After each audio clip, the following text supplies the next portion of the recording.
Welcome.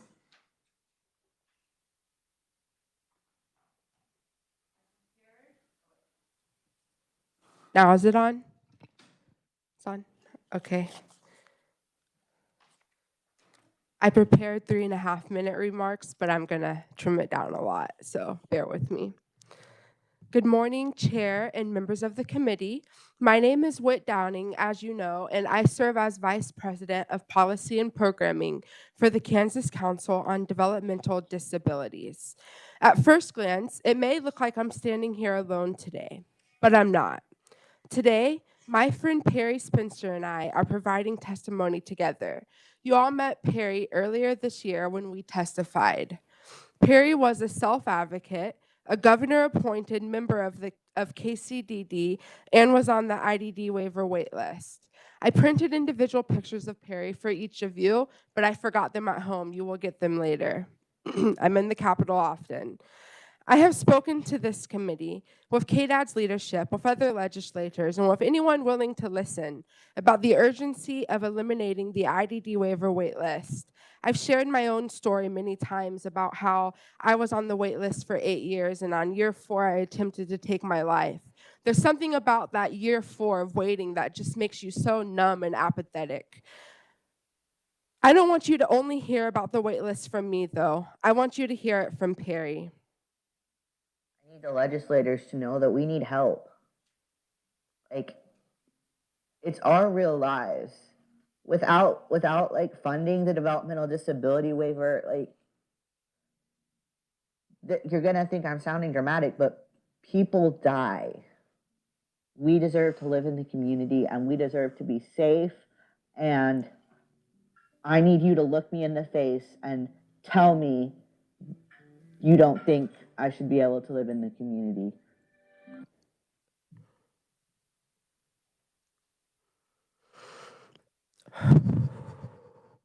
That was Perry. And a few weeks ago, he took his life at 22 years old. He should be standing right here beside me again today, giving testimony. But that's what waiting looked like for him. He should be the one asking you to fund the IDD waiver, to champion it, to tell every person that you know about the IDD waiver waitlist, but he cannot. Instead, I'm standing here with only his voice. He was not only my friend, he was an advocate. I watched him courageously tell his story. I took him here for the first time. He gave testimony. He used his AAC device and he boldly shared his story. He believed his voice mattered, and it did matter. It still does. I have spent so much time telling this committee, telling KDADs about the urgency of the IDD waiver waitlist. I've shared the data. Please carry Perry out of this room today. Carry the weight of knowing that every time we talk about the wait list, we're talking about human beings whose lives cannot be measured by a spreadsheet or budget line. Every Kansan on the wait list has a name, and his name was Perry. I ask that we not let Perry become another story that we grieve for a week and then move on from. Let's honor his life with action. Let's honor every Kansan with action, because we're not asking for luxuries. We just want to live safely and independently and with dignity. One more thing, please don't leave this room remembering only how Perry died. That's not his legacy. Leave this room remembering how passionately he lived, how he advocated, and what he asked every one of us to do, and that's to do better. Thank you for your time, and I will stand for questions at the appropriate time. Very good, Whit. Thank you. Lola? Also no stranger to this committee. Welcome, Lola. Hello, everyone. Good morning, Chair and members of the committee. Hopefully you can hear me okay. As many of you already heard, I'm Lola Cornell, and I work as the advocacy coordinator for KCDD. Like Will said, every person on this committee and most of the advocates in this room recognize me and know my name. It's an honor as both a professional and a woman with Down syndrome on the IDD waiver waitlist. I want you to know that these Issues impact real lives, like you heard in Witt's testimony. I feel blessed that I have the opportunity right now to live my best life, and I have my dream job right now. I want to encourage this committee to think about all of the 5,348 individuals currently on the IDD waiver waitlist who also have hopes, dreams, and goals just like me. Some are like me, but others are living day to day in limbo, crisis, and fear of the unknown. I can't stand before this committee without mentioning them because I think that is why we are all here today, so that no person on the wait list will be forgotten. To keep it simple, here's what we need to do. 1, we need to fund waiver slots. The needs of the IDD community must be reflected in both the KDAD's and the governor's budget. Ultimately, we need the legislature, which is all of you, to pass a budget that prioritizes us as self-advocates. During each of the last 2 legislative sessions, the legislature adopted a cap on this wait list. That cap is now 4,000 people. Most of you who know me know that I do not love math. This is number 2, by the way. Even I know that 5,348 is way more than 4,000. Where are we in meeting that requirement? 3, we are very excited about the upcoming launch of the CSW, and we are committed to its success. But we still do not have a good answer to a very important question. How will people move from the CSW to the comprehensive waiver when their needs change? Requiring someone to enter a crisis before making that transition should not be the final solution. We need a clear bridge between these 2 waivers. People like me should not have to choose between them or lose our place in line for this waiver. We are all smart people. We can come up with a better way, and we want to be at the table. We could even call it the Lola Whip Bridge if you decide to. Thank you for the opportunity to testify today. I'll stand for questions at the appropriate time. Sorry if I went over. Very good. Thank you, Lola. Next, we have Megan Shreve, no stranger to this committee. Megan, welcome. We're all here together.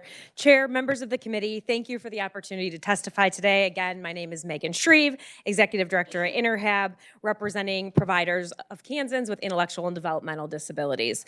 I want to begin by recognizing that a year ago, I said that we would make progress, and I do believe that progress had been made. You all sitting here have made incredibly meaningful investments in strengthening our IDD system, and we're incredibly grateful. I also appreciate the increased collaboration we've experienced with KDADs over the past year. While we don't always agree, again, progress is made when we work together. Unfortunately, many of the barriers our members experience today are no longer the result of state policy. They're a result of how that policy is administered. One example that you'll see in my testimony is the extraordinary funding policy. More than a year ago, a new policy was introduced, and today we're still working to improve that policy so that individuals with the most complex needs can receive the support they need. To complicate matters further, KDAD's implemented a temporary bridge rate a year ago, moving away from our previous 5-tier rate structure, and that is supposed to be in place for 1 year. It's now going to be in place until 2029. In plain language, a provider supporting somebody who needs very little assistance will receive the same rate as a provider supporting somebody who requires 24-hour-a-day, 7-day-a-week care. That makes getting this policy for extraordinary funding even more critical. Last week, we learned that the managed care organizations, the private insurance companies in our state, are pushing back on the proposed policy improvements. I think that raises an important question. After more than a year of work and collaboration, how do we ensure that good policy is carried out? As outlined in my testimony, this is not an isolated issue. We continue to see inconsistent service authorizations, repeated documentation requests, payment delays, recoupments, and growing administrative burden. At some point, we have to ask who is accountable. Our providers are not asking for special treatment. They just want consistency, transparency, and accountability. Serving Kansans with IDD is their ultimate goal. And I'll be done. Very good. Thank you. Right on time. Perfect. Next, we have Melanie. Melanie, welcome to committee. Good morning. Chair and members of the committee, my name is Melanie Jacobs. Most of you know Sandra's story and the struggles we have faced over the years. Today, however, I'm not here to tell our story. I'm here to testify on behalf of the single mother raising an adult child that is deaf, blind. I also speak for the parents, grandparents, and caregivers across Kansas who are simply trying to make ends meet while caring for an adult son or daughter with an intellectual developmental disability. Under current policy, adult day services are limited to 25 hours, reimbursable hours per week. Many day programs don't begin until 9 a.m. and require participants to be picked up by 2. For anyone working a full-time job, that schedule simply does not work. Families are told that HCBS waiver services can provide in-home support, but even with recent provider increases, there still aren't enough direct support professionals to fill these positions. So what happens? Parents cut back their hours, leave the workforce entirely, or when they have no other option, place their loved one in residential care, not because they want to, but because they have run out of options. I respectfully ask this committee to consider increasing the reimbursable day service limit from 25 hours to 41 hours per week when supported by the person-centered support plan. Those additional 16 hours could make the difference between a parent keeping their job and leaving the workforce and could keep their loved one at home and delay or prevent unnecessary residential placement. Parents should never have to choose between earning a paycheck and keeping their child at home. Please give these families another option before residential care becomes their only option. Thank you for your time. Very good, Melanie. Thank you. Okay, the next one of the three amigos is Courtney Carpenter. Welcome. Good morning, Chair, members of the committee. Thank you for allowing me to come to speak today. My name is Courtney Carpenter. I am the single mom of a 22-year-old son who is deaf, blind, nonverbal, and requires constant supervision. I work full-time, 40 hours a week. I took a vacation day to come in and talk in front of you today. I carry our health insurance, I pay every bill, and there's no second parent to step in if I cannot work. Devon's day program is only 5 hours a day. 5 hours does not equal a work day. And those remaining hours are where families like mine fall through the cracks. I know the answer we often hear, you have direct support hours available. Yes, on paper that sounds fabulous. I cannot find anybody to fill those hours. At the beginning of this summer, I put a request out for help. It's on my social media, Facebook, that it was shared over 70 times. I reached out to Wichita State University to see if they could help, and I received one response, who could only fill the summer hours. I'm in crisis again as we speak right now today. Beginning August 20th, when our amazing summer help goes back to work, or goes back to college, I have nobody to care for Devon after his day program hours ends. I put out another request on social media. It's been shared over 42 times, and I've received 0 responses. So please understand what that means for families like mine. A service is not truly available if there's nobody available to provide it. That is a disconnect between what looks good on paper and what actually works in the real life. The purpose of the IDD waiver was to help people with disabilities live in their homes and communities instead of institutions. But if the only way I can continue working is to place my son in a group home because I cannot find care for a few hours in the afternoon, then we have missed the point, I think, as Kansans. We are just institutionalizing them in a different way. We are supposed to be helping families avoid institutional care, but instead, some families are being pushed toward residential placement simply because the support system does not cover a full workday. I should not have to choose between keeping my job and keeping my son at home, because if I stop working, we lose our income, our insurance, and financial stability. And if I place Devin in a group home, the state will spend far more than it would to keep him at home. That isn't really a choice, that's a system failure.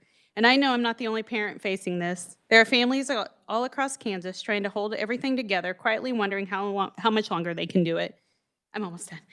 I also want you to know that I don't like to come to complain. I believe if I bring a problem, I should also bring a solution. I'm asking you to consider extending HCBS-funded day program hours so they can better align with a normal workday, properly reimburse providers so they can afford to hire and retain staff needed to offer those additional hours, and/or create a reliable after-day program support option for families when direct support professionals cannot be found.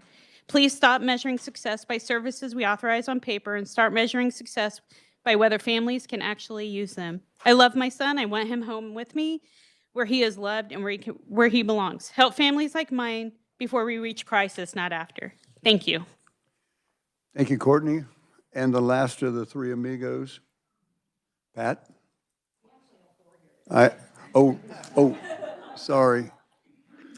So I'm Pat Leon from Wichita. My 35-year-old son, Chris, still has Down syndrome. I've testified before thanking you for the oversight of KDADs with their rush to IDD modernization. However, inefficiency and lack of transparency continue to be confusing and frustrating to families. KDAD's July 10th email announcing approval of the new community supports waiver contained mixed messaging. One quote says it ensures individuals can access the care they need when they need it. That's highly misleading. The CSW has a hard annual cap of $20,000 a person. When that's spent, the individual gets $0 until the following year. New services, new staff will also be required amid a staffing crisis already. Care needed when needed cannot be guaranteed. Another quote says the waiver creates an important bridge while individuals await comprehensive services. This is false. If a family accepts a CSW and later needs or wants comprehensive services, they go to the bottom of the 8+ year wait list and receive nothing until their name comes up. That's not a bridge. That's falling into the water to wait. The only bridge is crisis, which is determined by the state. The CSW may be a good new option, but KDADS must be more transparent about its limitations. It does not cover day programs or residential group homes, two very important services families need to consider when looking to the future, especially with their school-age children. Those exclusions should be front and center and not buried. KDADS also disbanded its own family advisory council it created after the failed modernization attempt. During virtual monthly meetings, members' questions continually went unanswered. UMKC stepped in to facilitate and reduced our meetings to quarterly. In place of that first meeting, there was a quick update email that the council was being refreshed and completely starting from scratch with a new application process. It's expected to convene the renewed council in late summer or early fall. I know you know what I'm talking about. I have watched various hearings where committee members have voiced their own frustration over KDAD's slow pace, lack of details, unanswered questions, and transparency. When a simple 1 hour a month virtual feedback meeting turns into a multi-month restructuring project involving a second agency, that speaks volumes. The IDD system is short on funds as it is. KDAD's internal inefficiencies waste time, which in turn wastes money, and just as importantly, confuses families and stakeholders. Thank you. Very good. Thank you, Pat. Next, we have Rachel Newman. Virtual? Okay, very good. Thank you. Rachel, can you hear us? Yes, I can. I apologize. My camera is not working so well, but it's coming up. Welcome to committee.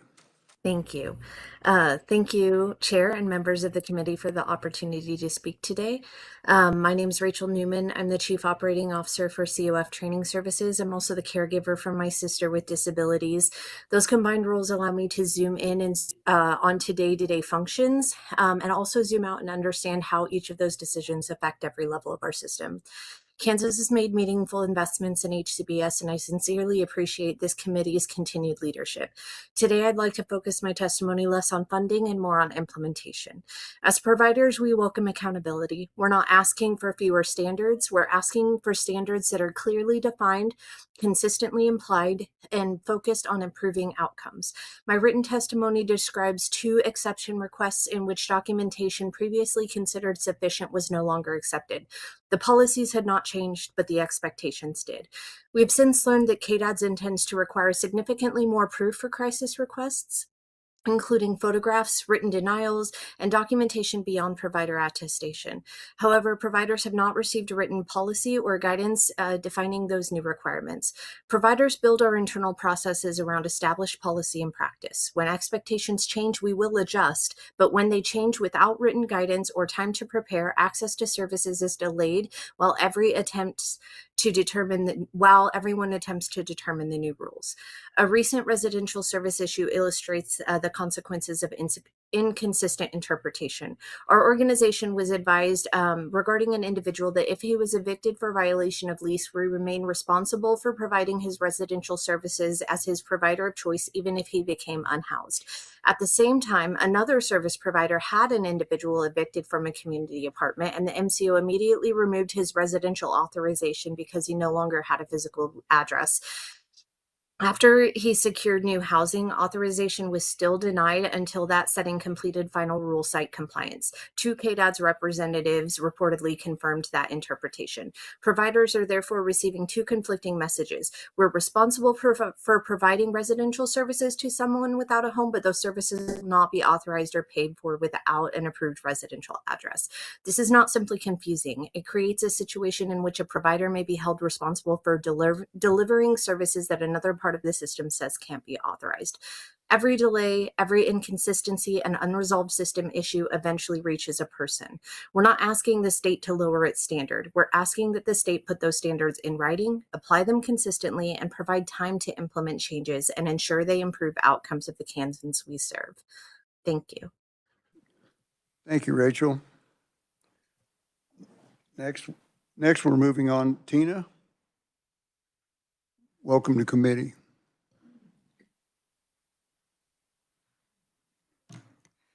Good morning, Chair Carpenter and the members of the committee. Thank you for this opportunity to share some information about encounter billing. My name is Tina Rucker, and I am the Acting Director of Case Management at TARC. Case managers at this point in time are currently use a 15-minute unit method of billing, which means that they are constantly chasing the units to get enough to be able to make case management sustainable. And they're boxed into 4 different activities that they can do, which makes trying to get the quantity of units overweigh the quality of services. TCM still try to provide quality of service, but but we have to have that money coming in order for our business to be able to run.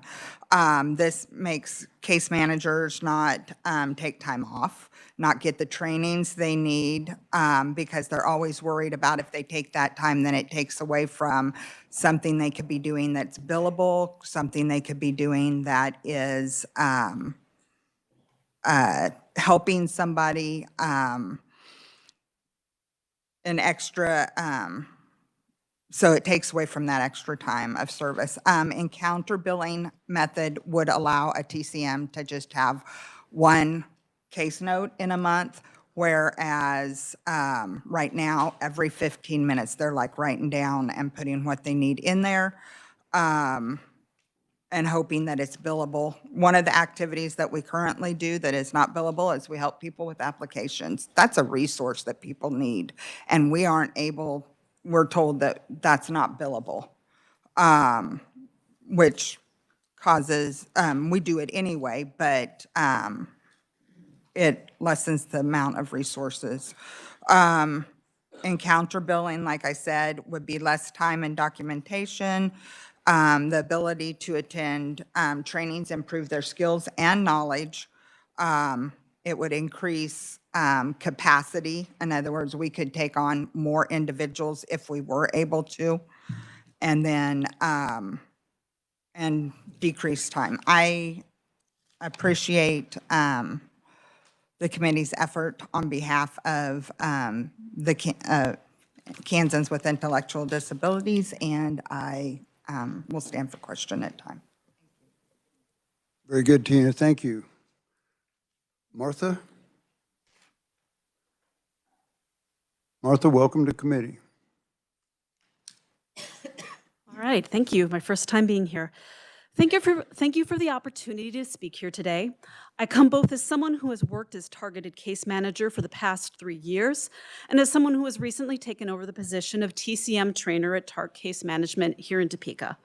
I love my job and the work I do, helping the individuals on my caseload find services, advocating for their needs, and ensuring that providers are meeting those needs. What I do not love is the 15-minute unit billing method currently employed by targeted case management in Kansas, and I am far from alone in this feeling. It is basically the only thing in my job that I kind of hate. Because our funding is tied to how many units we can bill, it puts pressure on case managers to generate units, sometimes at the expense of efficiency of providing services. We need to stretch every phone call we make out to 8 minutes, or else we are not paid for what we did, even if that phone call contained vital information that helps us in our work. Inputting notes in 15-minute units is a time-consuming process that takes about an average of at least an hour a day, with many TCMs at TARC taking half a day once a week just to complete their case notes. This is time that we could spend helping the individuals on our caseload or taking on more people to reduce the waiting list for case management. Additionally, our notes must fit to the MCO standards of what counts as billable activity, meaning that they serve to justify financial compensation rather than providing information about the individual that would help someone new taking over their case. And basically we just don't get notes if people transition between case managers, and even when, like within case management agency, when you look at people's notes, it tells you what they billed on. It doesn't tell you as much information about an individual as you might want.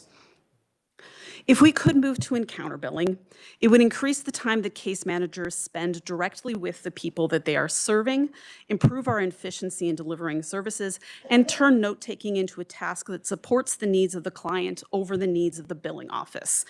I haven't even seen the 30-second go up yet. So I am going to add just one little thing about the waiting list. Oh, we are at stop? Okay, then I will stop. Thank you for your work on the consideration you are giving this issue. Thank you. Very good, Martha. You did pretty good for your first time. Next, we have Cammie. Welcome to committee. Good morning, committee. As the mother of a 42-year-old woman with Down syndrome, I am here today to address my serious concerns regarding how KDADS and KanCare spend the tax dollars you allocate. First, I must address the broken promises of KanCare's managed care organizations. They have failed to invest in the IDD system. They have done nothing to reduce the 8+ year waiting list. Their promised funding for sedation dentistry remains missing. I also detect an ongoing creep of MCOs into the IDD service system. They call their service plan person-centered. In my opinion, MCOs have no right to label any document they produce as person-centered. They are not person-centered. They are profit-centered. The well-being of our children is not their bottom line. Now, KDAD's modernization plan aims to merge the MCO service plans with the provider support plans. This is a terrible idea. How is the role of MCOs in the modernization plan not a conflict of interest? These are not just my questions. I listen to other parent guardians, and the same concerns come up over and over again. We find managed care to be duplicative and just one more giant block stacked on top of the ever-growing hierarchy that parents, guardians, and families have to traverse. I wanted to say some words as well about the creeping in of the Charting the Life course model, but I think I will not have time, so I'm going to cut that remark. You have it in written format. I want to say that the trend I see as heavily bloated administrative spending on the part of the state concerns me. Millions of dollars flow to contractors, subcontractors, and consultants directly, and none of these massive expenditures directly benefit IDD waiver participants. Every dollar spent on an outside consultant is a dollar stripped away from service capacity and direct care. I urge this committee to scrutinize where money is being spent, cut the administrative fat, hold KDADs and MCOs accountable, and stop funding outside consultants and direct every single dollar where it belongs, straight to capacity, services, and supports. Thank you. Very good, Cammie. Thank you. Next, we have Courtney. Courtney, welcome to committee. Thank you, Chair. Good to see everybody this morning. My name is Courtney Heron. I serve as the Advocacy and Engagement Coordinator for InterHab. As we prepare for the 2027 legislative session, we want to build on the progress of this past session. We look forward to working with you on the planned 4% rate increase for fiscal year 2028. We also believe it is time to begin a thoughtful conversation about a predictable long-term methodology for future rate adjustments, such as a CPIU. Greater predictability would allow all parties to plan for the future rather than revisit the same funding pressures year after year. We want to continue strengthening our partnership with KDADs. Providers and other stakeholders bring real-world experience to policy and budget discussions, bringing us in earlier and providing greater transparency around how stakeholder recommendations are evaluated would help ensure policies work not only on paper but also in practice. We would also welcome greater transparency around KDAD's funding, particularly around resources spent on outside consultants and when appropriated dollars remain unspent at the end of the budget period. Understanding what happens to those funds, whether they are carried forward, reallocated, or returned, would give stakeholders and policymakers a clearer picture of available resources and help inform future budget decisions and priority discussions. Reimbursement remains an important part of that conversation. Kansas's bridge rate is approximately $4.84 per 15 minutes. In comparison, Missouri reimburses approximately $10.81 per 15 minutes for its lowest needs individuals. We're not suggesting that Kansas replicate another state's model, but the difference demonstrates why we should continue evaluating whether our reimbursement structure reflects the true cost of delivering quality, community-based services and maintaining a stable workforce. We believe the strongest solutions are developed when providers and partners are at the table from the beginning of the process so that tried and true practices from those that live them daily can be incorporated. Thank you for your continued commitment to the Kansas with IDD and the opportunity to be part of that work. Oh, good timing. Thank you very much. Perfect. Thank you, Courtney. Next, we have Vernice. Welcome to committee. And I probably butchered your name, but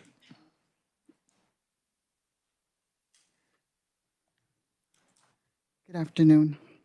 The fight to survive, my multiple brain injuries, and the lack of support.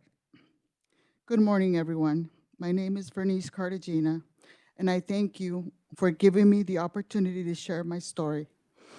I celebrate my trauma because it made me who I am today.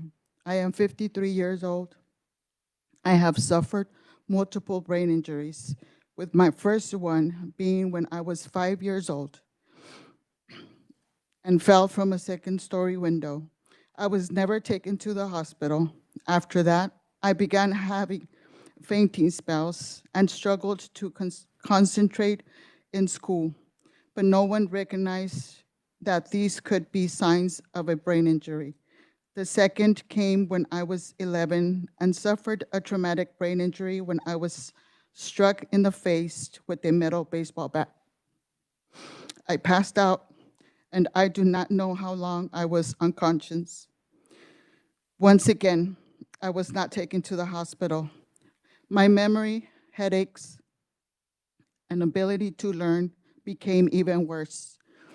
Not long afterwards, I was involved in a severe car accident that caused another brain injury. By then, the effects of multiple brain injuries had become overwhelming. Years later, I suffered a stroke in my 40s, adding another challenge to an already difficult journey. Living with multiple brain injuries has affected every area of my life. I experienced a lot of instability and received a lot of abuse. I spent my life with a lot of communications challenges. I have and continue to suffer from aphasia. I have challenges with physical and mental health, making it hard for me to keep a job. This made it hard for me to have a financial stable life.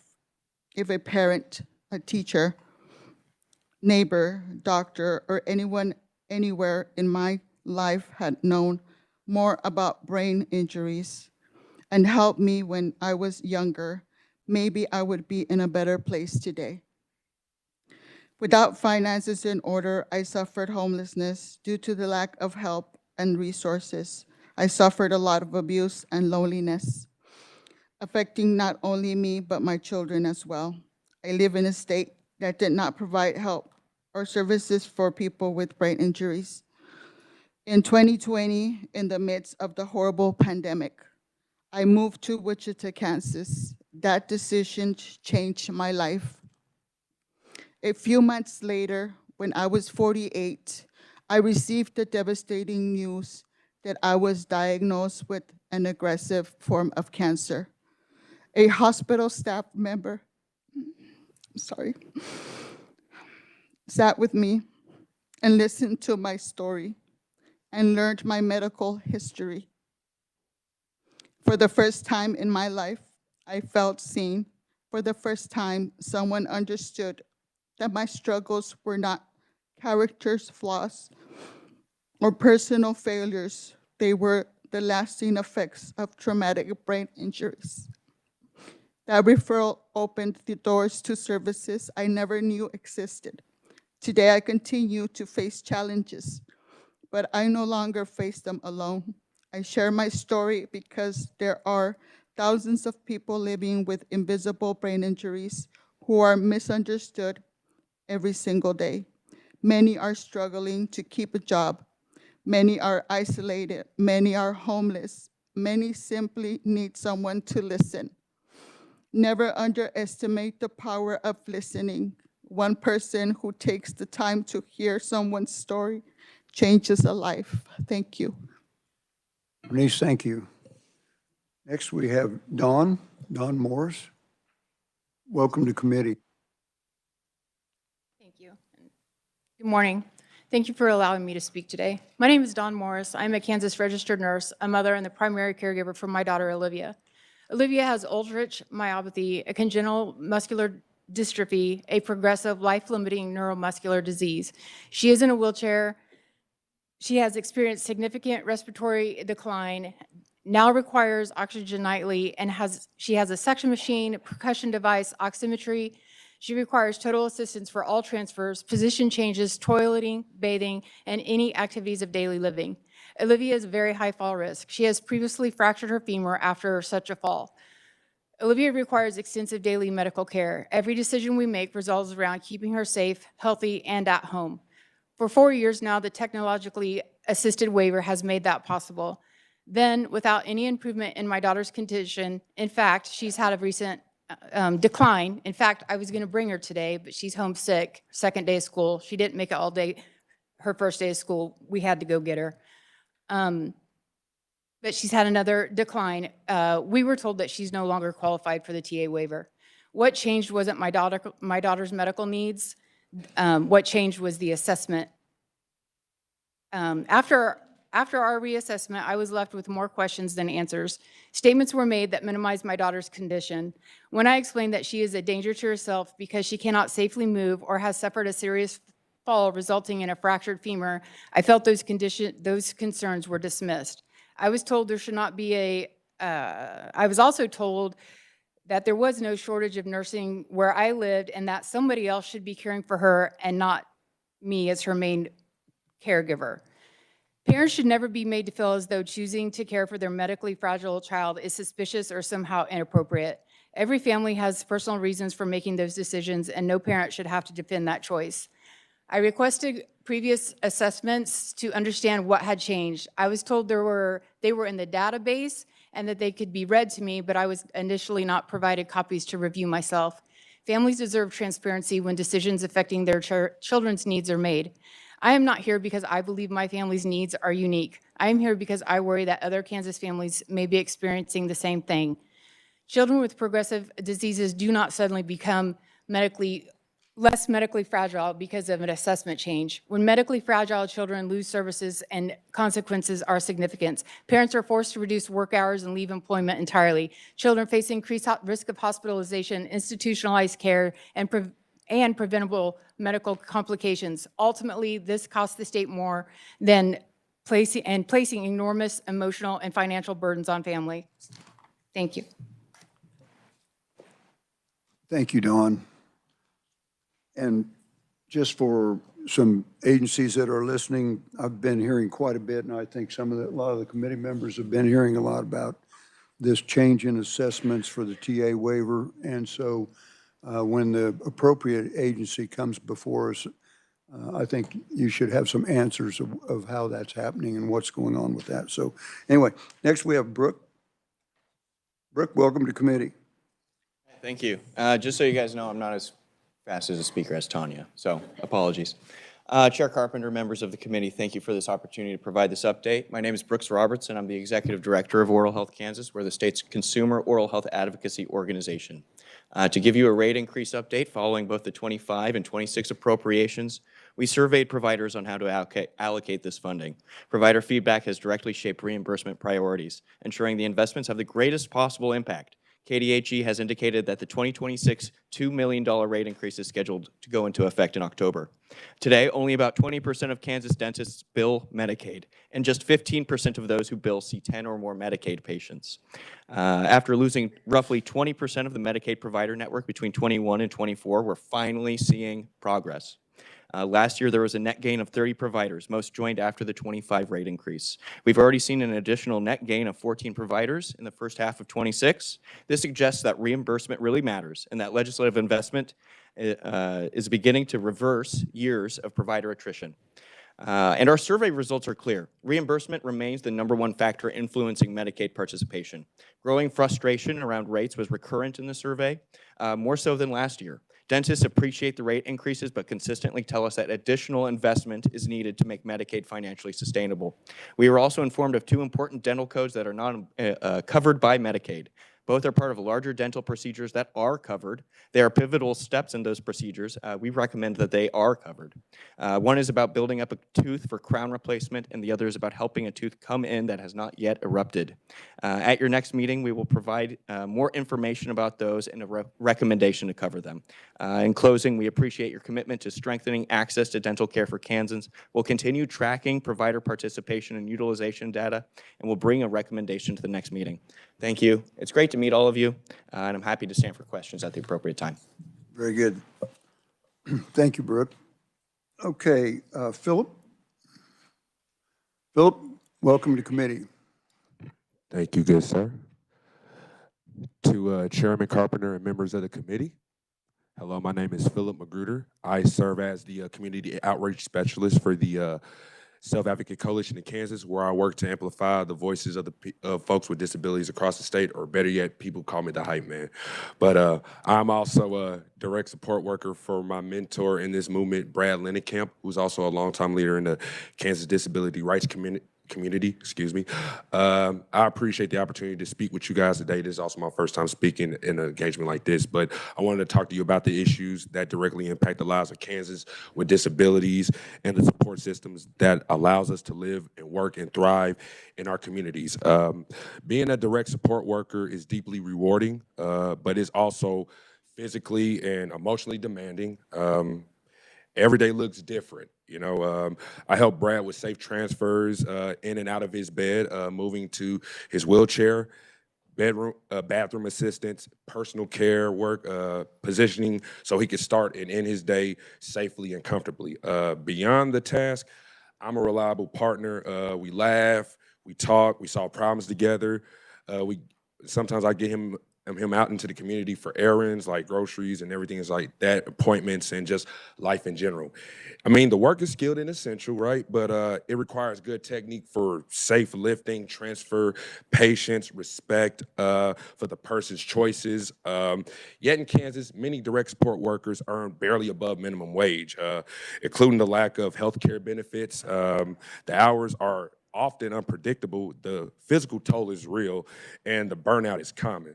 So this leads to high turnover, which hurts people like Brad. And also, when direct support workers are well paid and supported, folks that rely on self-directed services like Brad can live with the dignity and independence instead of being isolated and institutionalized. He maintains his freedom and participates in full community life as someone like myself who's on the autism spectrum who advocates for inclusion. I see every day how quality support changes lives. I respectfully urge you to increase wages and benefits for direct support workers. These are the professionals who work and make living possible. Investing in them is an investment in the dignity and independence for Kansas with disabilities. Thank you for your consideration. Thank you. Very good. Thank you, Philip. Next, we have Sean Gatewood. Sean, welcome. Good morning, and thank you for the opportunity to testify, Mr. Chairman, members of the committee. I want to talk about Money Follows the Person program a little bit today. I've been before this committee in the past kind of complaining about it because I believe it's an underutilized program, and I want to just go over a little bit about what that program does. It helps to transition people from a nursing facility or other sort of more of a restrictive living setting and getting folks sort of back out into the community. Usually that results in a reduction in costs to the state, but it also is a, sort of a better quality of life for that particular individual. On the state end of things, we actually get a higher reimbursement rate for that. Instead of the, roughly 60% Medicaid reimbursement rate, we get 80% for that first year the person's out in the community. What this does is it provides, utility deposits, moving expenses, deposits for a rental, modifications to the home, that kind of thing, to kind of get folks out. And like I said, I think this has long been an underutilized program. The problem that we're up against today, and I kind of want to sound the alarm, is that for whatever reason, we are close to losing access to that program through the federal government. And it's not something I believe that anybody in this room wants to lose. We are up against deadlines to reauthorize the program for the state of Kansas. And I don't pretend to be the deep depth of knowledge for, from the bureaucratic standpoint of what that takes. But it is something I believe that this committee should be keeping an eye on because we don't want to lose that program. So, as you get the opportunity, I would appreciate any support we can muster to make sure that we keep the program available to Kansans, to keep them in the least restrictive setting as possible. The other thing that kind of came to my attention actually yesterday is I'm hearing quite a bit, and my members haven't even had a chance to weigh in on it, and it's not necessarily directly in the purview of this committee, but the SNAP program. There's seems to be some issues with reauthorization, and that weighs in quite a bit to our members here. Making sure that diabetics and people with disabilities are able to get adequate nutrition. I think that has a potential for some long-term impact. So something else to keep an eye on, and thank you very much. Very good, Sean. Thank you. Kimberly Becker. Next, we have Kimberly.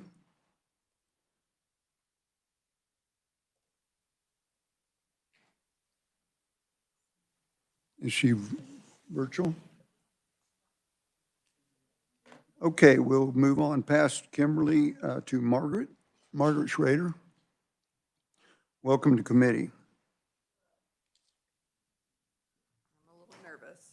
Do my best. Just relax. Just relax. So I'm Margaret Schrader Ford. I am a child and adolescent psychotherapist here in Topeka. I'm just submitting testimony regarding the many harmful practices by Medicaid, specifically with United Healthcare and Sunflower. First of all, I have been trying to get credentialed with United Healthcare and Sunflower since January 2026.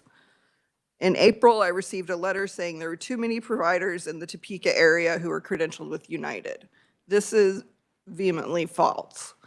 Here in Topeka, we have a community mental health center known as Astra, which they do great work, but because there is such an enormous need for mental health services in the Topeka and surrounding areas, there's just not enough providers that specialize in children.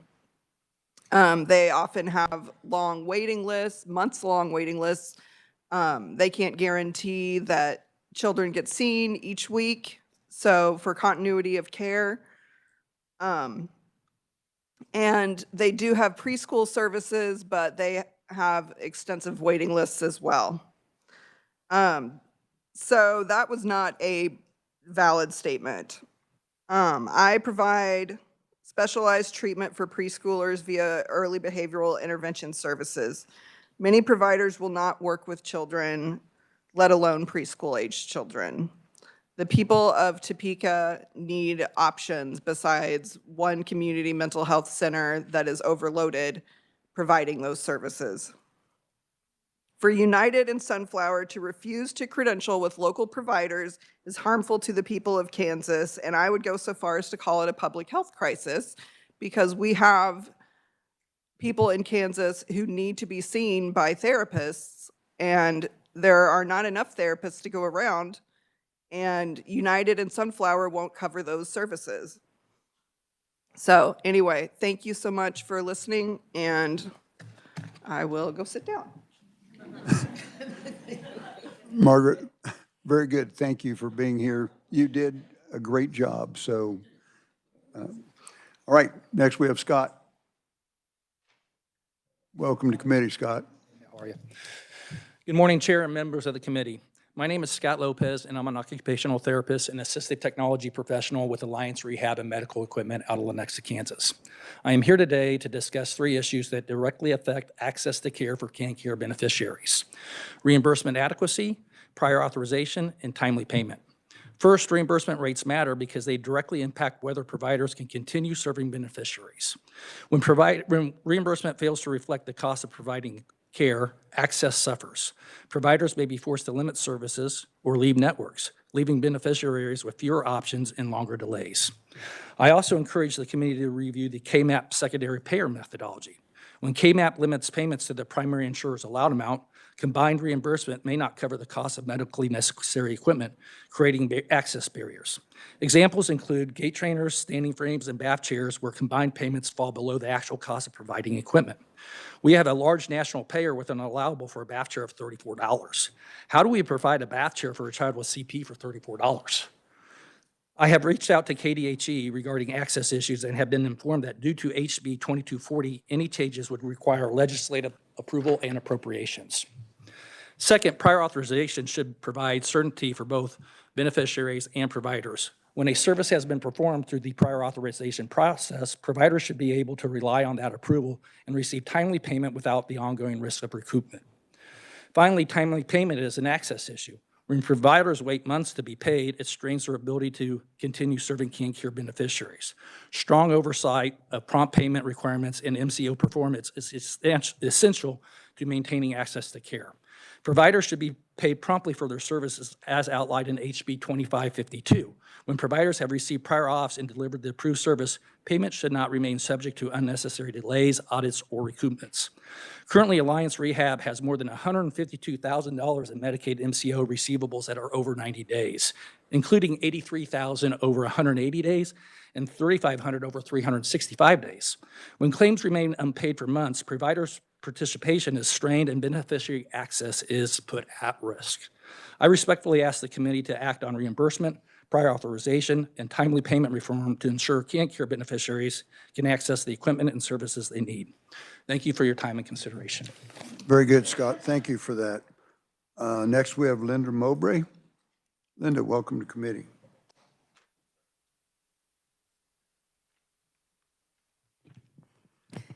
Good morning. I am Linda Mowbray. I'm President CEO of Kansas Healthcare Association, Kansas Center for Assisted Living.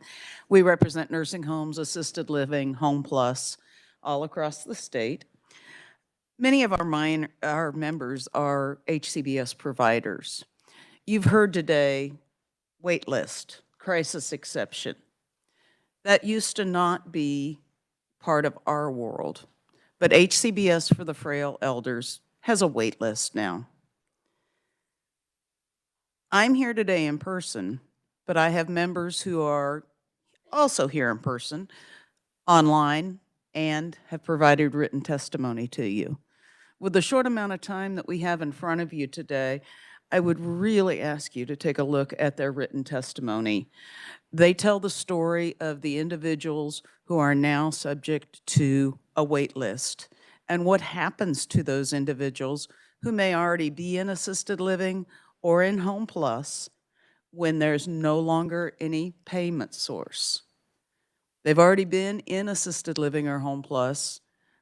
The chances of going back to the community, that wasn't their choice to begin with. They'll go to nursing home, and I represent really good nursing homes. But that's not the choice of the consumer, and that's never been what Kansas was about. The testimony, how the wait list affects people's lives is very powerful and very impactful. And for years, you've heard it for the other waivers.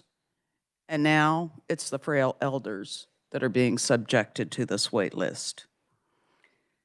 You know, we used to be in Kansas the very first in innovative care, in person-centered care, in choices, and getting the right care at the right time in the right place. It seems like we're going the wrong direction. We have a wait list that is wrongly laid at the feet of the legislature. We're turning the clock back. I ask you to reverse that. Thank you. Very good, Linda. Thank you for that. Next, we have Marlo Grant. Marlo, welcome to committee. Morning. Thank you for letting me be here. My name is Marlo Grant. I'm representing Ensign Group. We are a skilled nursing facility provider. We own and operate skilled nursing facilities in the state of Kansas under the name Emerald Healthcare. Just to explain a little bit of our business model, we tend to purchase struggling skilled nursing facilities, really looking at turning them culturally around, clinically around, financially around. Ensign, even though there's a ton of overturn of skilled nursing facilities across the country right now, Ensign Services has never overturned any facility that we've owned, and that's a business model over the last 26 years. So I give all that just as the problem we're discussing today is regarding the CHOW process. One of our facilities was acquired in September of '24. It usually takes about a year for us to establish current contracts with managed care organizations. So current contracts for this facility were established about a year later in September 2025. After our contract was established, we started receiving recoupments. That was actually money that was paid to prior owner. These recoupments were a total of over $550,000 that instead of paying claims for active members, active claims that our facility was providing, they're withholding money. So just to emphasize, that's about 2.5 years after the original claims, because these dates of service were from 2023, and it happened about a year after we had acquired the facility. So we just wanted to ask of looking at the CHOW process. We submitted timely notifying of the CHOW process. We think that we have provided our end of notifying the state in a timely manner, which of our understanding releases us of any prior liability for any prior owner financial debt or responsibility there. We really were asking just like to look at the responsibilities of the managed care organizations during a CHOW process. If they're being notified of a change of ownership, should there be some more responsibility of really looking at prior owner revenues, collections, any debt that's outstanding, and review that more timely to really look at making sure the financial responsibility is staying where it should. Prior owner responsibility should stay with them, new owner responsibility to stay with us. I'm here to take any questions later. I see my stop sign, so thank you very much. Very good, Marlo. Thank you. Next, we have Erica. Welcome to committee, Erica. Morning. Oh, excuse me. Those are very important in my age. So my name is Erica Christie. I'm the Executive Director of Three Rivers. We're a Center for Independent Living. And I am here representing CASEL, which is the Kansas Association of Centers for Independent Living. We work with people with disabilities, keeping them independent in the community, in their homes of their choice, and we provide the 5 federal core services. So I have one ask today and then one update on return of your investment. So my ask is that we look again at rate parity between the HCBS waivers. They pay different rates to the direct service workers, and when people move in between waivers, they have a tendency not to want to work for the frail elderly waiver, which is one of the lower ones. So we like to get a direct service worker on board and get them vetted and then let them serve multiple consumers.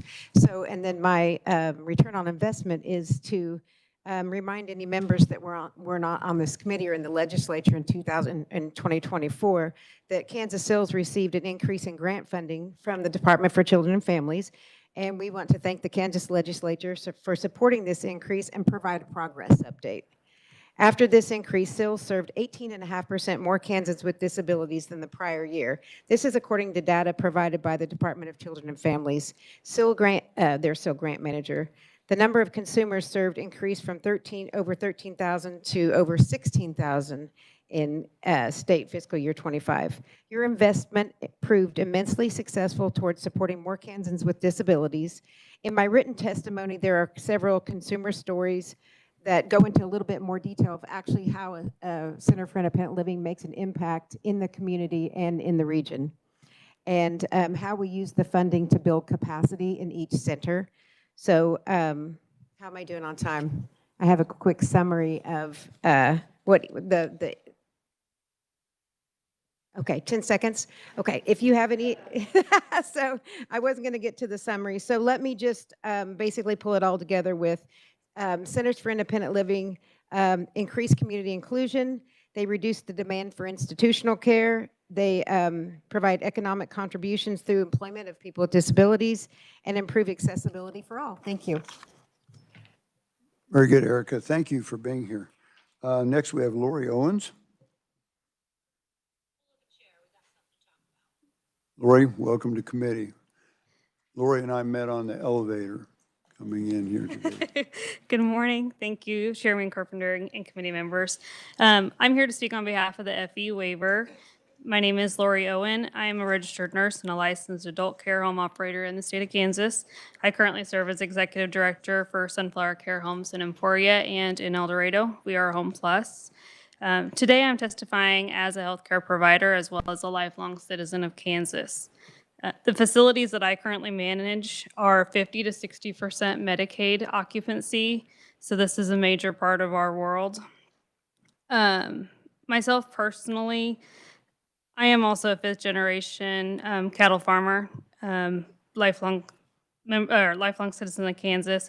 I have a father in his 80s, and we are currently in the process, as me personally, trying to figure out what we're going to do. Like many senior citizens, he lives off of his Social Security only, so KanCare is the option for long-term care for him.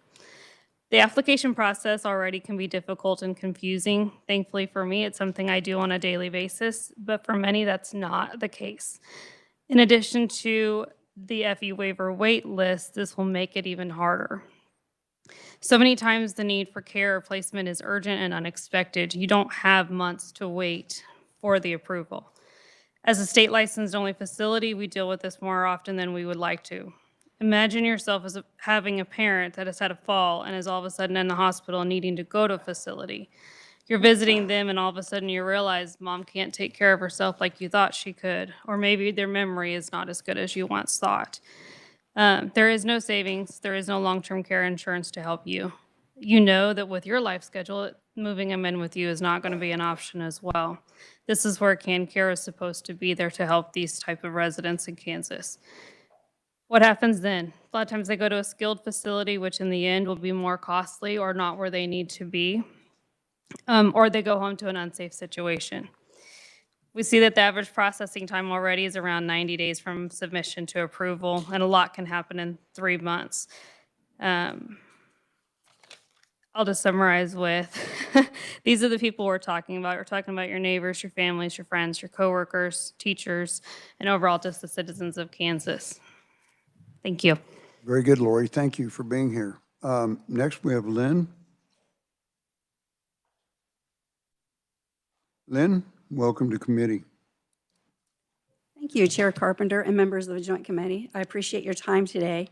I'm Lynn Dalrymple from Aviana Healthcare. We're a licensed accredited home health agency that provides private duty nursing to the families in Kansas that have technology assisted or the IDD waiver programs. We provide nurses to the most medically fragile, complex children in the community, helping to keep them safe, healthy, and supported in their homes rather than the costly hospital or other institutional settings. We are very grateful to KDADS, KDHE, and the legislature and supporting our increases gradually over the years. It has been incredibly helpful. We've been able to retain nurses. We've been able to help with insurance and PTO that we haven't been able to do in the past. We would like to request that you continue that slow increase this year for the fiscal year of 2028. To $60 an hour and $65 an hour for 2029. We just need to be competitive with the hospitals, right? They can offer so much more benefits. There's so much more larger capacity for them. The increases has helped the families tremendously. Before we had these increases, we weren't really able to do Monday through Friday so families could work. You know, now we have really closed that gap.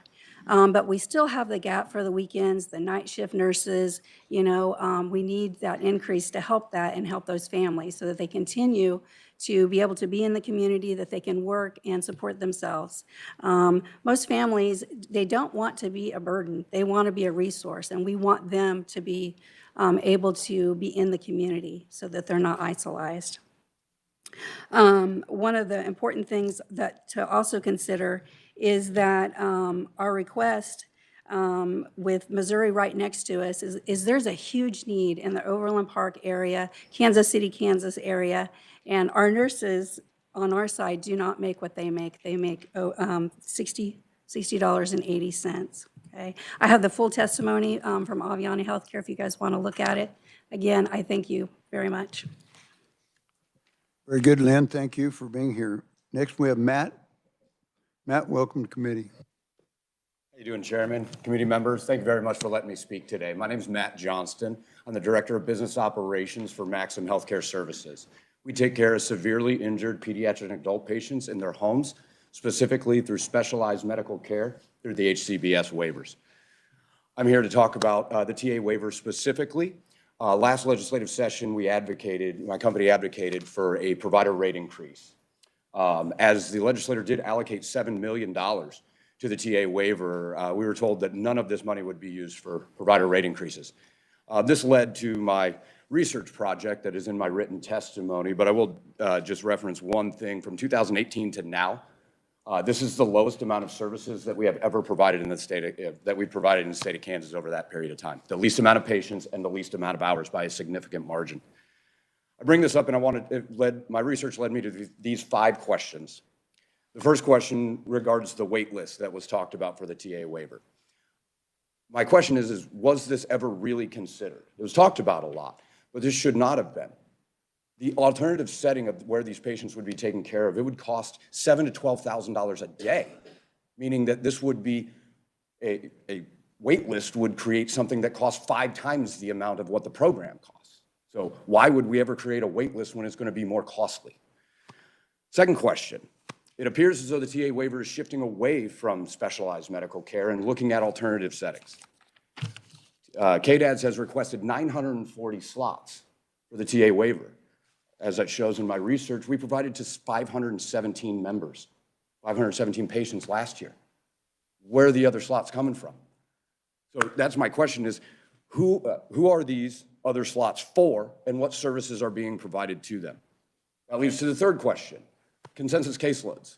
If the TA waiver was always focused on specialized medical care, and now we're looking at almost 50% of services are being at a lower level, my question would be, why?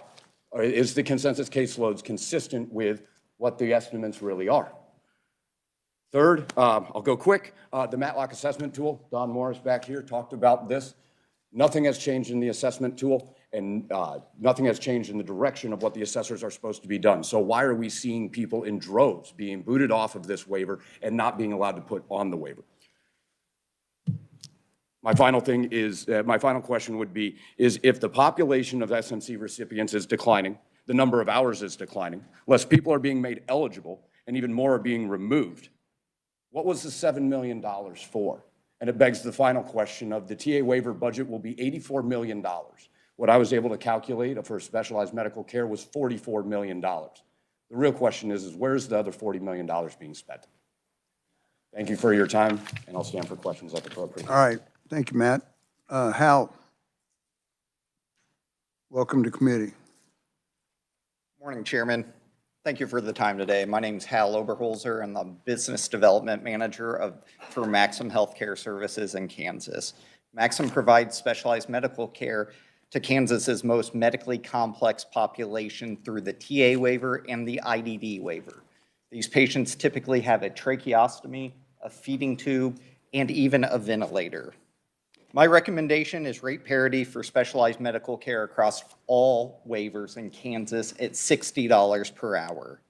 In 2026, the IDD waiver received a 6% increase, which established the rate to $58.32. In 2027, it's slated to increase another 4% to get it to $60 per hour, whereas the TA waiver has remained at $55 per hour.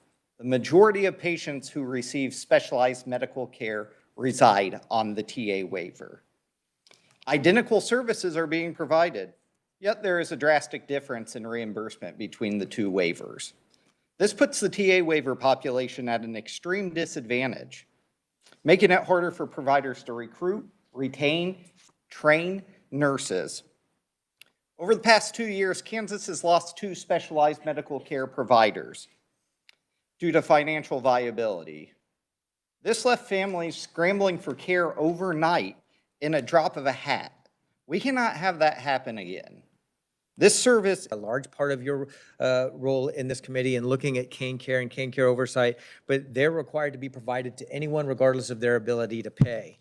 I think that the outcomes that we're seeing, and I'll speak more this afternoon during part of a collective presentation and specifically about our enterprise data warehouse, the outcomes we're seeing, we have a lot of great data from there, but some of the even peripheral data that we're seeing, for example, the waiting lists for kids trying to go into psychiatric residential treatment facilities, that waiting list is down from over 200 to, it gets as low as 25, but in the summer we see more young people needing that higher level of care. And so it even is down, I believe, around 60 last week, which I'm not comfortable with it going up ever, but it's still down over 300%. So I think that that's progress in the right direction for sure. Lastly, I would say that we really want to, and I think probably until the end of time, we will have someone on the agenda to talk about CCBHCs as long as you all are meeting, because I really want to underscore that we are embracing accountability and transparency through audits and multiple inquiries in the CCBHC model. A lot of you are aware that there's currently a legislative post-audit, and we appreciate the opportunity to participate that through our office and our members and having those conversations and working with the LPA audit team members who have been terrific and very, I assure you, very thorough. So with that, I would stand for questions at the appropriate time. Very good, Kyle. Thank you for that. Thank you, Mr. Chairman. Committee, I'll bring your attention to a lengthy list of written-only testimony when you get a chance. Some of you probably got ahead of it and looked at that last night. If you have any questions, relay those to myself or Elizabeth. Now we'll start with the question period, and if we could, we would just bring one person up here and everybody would ask questions of that person, and then we would let them sit down. So, Senator Erickson. Thank you, Mr. Chair. Appreciate it. I have a lot of questions, but I will save those for later in the sake of time. First of all, I'd like to express my condolences to Perry and his family and his friends. It's tragic. I'd also like to thank the mothers who advocate like mothers for being here. I'm sorry that you have to be here, take time off your jobs, make personal sacrifices. To all the parents and advocates who are here in the room today, thank you. My question is for Kyle.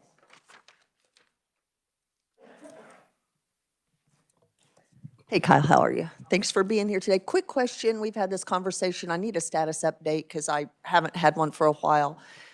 Where are we in providing mental health services for the IDD population?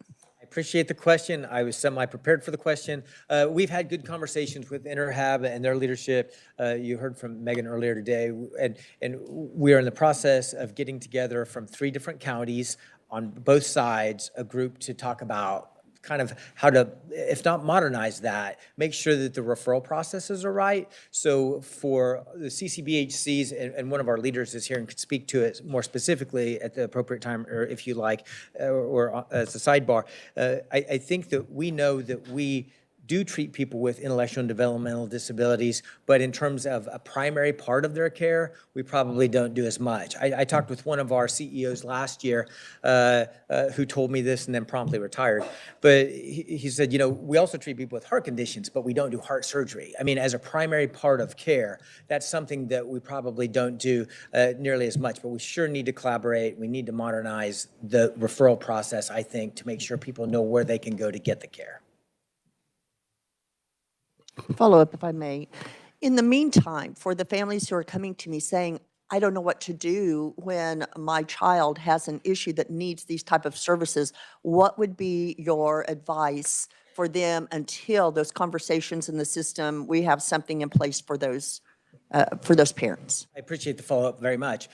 And I would welcome you to give them my cell phone number, and I will connect them with their CEO of their CCBHC in their community and find out where that is. And one of the benefits of that, and we won't see as many of those kinds of things through our enterprise data warehouse where we will collect a lot of data, but if we can get enough anecdotal information or specific personal experiences to know if it's a specific part of the state or what additional services are there, that's probably very helpful.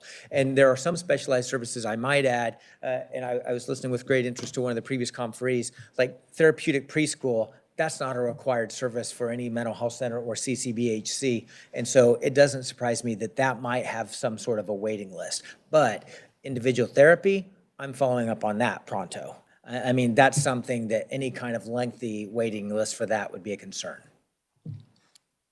I gave you a long answer to your simple question. Committee, further questions of Kyle? Senator Gossage. Hi, Kyle. Thank you for being here. Reading over your testimony on page 6, you mentioned that in fiscal year 26, the average response time from contact to arrival was cut down to less than 37 minutes. And with an increased diversion rate of 74%, would you define diversion, or what does diverted mean exactly? Diverting means not having to go into a state mental health hospital or to a higher level of care, emergency rooms. Those are the kind of diversions I'm talking about. So what you're telling us is that without these services, 6,600 people may have gone to the emergency room, been hospitalized, or involved with law enforcement? Maybe not all of them, but for sure some percentage would, because we've seen reductions in the needs for those levels of care. I think that that's been borne out through a study that KDAD's had with McKinsey Consulting. So it means that we don't have an exact number then, but we have an idea that they didn't have to go to these services. As a result, we don't know whether they might have or might not have. Yeah, I think that's fair. I think, and I don't know if our CEO from Wyandotte Center might speak to it a little bit more artfully, eloquently than I am, but I think that with mobile crisis response, and when the state required that, that's probably the most expensive service to the CCBHC model. And I was absolutely anxious about the requirement of seeing someone face-to-face in person in an hour. And we've met and exceeded that far beyond my expectations. Also, then later on in the page, you mentioned reduction in the number of youth waiting for admission to psychiatric residential treatment facilities, or PRTFs, and you say that according to KDADS, since the implementation of this model, the waiting list for these services has reduced from over 200 to 25, but we don't necessarily know that that's due to CCBHCs, correct? And I appreciate the question, Madam Chair, or Senator. That's something that I had the same conversation with someone recently, same exact question, and I equated it to seat belts and speed limits, that we saw a correlation in the drops of deaths. That's why we made that a more universal thing. And for those numbers to drop in starting in 2024, within a year of us starting the implementation of the CCBHC model, I think I just am as certain as about anything I say in this building that there's a strong correlation there. And the question then comes to, did the number of children needing this level of care decline, or did the system capacity change? I think we've seen changes in the system capacity, and I might defer that question specifically to KDADS over time. What I can say with certainty is that when the CMHC system, I think in 2016, 2017, when our system was responsible for screening youth into those facilities, was changed, and that was moved over to the MCOs, we saw a dramatic difference because we have weekend crisis services and things like that, even in the CMHC system. But there was a waiting list of 0, and it shot to 50, then it shot to 100, then it shot to over 200, which is, I believe, is where it was by 2019, 2020. Thank you, Mr. Chair. Thank you. Very good. Representative Ballard. Thank you, Mr. Chair. I'm going to follow up on questions that you were just, excuse me, previously asked. All right, how many psychological residential beds do we have? We used to have at one point 800. I believe 317 is the last number I heard, but I would absolutely confirm that with KDADS. Okay, so when we look at it from what we used to have 800, now we're down to 317. So that means that as far as residential care, a family that really needs that are really in a bad way because we don't have any beds. Okay, but then you talk about the youth has gone down from like a 300%. So we go from 200 to 60. What do people do who really have to have care immediately at night, 12 o'clock, 2 a.m. in the morning and all, when we don't have beds available for them? I think there's a multi-pronged answer to that. They may engage with law enforcement, they may engage with foster care, they may end up in emergency rooms, or if there's more acute beds available, I think that those are all options. And I might, if it's okay if I phone a friend very briefly, Mr. Chairman, do you have anything you want to add to that? Is that all?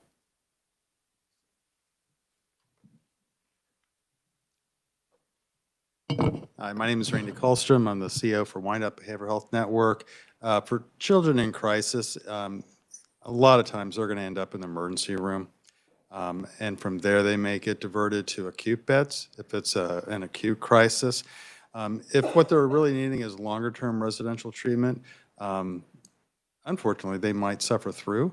But it's also, the 25 CCBHCs also have mobile crisis response available 24/7.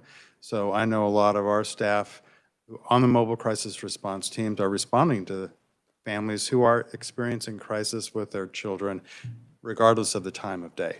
I don't have data on how many are 2 o'clock in the morning, but I know that we're responding 7 days a week, 24, 7 hours a day. Thank you. I asked that question because we talk about how much it's gone down, but when we look at it in terms of what the need is, we're not getting, we're not providing those kind of services. And I emphasize the fact that we had residential beds, 800, and now we're down. It's not because there is no need for that. I have been concerned for several years of the fact that we are actually down on that number, and it is a growing number because we know mental health services in every state and even territories have increased in terms of need, and we're not providing that need. We are in Kansas to a certain degree providing it, but is it a money problem or is it let the parents take care of problem?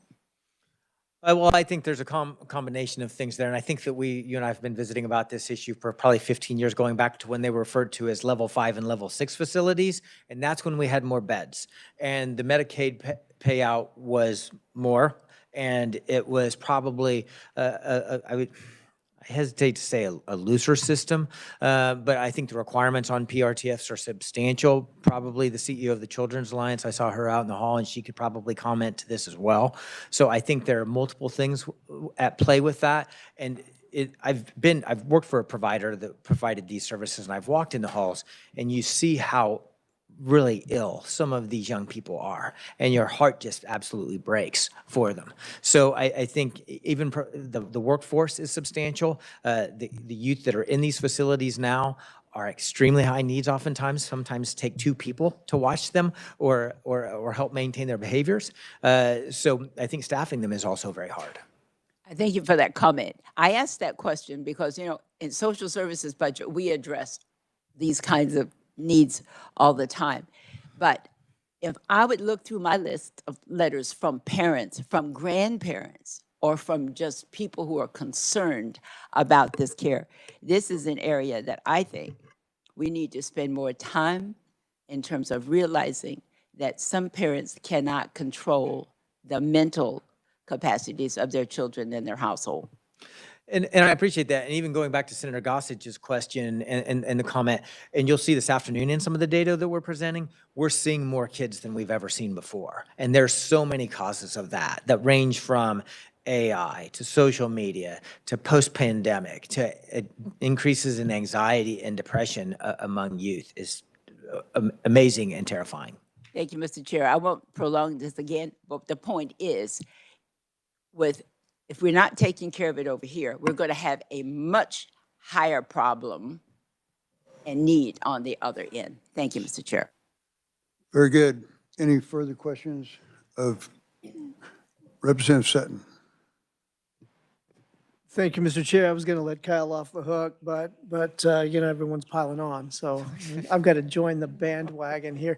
Now, actually, Kyle, I was hoping you could kind of help me out here because as far as measurable results are concerned, that's the bugaboo in this whole thing, I think. And after years, we're still getting correlation. What do you think a measurable result? How would we measure results? I think that's probably the biggest question. Yeah, no, and it's a great question, and you've brought it up to me before, so I appreciate your consistency. I think that you are very much, and I think that the data is. Yeah, I'm a stat rat. I'm a back of the baseball card kind of guy, and that's a part of the conversation I think that we had. And so having this, which the chairman has been at best or at worst a taskmaster in terms of wanting the data, and this was a guaranteed part of this overall model. And having this across the finish line to where we have 25 all putting the same kind of data in, and it is nearly an impossible system to game because you're looking at electronic medical records and Medicaid management information system claims data. So you would have to really, really mess with it. But I think having the data, and that's someplace where we absolutely neglected as a country, as a state. I mean, really the country piece of it, we were left off the table with the Health Information Technology or HITECH Act back in 2011. That was a decision, I think, largely by the administration that was in office federally at that time, because we're the part of healthcare that you want to neglect on the data side. I mean, you can measure a lot of what we do and what we do in terms of diversions, and I think now we really have a chance at that. So whether we are comparing month over month until we can get to year over year, then I think constantly making that one of the reports in front of this committee, as well as the standing committees in health and insurance and other areas, appropriations, ways and means, I think is an important part of the future of this program. Has to be. I agree with you 100, if I could continue. I agree with you 100%, but where is it?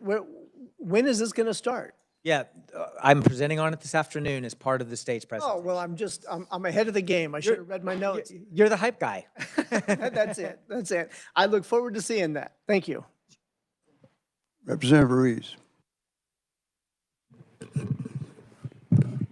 Hi, Kyle. So I think, that's the $1 million question. How do you measure? And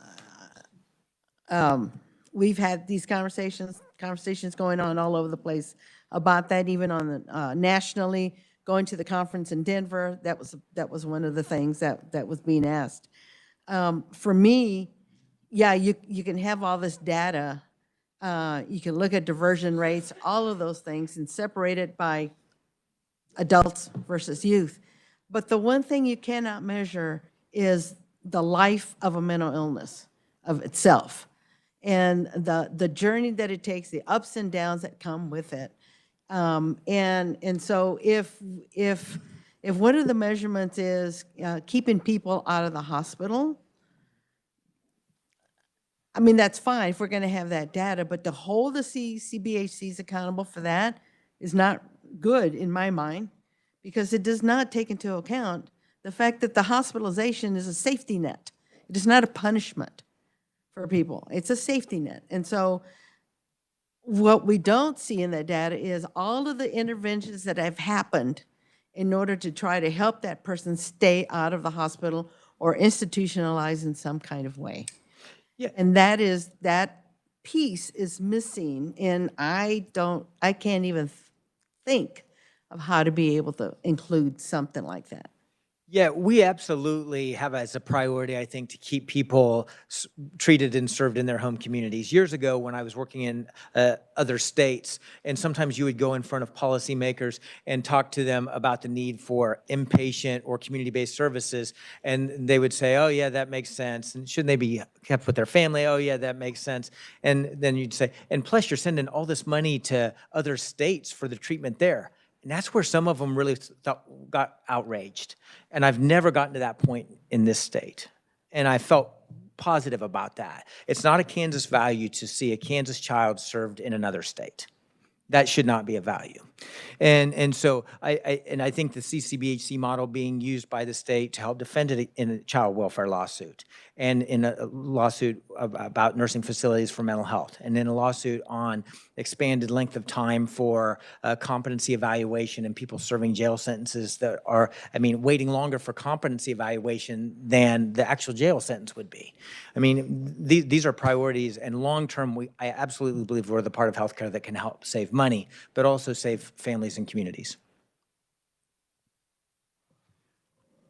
Any further questions of Kyle? Very good. Thank you, Kyle. You're off the hot seat. Who's next? Representative Bueller. Thank you, Mr. Chair, and I guess this would be for Megan Shreve if she's in here. And as Megan, thank you, Megan, for coming up. I guess, Mr. Chairman, as I was going through, and thanks, Elizabeth, for getting me hard copies of all this stuff. I put this together with my thought process tonight, but I heard a theme that was talking about accountability and inconsistencies between the MCOs and KDADs. Okay, and so when I boil the ocean with everything else we heard this morning, we heard the same thing in the IDD world, the TA world, the FE world, specialized medical care. I still want to know where the $40 million went, and I want to know where the $550,000, how that was taken away from Aspen, the recoupment process by the MCO. So I'm going to park that high horse for now. But a lot of those themes were consistent with what we heard this morning. So what I'm interested in knowing is, where do we start? Is it an accountability piece? Is it an inconsistency piece? And Megan, if you were to answer just for the IDD world, what would that path be? What would that first step be? It's a hard question to answer. We've had managed care now for a long time, right? So that does a lot of probably good things for, the regular people accessing care. Our populations in this room, I think I can speak for all of us in saying what we do is really specialized. And that's hard to do. Our providers all do a really good job of that. And so I think that's part of where the breakdown is, right? We're providing care to a specialized population that the MCOs may or may not have good experiencing in. And we've seen that. I think we're starting to collect that data. I think that the first part is accountability. When you go to KDADs and you get one answer, and then there's 3 MCOs telling you 3 different answers, and then we try to work through it, and the answer is always like, just call us. It's a one-off situation. Call us, email us, we'll fix it. That never gets fixed. So when we have good policy in place, in some of the examples that I gave, that there should be the answer right there written into policy. So why that's left up to interpretation, I think, is the biggest problem. So I don't know where that accountability comes in. I think you all could take a number of different steps in where we go there, but we have to have that. Okay. And follow up. So over the summer, I have been looking at other models to take care of how we deal with the waiver categories. There's fee-for-service like the state was in 2014. There are other models that could possibly better serve this population than we're currently doing. Would you agree with that? Yes. Okay. So, and I'm not asking you to speak for the other waiver categories, but it would seem that if it would apply for IDD, it would be the same logic would apply for TA, specialized medical care, FE, et cetera? I would assume so. Okay. All right. Thank you. And thank you, Mr. Chair. Thank you. And for the agencies and the MCOs that are listening, when you are coming up in the next day or so, I would hope that you have some prepared remarks addressing a lot of these questions as they come up. So with that, thank you, Megan. Any other questions for Megan? Okay, very good. Representative Sutton. Thank you, Mr. Chair. Is Scott Lopez still here? There you are. You were kind of hiding back there. I didn't see you. I thought you had bailed on us already. All right. How are you? I'm doing well, doing well. You brought up an excellent topic, though, and one that I had been hearing a little bit about myself. And that's, well, it's actually two topics that tend to run hand in hand, the prior authorization as well as the delay in provider payments. And so I had been, not because of your testimony, I'm not that fast, all right, that was a few minutes ago, but over the last couple of weeks, I'd been reviewing our contract and some of the things that we had put into the MCO contract. And one that's jumped out at me with more on the prior authorization front dealt with having a single point of contact at an MCO that makes contact with you twice a year and is kind of the clearinghouse for maybe training issues, coding issues, whatever might be the case that could get in the way with prior authorization. Is that happening? No, that doesn't happen. I work real close with, especially with the United Healthcare Community Plan with their TA waiver case managers, and they do an exceptional job caring for these kids and finding services for these kids. The problem we're running into is some of this equipment is expensive, so we have to have a prior authorization process. So we go through that prior authorization process and it's approved. Kansas passed a bill in 2014, that House Bill 2552, that said all clean claims have to be paid by the MCOs in 30 days. I was going to get to that. If it's not a clean claim, it has to be 90 days. So why do I have $152,000 over 90 days? The bill further says that the MCO has to pay a 1% interest charge per month, up to 12% a year for not paying timely. That's not happening in our state. And the problem in my area of expertise is we have 3 providers in the state that do what we do for these children. Okay, 2 of them are private equity national companies. We're a small business. I can't have 152, I can't cash flow the MCOs as a small business. So that's the problems we're running into. We're providing these services, and then they come back after the fact and they want to audit us after they give us a prior approval. They want to recoup the money. They want to delay payment. So what am I supposed to do if they recoup the money after an audit? Because I'm dependent upon the physician and the therapist documentation. I have no say-so in what they document. So I collect that documentation, I send it to the review at the MCO, and they approve or deny. I can't influence that documentation. It's clear cut, I can't.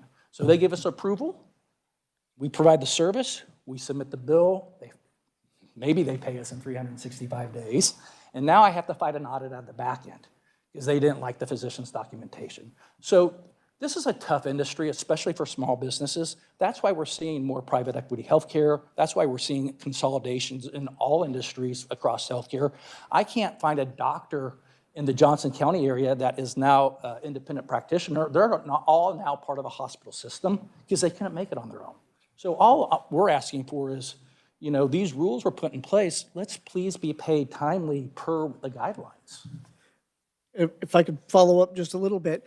Now, a debt goes beyond 90 days. Who does that report to? Who do you? We keep billing the insurance company. We keep sending them an invoice. We keep sending them an invoice. About 4 years ago, when I first started coming in here, I met with a representative, and she actually called KDHE, and we actually got paid. But you guys don't have time for me to be calling you every other month for you to call KDHE so they can call the MCO so we can get paid. That's a waste of the state's time. You guys are making important decisions. That's a waste of your time. Somehow, in today's world, this should be automated and just happen. Right. My concern is we put it in the contract that it's paid within 30 days or 90 in some situations. I'm wondering where the oversight on that is, and I know this isn't a question for you. I'm assuming KDHE or KDADS is listening in, and they'll be here later, and I'll probably remember the question by then too. But as your AR ages, does that get reported to KDHE at all? Is there any communication? That's something we have to work down. That's the error we're responsible for. I think in KDHE's mind, we received the approval for the MCO. So you guys have a partnership as a state with the MCO. They should be good stewards of the process and the money and do what they say they're going to do. And that's valid. I'm just trying to figure out where enforcement of our contract comes into play here if we don't ever see that. I guess, and I don't know how the insurance commission works, but maybe providers needs to start filing a complaint with the insurance commission. I don't know if that's the right avenue for that, but there's probably somewhere within the state an avenue for us to report we're not being paid timely. And I would assume it would be the holder of the contract, KDHE, but I might be proven incorrect this afternoon, so we'll find out on that. But I would, if you get an answer, I'd love to follow back up with you, Representative Sutton, and find out what the committee found out. very good. I plan on it. Thank you. Thank you, Mr. Chair. And I wonder if that might come under something that the Inspector General would look at also. Representative Ruiz. Hi, Scott. You talked about an audit, and I'm hearing from other folks that these audits seem to be coming fast and furious. Is that your opinion? We just got hit by United Healthcare on 80 claims here in the last 3 months for an audit. Now, they're not managed care claims, they're commercial insurance claims, but we're seeing more audits. I recently had a RAC audit through Medicare. We had a kid with cerebral palsy. He's 21. He cannot sit. His hands are all contracted. His feet are all contracted. He has no head or trunk control. The letter is beautiful, but the guidelines for the LCD for Medicare says it has to say he's bed confined. Well, you can read all the documentation, and you can assume he's bed confined. You can, he is. When I got on the phone with the nurses at Medicare at the RAC, they said, Scott, we know you're a good company. We know you take good care of people. We know this kid needs this. However, the LCD says it has to say he's bed confined. It doesn't say that. So even though they could infer he was, it's in the policy that it has to be that way. So we are seeing more audits. These Medicare, the MCOs, private insurers, we're seeing more audits on the back end. Is that something like just this year, or has it been increasingly? We see this ebb and flows. We went through some RAC audits about 5 years ago with Medicare, but I think what's happening is these payers are, if you're going to give me a prior approval, I think it's approved. The client and their family thinks it's approved. They're probably high-fiving each other because they're getting a standing frame and they didn't think they could get one. And so they're excited about it. Well, now we don't get paid, or then they recoup. What are we supposed to do? Go take the standing frame away from the kid? I'm not going to do that, but now who's going to pay for that? I guess we just did. Thank you. You're welcome. Any further questions of Scott? Senator Petty. Scott, good to see you. I'm just curious because with the timely payment, prior authorization, and continued reimbursement problems, and I know it's kind of like a litany of, has anything improved at all? I will tell you guys this, and I mean this. Like, I introduced myself to Representative Carpenter about 4 years ago, and he listened to me, and he had some meetings with me, and he He encouraged me to testify, and I saw you guys make changes. And we got involved with KDHE, and we did a work group, and that was a very positive work group for what we were working on, because it helped the two stakeholders understand each other and what we were working through. So I've seen a tremendous amount of change. We saw some reimbursement changes. We've had more open communication with the MCOs through things. We had the opportunity when it's a service that's kind of a harder service to obtain, we have some different reimbursement opportunities there. So I've seen plenty of change through this group. I know you guys read all these testimonies because of the questions you ask people. So I know this is a lot of work, but I mean, I really think the one thing I'm struggling with KDHE a little bit is after that House Bill 2240 last year, where it says that any changes to the Medicaid program that has a financial implication has to be run through the legislator. So now when I go to them with access problems, I do get a lot of, that's got to go through the legislator. So now I have a whole new task on my hands is to, now I have to go out and meet with you guys and convince you guys that we need to make some changes and what that looks like. And so KDHE just kind of washes their hands of it. And I know they didn't want to do that because when HB 2240 was happening, they actually emailed me and they asked me to send you guys some letters and talk about my thoughts around the bill. So I'm finding that the state, KDHE, and you all as a committee, you're trying to do the right thing. We just have maybe some barriers in the way that we maybe need to get our heads together and work through. Thank you. Thank you, Pat. And I might correct a little bit, is that's the LCC, not the entire legislature. So 2240 says those changes have to be authorized by the LCC. Yes. Not the entire legislature. Yeah, it's the legislator or the LCC. They The meet this legislator's not in week session. on some other issues that KDHE has, and they'll decide then. So it's not entirely up to the entire legislature. You don't have to wait till then, is what I'm saying. Okay. Thank you, sir. All right, thank you, Scott. Any more questions of Scott? All right, thank you very much, Scott. Anybody else? I might add just for reference here, you're eating into your lunch hour, so keep your questions very quick, very concise. Senator Erickson. Thank you, Mr. Chair. Quick and concise. Is Sean Gatewood here? Oh, there he is. Sean, you mentioned a hard and fast deadline for a federal deadline that's coming up. When is that? And what can we do to make sure that that does not happen? Yes, ma'am. I need to look that up. I'm blanking right now. I can't remember when that deadline is. I will find that for you and get that back. I think at this point, engaging KDADs and making sure that they are sort of staying on task on that topic would be extremely helpful, and I'll get you that deadline as soon as I can get it. Thank you. Representative Ballard. You mentioned you might lose the program, but what really got my attention when you talked about SNAP, because I know how important SNAP is. Would you just expand a little bit more of what your concerns are about anything new that's happening with SNAP and how, I'm trying to think of a nice word, people are getting messed over? SNAP is a little bit outside of my expertise, but it has come to my attention that there are problems getting, reauthorizations back into the program. So somebody that has already been in the program, a lot of the folks that we serve are, they're on SNAP because they're, folks that have significant disabilities. And we're seeing some of those folks having issues getting reauthorized in the program. I don't know what that delay is or why it may be. All right. Thank you. Thank you, Mr. Chair. Further questions of Sean? Further questions of anybody? Representative Ballard.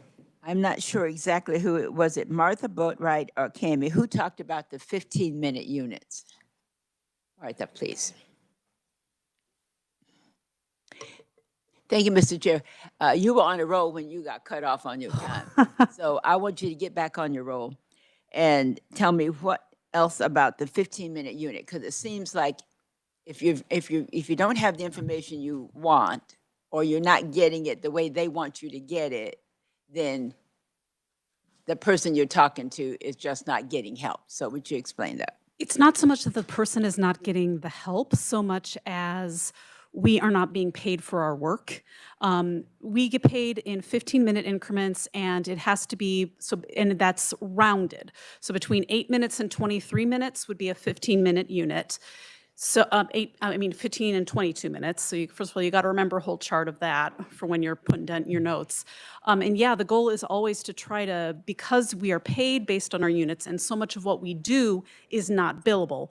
Driving out to see people in rural areas, the time you're in the car, you're not getting paid for that, or at least the agency is not getting paid for that. Your paycheck is being paid for that, but like TARC would not be getting money for that. So the result is that a lot of case management agencies run at a deficit, and it becomes very, very hard, especially as we're starting to try to get more case management agencies open. It's very hard to do that because there's very little that you get refunded for Medicaid for. So if people live out in the countryside, it's hard to justify driving, half an hour out there to go do, a half-hour visit with them, because it winds up being an hour round trip, and that's an hour that you aren't billing, you aren't getting units, and the company is not getting compensated for it. If you are on a phone call with somebody and it's just 5 minutes, you better find something else to do with that phone call immediately, 5 minutes later that day, so that you can actually bill for the units. Otherwise, you've got a gap there that you aren't getting paid for if you can't do a follow-up until the next day. And these little increments can start building up, and it can become very hard to actually get all the billing units that are required to make a company be viable to be operating in the long run. And the idea of encounter billing is that you would be paid basically per person to a certain extent that you have on your caseload.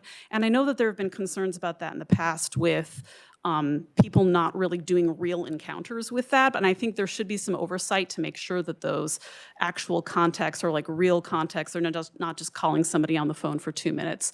But I think not having to expend the large amounts of effort and time that we put into just noting down everything that you're doing, putting it into a system, getting it all calculated, submitting all the billing, the complicated billing process winds up eating up our time that I would rather be spending making in-person visits with the people that I know, getting to observe what how their providers are operating in person. All of that stuff, the Medicaid billing in 15-minute increments is just a suck on that time that we could be spending doing better things. So. Thank you. You explained that to me. Thank you very much. Thank you, Mr. Chair. I'm going to take a chance on my memory. If I'm not mistaken, that's a CMS guideline. Yes. And so it's not a state function. So while I have long railed about how inefficient that is, it also comes down from the federal government. So thank you for that. Representative Buehler. Thank you, Mr. Chair. And this goes back to Matt at Maxim. And We're done. I'm sorry. All right. Oh, sorry. I'm super petty. So Martha, along that same lines, I know, I'm not sure you directly mentioned this, I think Courtney did, but so on this 15-minute reimbursement model, one of the other issues is our low reimbursement rate. Yes. So is that correct? We're doing it at $4, or do you share that? I do not remember the exact reimbursement rate, but ours is not the same as, because we're Medicaid, not a waiver services, our reimbursement rate is not the exact same as that. I don't have the numbers right on me, but. Yeah. And obviously, we don't get paid $75 an hour. That would be awesome because we have overhead for buildings we're lucky that we have like a driving reimbursement. I know that not all providers are able to do that. And for facilities, for tech, for paper and all those things, take an overhead off of that. So it's not like we're being paid $75 an hour. I think that is sometimes a misapprehension that people have. I would love to be making like $150,000 a year or whatever that is, but that's not what case managers are getting paid.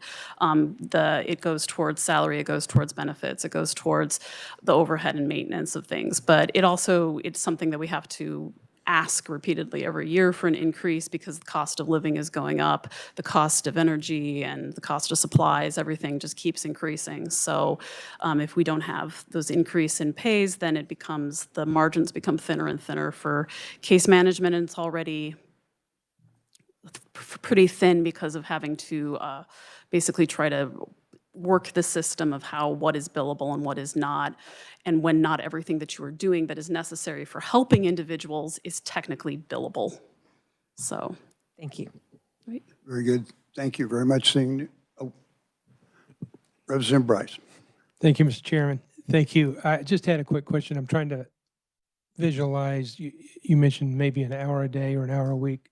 People are trying to fill in these 15-minute gaps. Is there any kind of, to help with the inefficiencies of that, is there any kind of technology or AI or something like that can track and help, or is this all just done by hand? I'm just trying to understand.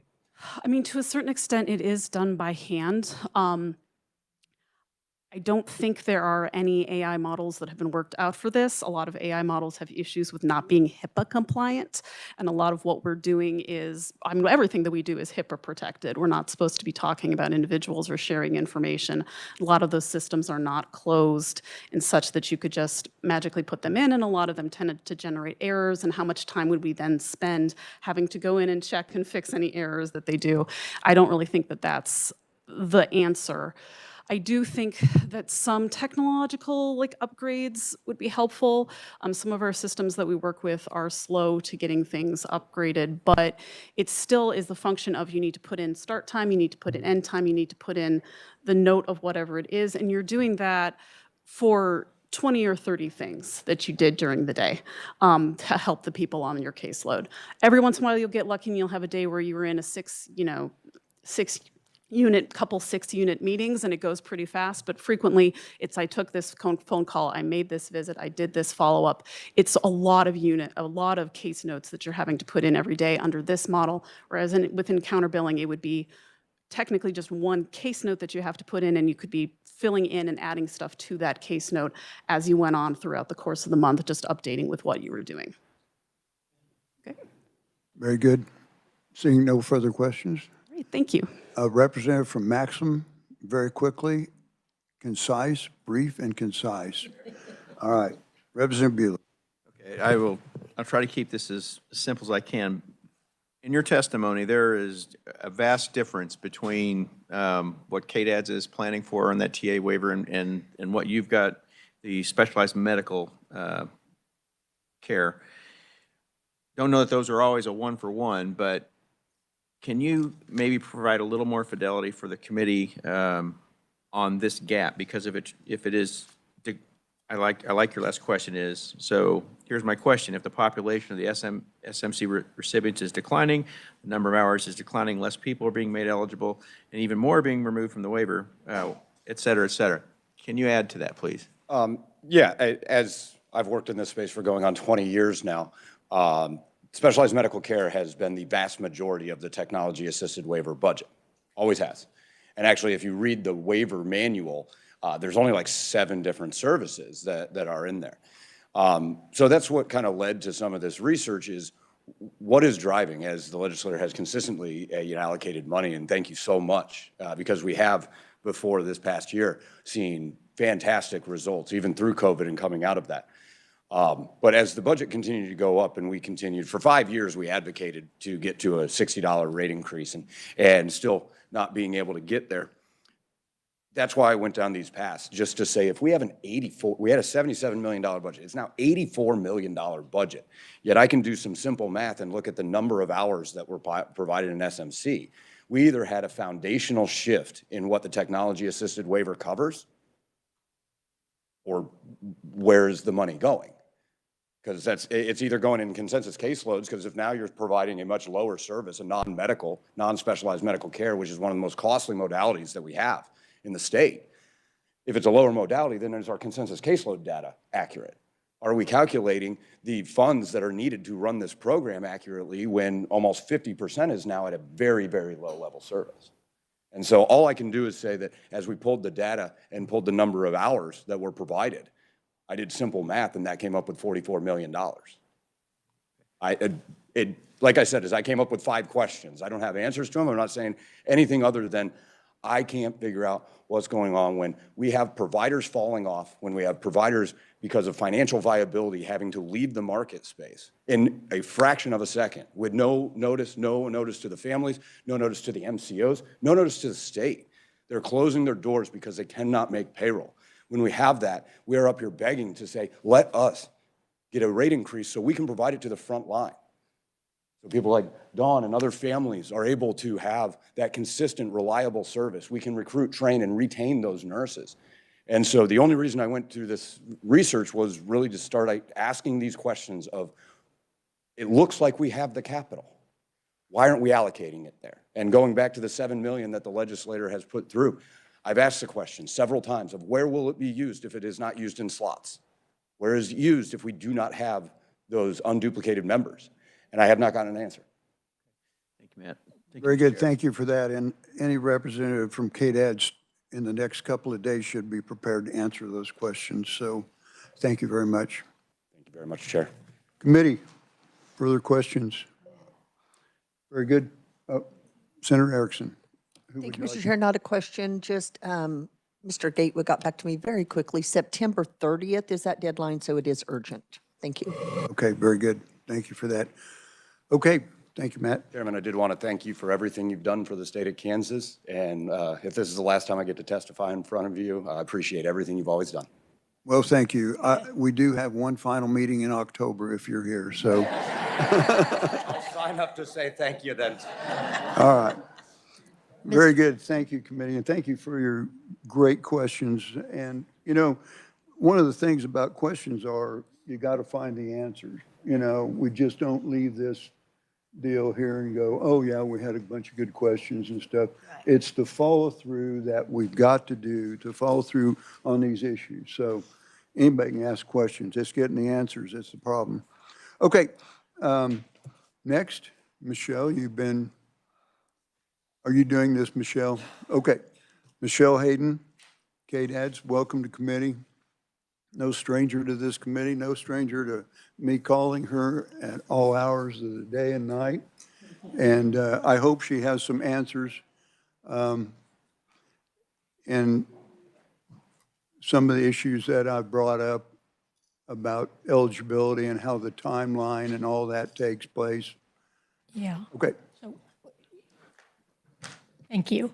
I'm Michelle Hayden. I'm the LTSS Commissioner for KDADS. I was asked to talk today about our waiver waiting lists, so that's what I've prepared. And just for background, waivers are an agreement with the Federal Centers for Medicare and Medicaid of what services are offered and how we provide services to different populations. These waiver applications cover a complete range of activities, assessment and level of care, who, what, where, and how, services, what services, the duration, and the amount and scope, ensuring health and welfare, program evaluation, appeal rights. So it just covers everything. Most waiver applications are about 200 pages long. They're very extensive. So just kind of talking to you briefly about authorities for waivers. There's 1115 research and demonstration waivers. There's the 1915B waiver, which allows states to provide certain services to specific populations.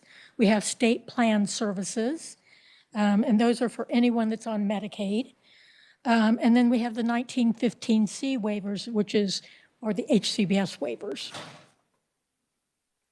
So the steps for implementing a waiver are very extensive. You have to identify the need, design the framework, monitor utilization, and adjust policies. And then we have ongoing federal compliance reports. We track quality measures, and we adjust waiver as needed. So in Kansas, we have 8 HCBS waivers. The autism, frail and elderly, intellectual and developmental disabilities waiver, the severe emotional disturbance waiver, technology-assisted brain injury, and October 1, we will also have the community support waiver. It has been approved by CMS. We're just getting ready to launch it. So to become eligible for an HCBS waiver, a person must meet specific financial limitations, functional health requirements, and targeted group criteria.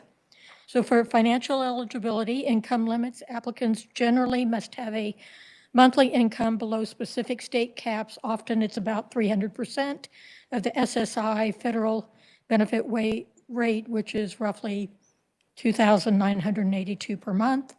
The income is looked at only for the person who's being served by a waiver. So if other people in your household make money, above that, they're only looking at your income. Asset limits are single applicants typically cannot exceed $2,000 in countable assets such as bank accounts, cash, life insurance policies, though primary homes and certain vehicles are excluded. There are special protections for spouses. Special rules all allow a healthy spouse to live at home and to keep a larger share of the joint income and assets when the other spouse applies for care. So there are a number of eligibility requirements for HCBS. The level of care, which is the functional assessment. The applicant must require the same level of daily care that is typical provided in an institutional setting, such as a nursing facility, hospital, or intermediate care facility. They must have activities of daily living measured.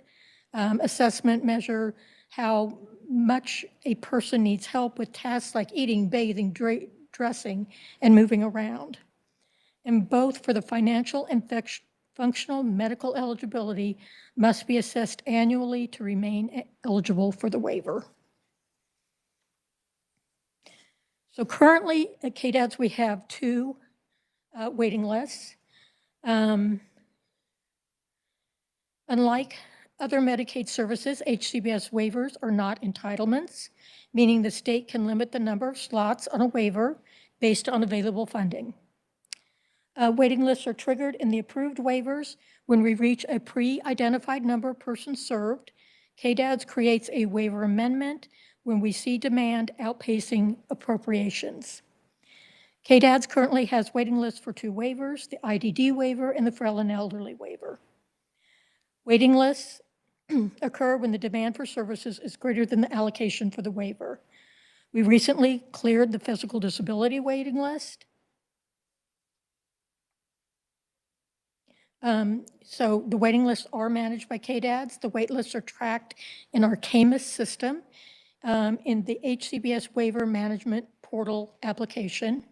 This application provides various modules to assist KDADS personnel to properly manage the HCBS waiver program, the HCBS waiver waiting list, and HCBS crisis exception requests. To ensure confidentiality, KDADS is not currently able to have a public-facing waiting list page. So for waiting lists, we have offer rounds. Offer rounds are conducted when slots become available, either through additional legislative appropriations or natural attrition. For the IDD waiver, we make offer rounds when approximately 50 to 100 slots have become available. However, we always need to leave ourselves a bit of cushion for crisis transitions. We monitor these openings weekly. We see approximately a 75% acceptance rate for offer rounds on the IDD waiver. Our IDD division completes a semi-annual waitlist cleanup with the CDDOs to ensure statewide waiting lists are up to date and accurate. So managing the crisis exceptions. Crisis exceptions can be granted that allow individuals on waiting lists to be moved off the waiting list and receive services in the event of a crisis.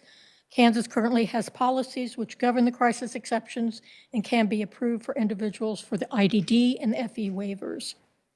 KDADS is cognizant of how many people are waiting for services, therefore, crisis exceptions are carefully considered and follow policy. And we do have links to, if you go to our webpage, you will see links to those policies. For the IDD waiver, we need certain documentation to grant an exception. Documentation from law enforcement or DCF supporting the needs of the person, protection from confirmed abuse, neglect, or exploitation, documentation substantiating the person is a significant or imminent risk, is capable of performing serious harm to themselves or others. CDDOs are responsible for providing all supporting documentation necessary to render a determination for a crisis request. So the FE waiver, this is our newest waiver with a waiting list, but this is how we determine crisis for that, and we've just had a waiting list since July 9th, so we don't have a lot of data yet. But we would look at substantiated APS reports of abuse, neglect, or exploitation. An individual is in the end stages of terminal illness and life expectancy, documented by a physician, is less than 6 months from the date of the crisis exception, a victim of domestic violence, and imminent risk of a nursing facility or hospital placement that could include loss of caregiving, increased physical need, and or diagnosis of dementia or Alzheimer's resulting in the individual being determined unsafe to live alone or without supervision when cognitive decline impairs their judgment, memory, or physical coordination. These individuals must not already be receiving natural supports to meet their needs. So these are the last numbers we have for HCBS waiver enrollment. The July numbers will be coming out later this week. Currently, for the intellectual and developmental disabilities waiver, we have 5,348 people waiting for services. And then I will give you some numbers for that we have for FE. The report hasn't come out yet. So currently, we have 213 people waiting for services on the FE waiver.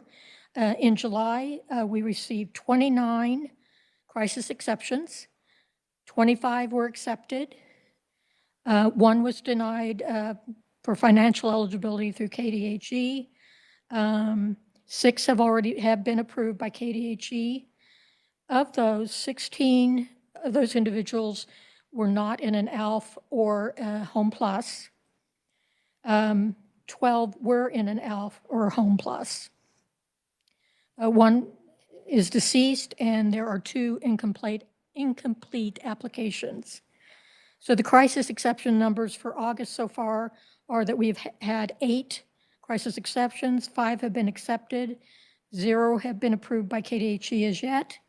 We have 3 that are not in an ALF or a Home Plus, and 2 that are in an ALF or a Home Plus. So that is the information that I have right now. I know that's not a lot, but we just started the waiting list, and we're trying to look for data, as we move forward with this and to manage that waiting list. I did want to talk about a little bit about some legislative considerations. So if you want to reduce the waiting list, increase funding to expand waiver capacity, workforce investment, enhance wages and trainings for DSPs, service expansion, improving rural access and provider capacity, system efficiency, streamlined processes within KanCare, system modernization, adapting systems to address CMS corrective action plans and final rules, and program integrity, identifying fraud, waste, and abuse. That's my presentation. I'll stand for questions.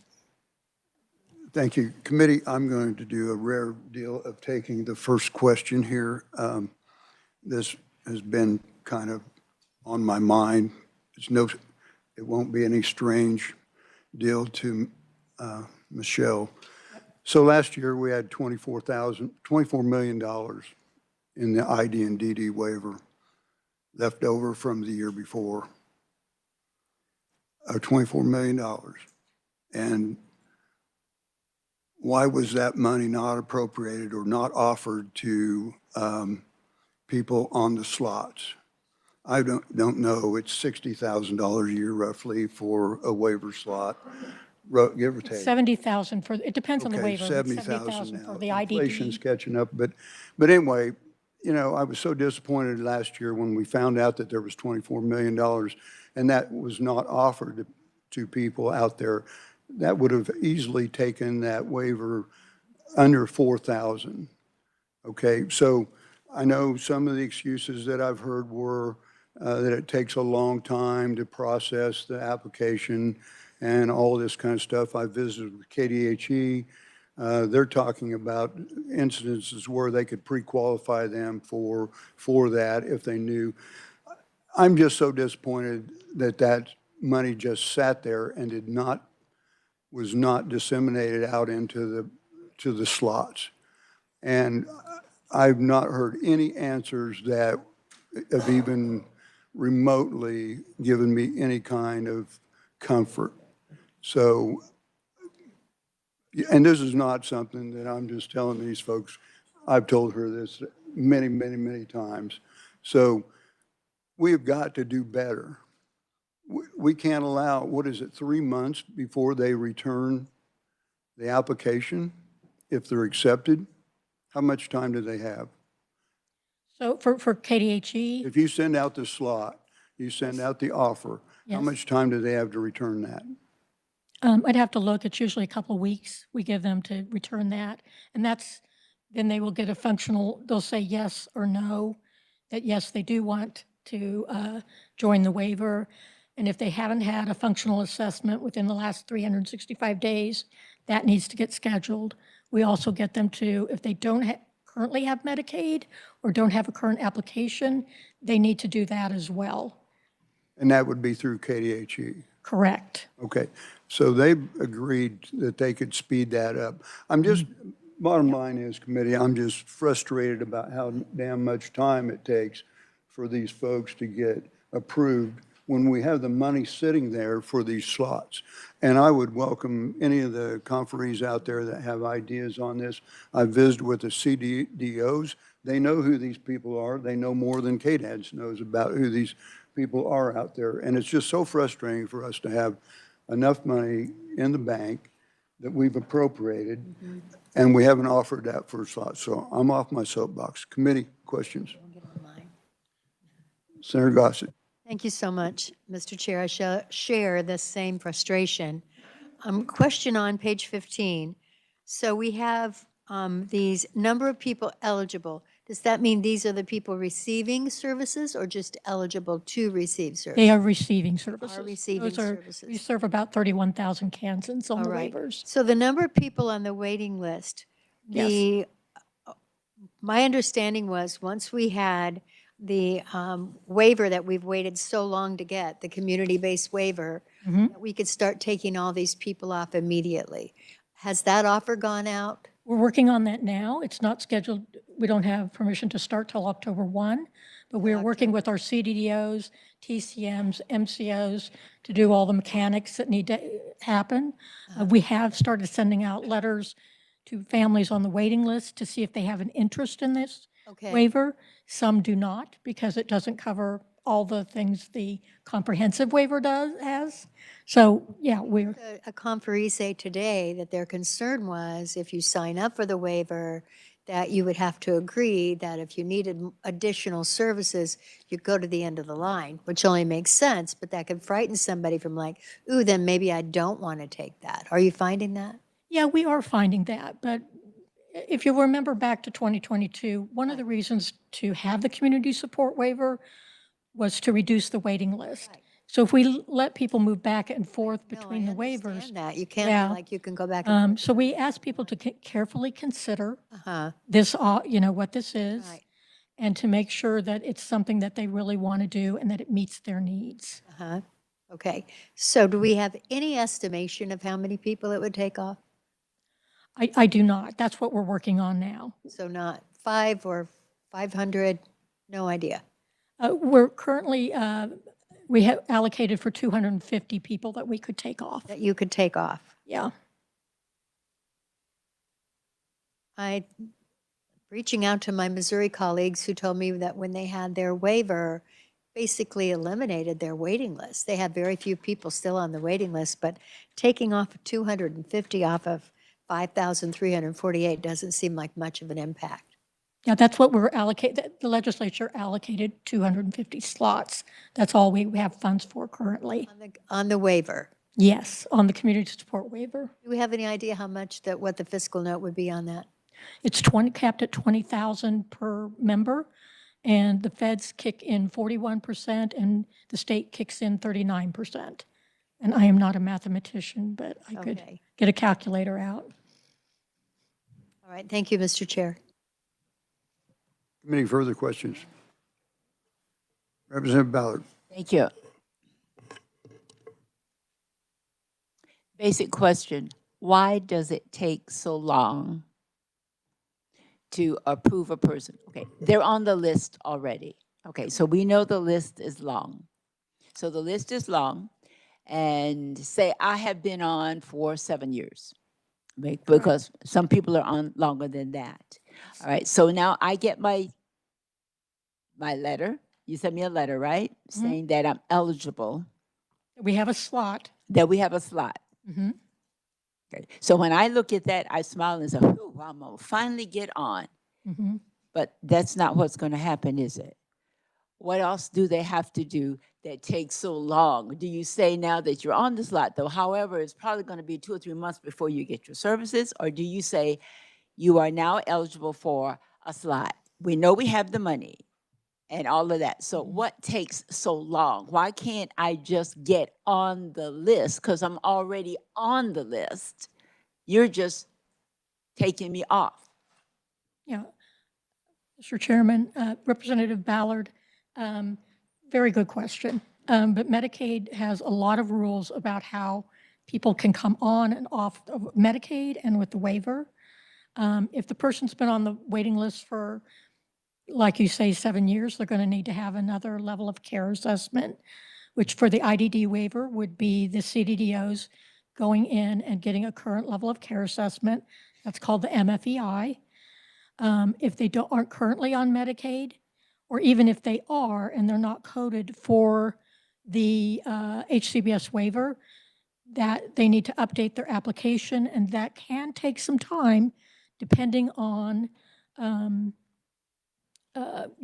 what their financial situation is. Some people are able to get all that information turned in quickly. Others struggle with that, especially if they have unknown bank accounts or anything like that. But we work to move people through and follow all the rules around Medicaid to get them there as quickly as we can. And it is not an emergency service. It is, a planned service. Once they get through that piece, then they're referred to the managed care organization who meets with them, develops a service plan, and then they authorize services for the chosen services. So yes, it can be very long. I agree with you. Wait, okay, all right. Now, I'm on the list, and for 7 years, I've been on the list, but you haven't really looked at me at all anymore. You haven't. We review every 6 months with the CDDOs. So you have been reviewing me, so why am I not up to date as to what my status is? Because we don't do level of care assessments, and we don't ask for a Medicaid application because it has to be done annually. So if we don't have an open slot, we're not going to keep doing it every year. That's very costly to do that. And I think back in 2008, we stopped doing that, where we assessed people on the waiting list every year to make sure they're still qualified. So they'd have to go and get that assessment with the CDDO, and then they'd have to go, if they don't have Medicaid, they're going to have to complete a Medicaid application. Okay, Mr. Chair, I won't ask any more questions. Wow, this is frustrating just asking the question, and I know it is for you to give the answer.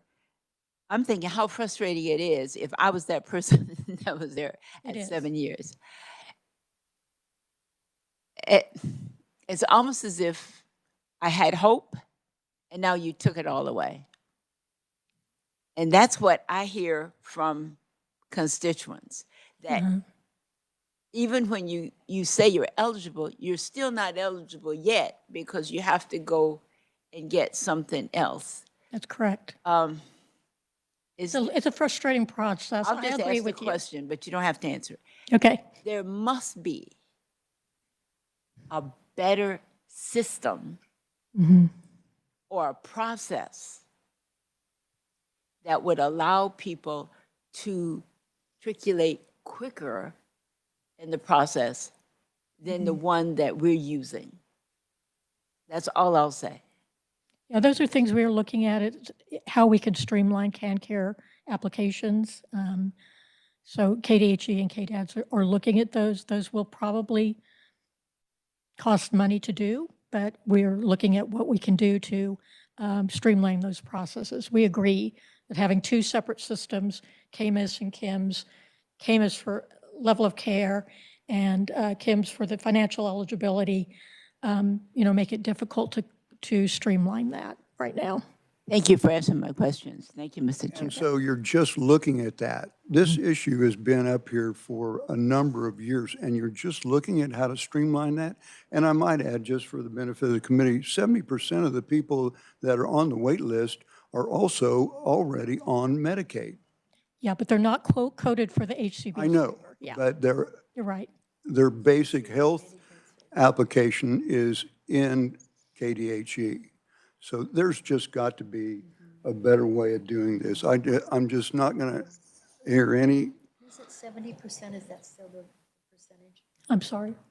Sorry, Mr. Chair. Is 70% still the percentage, or is it higher than that? I thought it was It's around higher. 70%, Okay. 70 to 75% is Because of their for income. IDD. Now, that's not true for every waiver. Not true for every waiver, but for IDD, 70% are already receiving Medicaid healthcare Yes, services. Thank about that. So they're in the system. I mean, it just. Yes. So Representative Bueller. Thank you, Mr. Chair.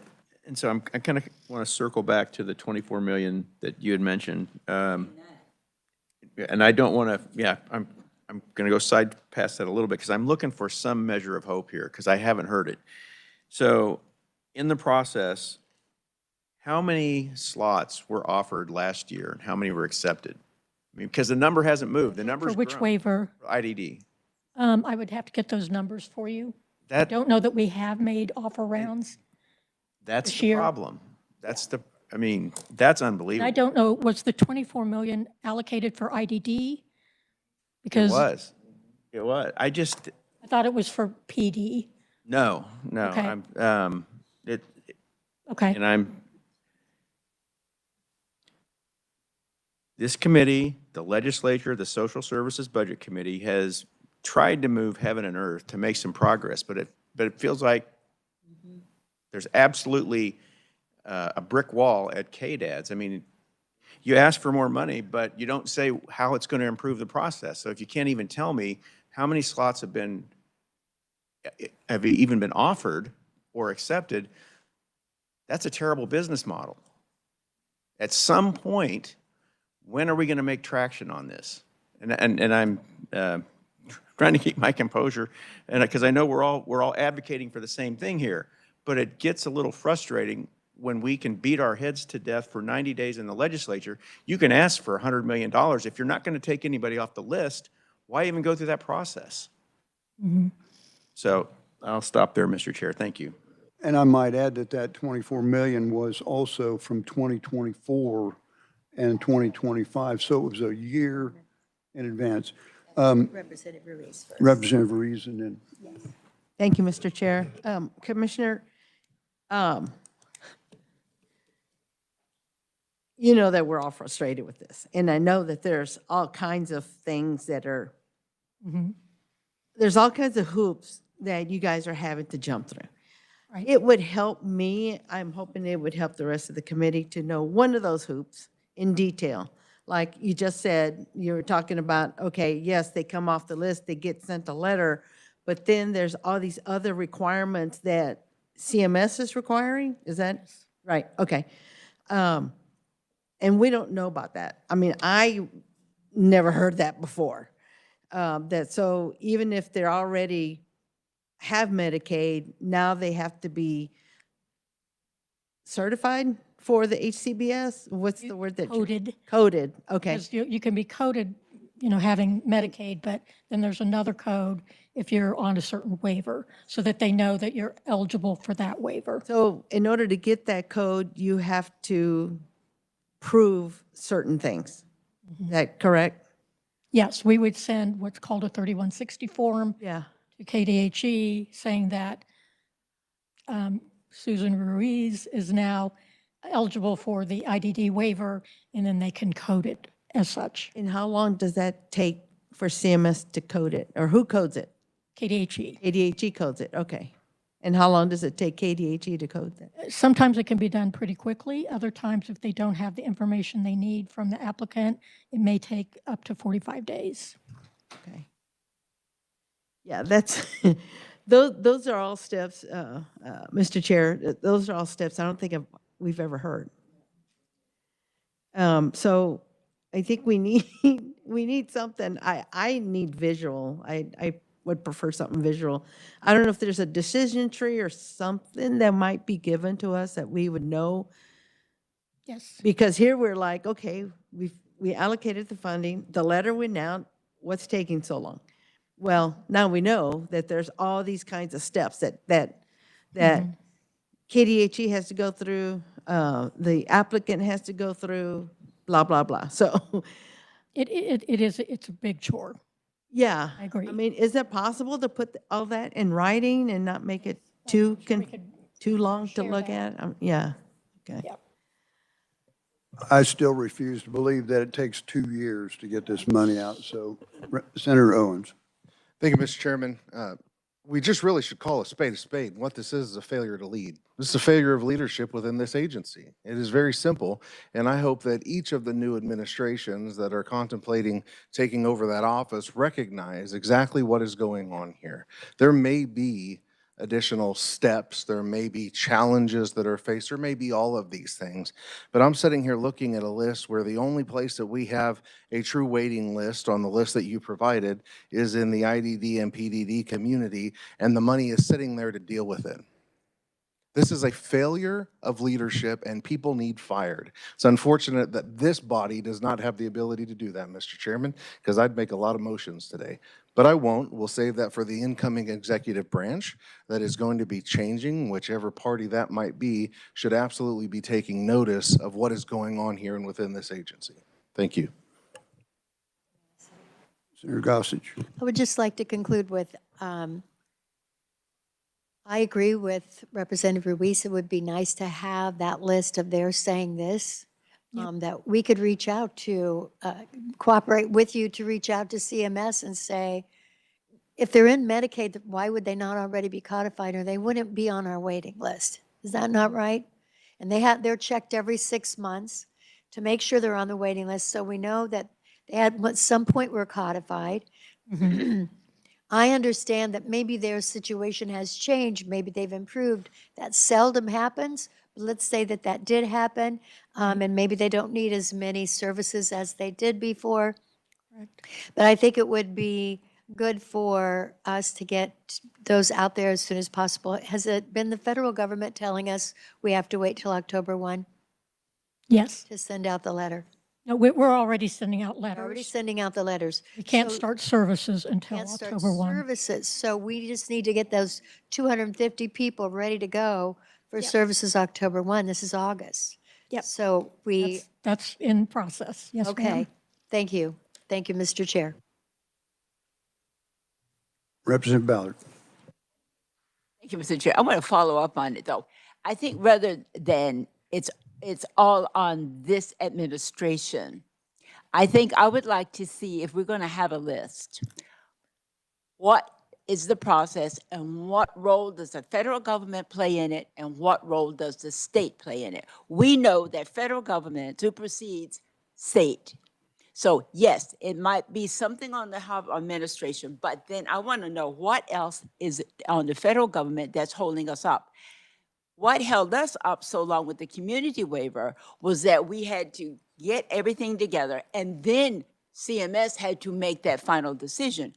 one would say, why did the state take so long? I asked that question. It wasn't so much the state took so long. It was once you submitted it, you got something kicked back to you, and then you had to do it again. So I think we have to look in terms of what the federal government is doing and what process that has triggered that has slowed up what the state can and cannot do. Okay. Thank you, Mr. Chair. Committee, further questions? Well, I think my thinking on this is if I was getting my butt chewed like Michelle has for, at least 2 years for me, I would be saying why couldn't get it done as fast as I could. And that's what I need to know. I've talked to CDOs. They know who these folks are. They can get it done. I had 3 of them in my office just here a couple months ago, and they can get that done. They know what's going on out there more than we do. So I'm just, anyway, May I say? Senator Gossage. I met with CMS a couple of weeks ago. And one of the things that came up was about the community support waiver. And they were like, well, Kansas has known all along what the problem was. The right? what? You knew all along when you were first denied, you knew all along what the problem was and you were trying to get that fixed. Is that right? How many months did that take to try to get We that? weren't denied. We went through the process of Right, getting it approved, yeah. right. And the main reason for the denial was, There was no denial.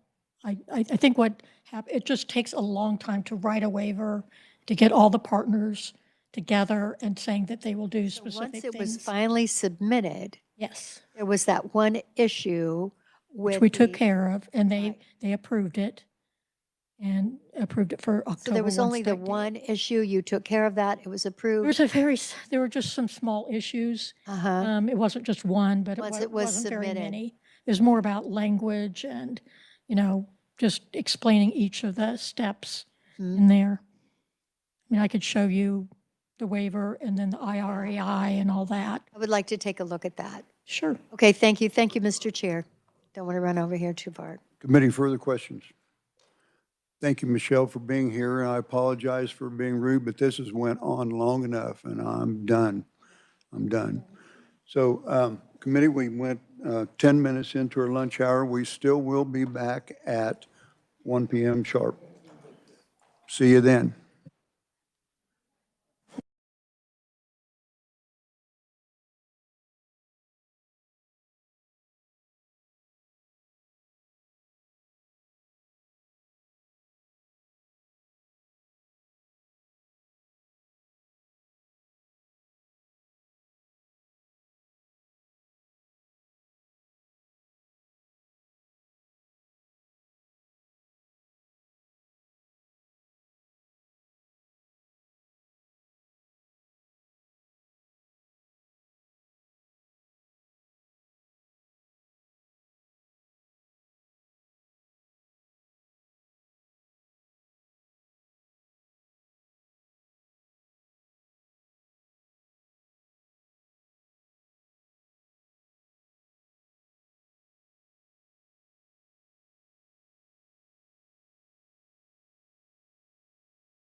Committee, we're going to go ahead and bring the meeting to order. I trust everyone had a good lunch. We're 5 minutes late getting back. First item of business will be Dementia Care Truth in Advertising Work Group. Kylie, you're up. Oh, and Jamie. Welcome to committee.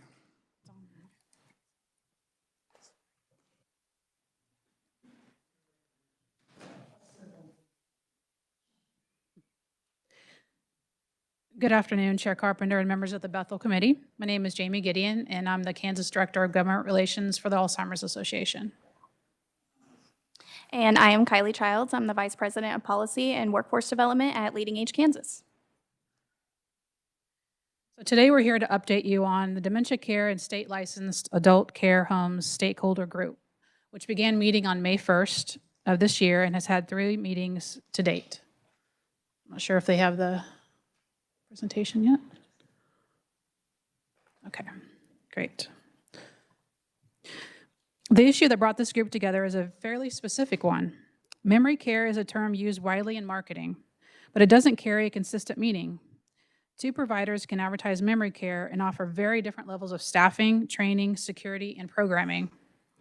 Families comparing options often have no reliable way to tell the difference. That's the consumer side of the problem. People are making a high-stakes, often urgent decision with incomplete information. The provider side matters just as much.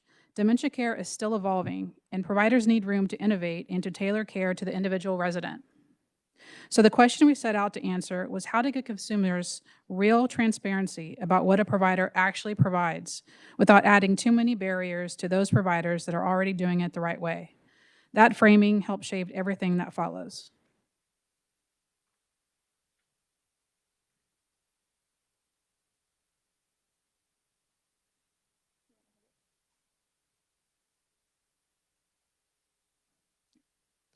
We invited stakeholders from organizations with a long history of work on this issue: Leading Age, the Alzheimer's Association, and Kansas Healthcare Association, and Kansas Advocates for Better Care. We also included the state agency that would be responsible for implementing any legislation that passes, so we had a practical view of what carrying this out would require. And we were fortunate to have Representative Dave Bueller join us to provide guidance along the way. All organizations were allowed to choose 3 members to attend.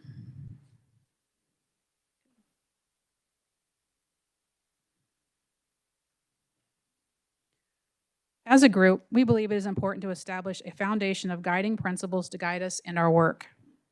The first guiding principle is that transparency for consumers is essential. This was the strongest theme from stakeholders: the need for clear, consistent, and accessible information so families can make an informed choice. Practically, this means a few things. When a provider markets memory care or specialized dementia services, there should be a clear description of what that actually includes. Services, limitations, and admission and discharge criteria should be disclosed in plain language. And that same information should show up consistently in marketing materials, admission documents, and the service agreement. The underlying goal is alignment. What a family is told in the brochure should match what they experience after move-in. Stakeholders also pointed to the need for accessible information on providers, services, and payment expectations, along with education and support resources for families who are navigating dementia care for the first time. One caution we heard repeatedly: more paper is not the same as more clarity. The goal is better informed choice, not information overload. All right. And then the second principle we heard from the stakeholder group was we needed to be able to preserve flexibility in care delivery models. And so what our stakeholders said was we don't want to be overly prescriptive with regulatory requirements that's going to stifle innovation as we continue to learn more about dementia care and other cognitive impairments and how to best treat and serve those individuals that have those. So we're looking at how can we allow providers to tailor care based on resident needs, staffing, and operational realities, avoiding any mandated ratios that might limit a provider's ability to keep up with the dynamics and changing environment and what the needs of each specific resident is, and making sure things stay person-centered. Then looking at supporting individualized care approaches and regional provider-specific models. maintaining that flexibility to adapt to emergencies, evolving best practices, and avoiding that regulatory structure that requires frequent updates to overly prescriptive requirements. We know sometimes our regulatory process can take some time, so we want to make sure that we allow that flexibility so we don't have to wait for the requirements to keep up. We can stay on top of it a little bit easier. So the primary goal of this one was to prevent rigid one-size-fits-all requirements while preserving that innovation and individualized care. The third guiding principle is accountability for misrepresentation or bad faith marketing. There was strong agreement in the group that transparency only matters if there's some accountability behind it. Providers should be held to what they represent to the public. The approach stakeholders favored is complaint-based. If a family believes there's a gap between what was marketed and what's actually being delivered, there needs to be a clear way to raise that concern and get it reviewed, along with what consumer-facing tools to report and resolve issues. Just as important as what it is what this is not. It does not create a sweeping new oversight structure. The aim is to a clear mechanism for dealing with bad actors without oversight to the many providers already doing this well. That's why the approach is progressive, with real opportunities to correct a problem before penalties come in play. The balance we're trying to strike: protect consumers from misrepresentation while keeping the burden off compliant providers. And then that final principle is aligning policy with operational realities and care settings. And really what we heard from our stakeholders in the group about this one was we can all sit in a room and come up with these are the best ways that we can care for somebody, but then what does it look like on the ground? And sometimes those two things do not connect. So we wanted to make sure that we're giving recognition to when we're talking about dementia care outcomes, we're not giving a solid guarantee. We are humans caring for other humans. There's going to be variables and variations in that. Making sure that policies are reflecting the staffing realities, operational constraints, and resident variability. Avoiding requirements that create unintended barriers to providing care. Ensuring consistency with existing regulatory frameworks, and we do not give providers something that contradicts something else and set them up for failure. And then supporting sustainable provider participation in dementia care services. What we do not want to see happen is we put something out there that unintentionally reduces the amount of providers that are wanting to provide these dementia care services, which are very needed in the state. All right, and then we can go to the next slide. So meeting one, really this one, what we just talked about with our aligning principles, that's all we were trying to do when we got all of these people into a room was, can we come to a consensus across consumers, providers, and the state agency of what we want to work towards? What was the main goal that we were going to work towards? And that's really where we fleshed out. We're looking at transparency. That seems to be the main issue that consumers are facing, and that our providers that are doing the right thing are seeing on the flip side of it. So when we talked a lot about some of the discharges that we see in adult care homes, what is it that maybe people who are overpromising and under-delivering are leading to that? And some of our providers who are doing the right thing are trying to help in those emergency situations. How can we do something on the front end that tries to prevent people from trying to navigate around those circumstances to overpromise and then under-deliver? So again, looking at that consensus around transparency, not regulation, and identifying that need for a standardized disclosure process. So once we got everybody in the room and said, okay, I think we all agree on this, we can move forward to meeting two.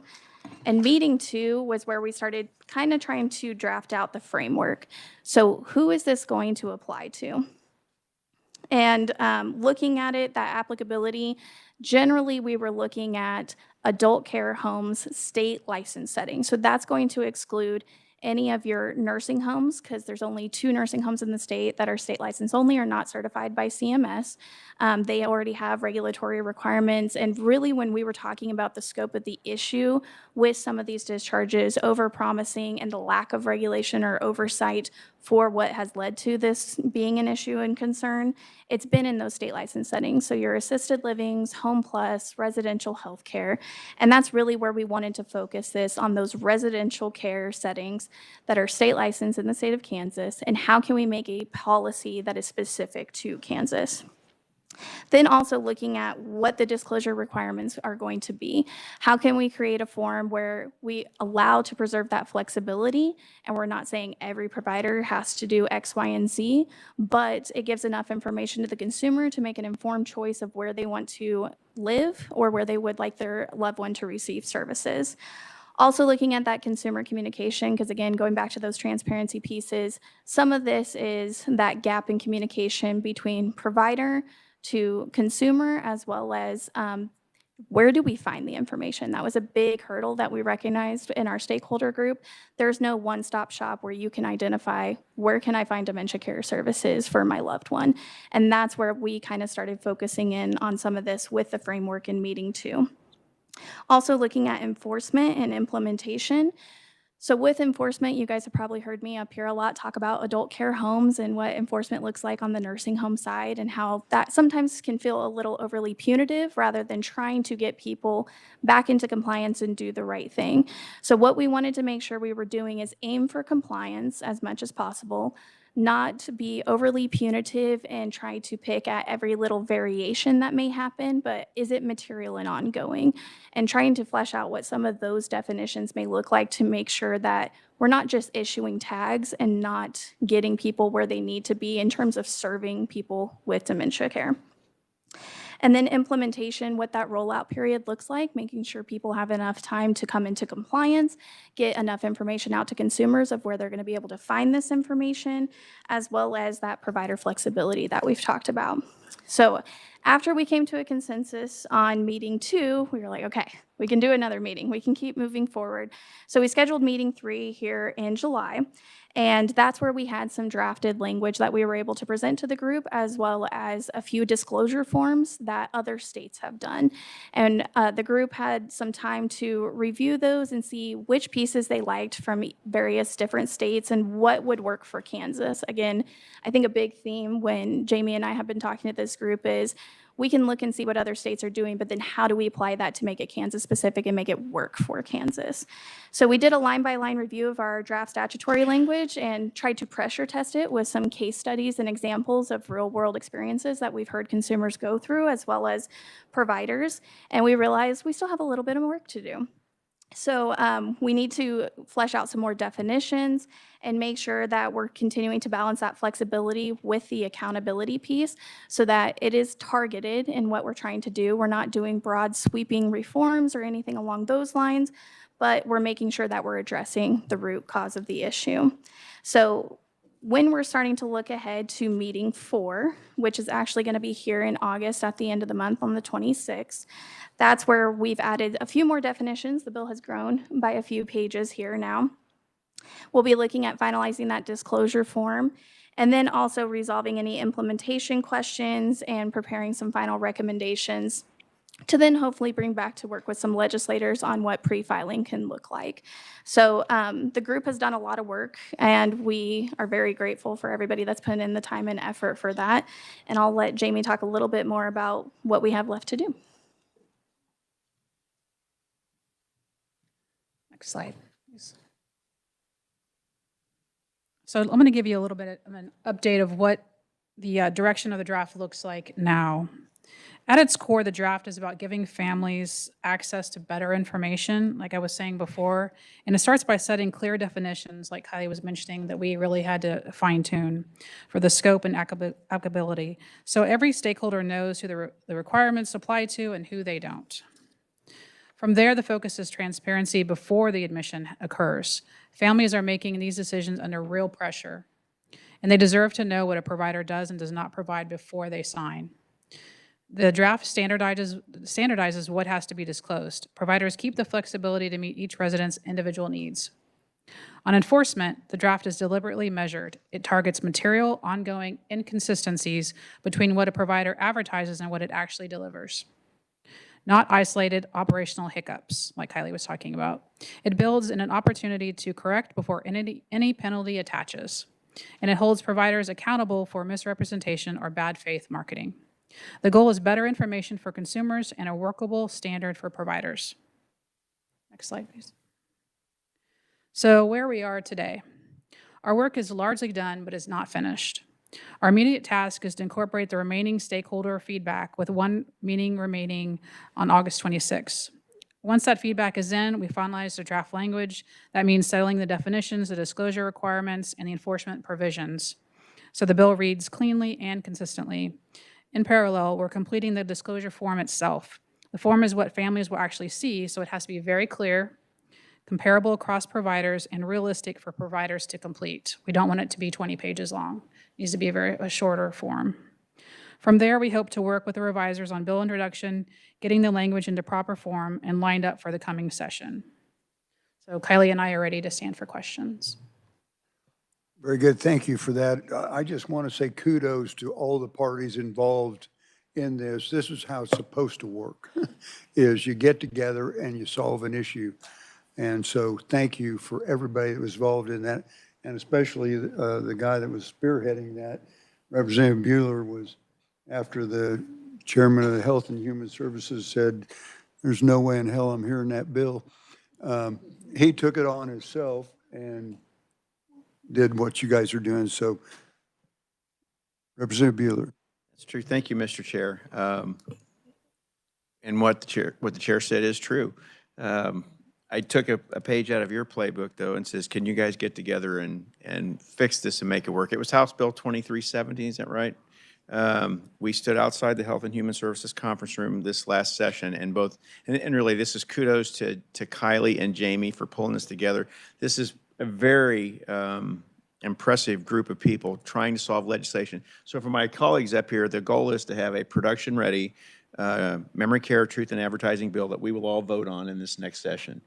That is the plan. That's the way we're working. And as they mentioned, it's not going to be over the top but we all know when we put a loved one, if we have to have a loved one go into a facility with dementia or memory care, that whatever that facility says they're going to do for our loved one, they're going to do it, and they're going to be bound by it. So I can tell you at the start, these two ladies were maybe this far apart, and it's been really cool to see them work over the summer and to be a part of it. But it's their work, and I thank you very much. So, yeah. Committee, further questions? Representative Ruiz. Thank you both for the work you've been putting into this. Kylie, can you talk a little bit more about the preserve flexibility in care delivery? Do you have some examples? So I think when we were looking at the legislation that was referenced last year or last session, there was some very specific numbers that are tied to things along the lines of training hours or what specific training they needed to go through, who that had to be, including contract staff, which for our providers makes it difficult because we don't have oversight to force that piece, but we still carry the liability there. So what we were trying to do is say, yes, we need to have these pieces. There needs to be training. These are the guiding principles to that, but we're not going to put a specific hard and fast number because we don't have enough data, in our opinion, to be able to back that up. And with things that continue to change and evolve as new research comes out, we didn't want to be tied into something that then we're going to have to come back and change in the future. Yes. It's not quite what I was hoping you would talk about. I understand that, the training on the staff side, but regarding the person who is in the facility, what kind of flexibility might be needed? What might be a situation that would call for some flexibility with whatever services are being provided? Yeah, so in the state license settings, there's negotiated service agreements and person-centered service planning. And so that's really what we're trying to drive home is somebody may want to participate in ceramics and arts and all of these different service lines that we are offering within the scope of that provider. But then on a different day, they may not want to participate. So we don't want that to result in a tag. We need to have some flexibility there based on their ability to participate and to consent to that participation. And then also looking at generally what people like to do. So making sure we preserve the flexibility and say, just because we offer all of this does not mean every individual has to participate in every activity. Committee, further questions? Senator Petty. I was just curious. I mean, I applaud you and Representative for, moving forward on this. What have you, as you've had these meetings, what have you found are the biggest roadblocks?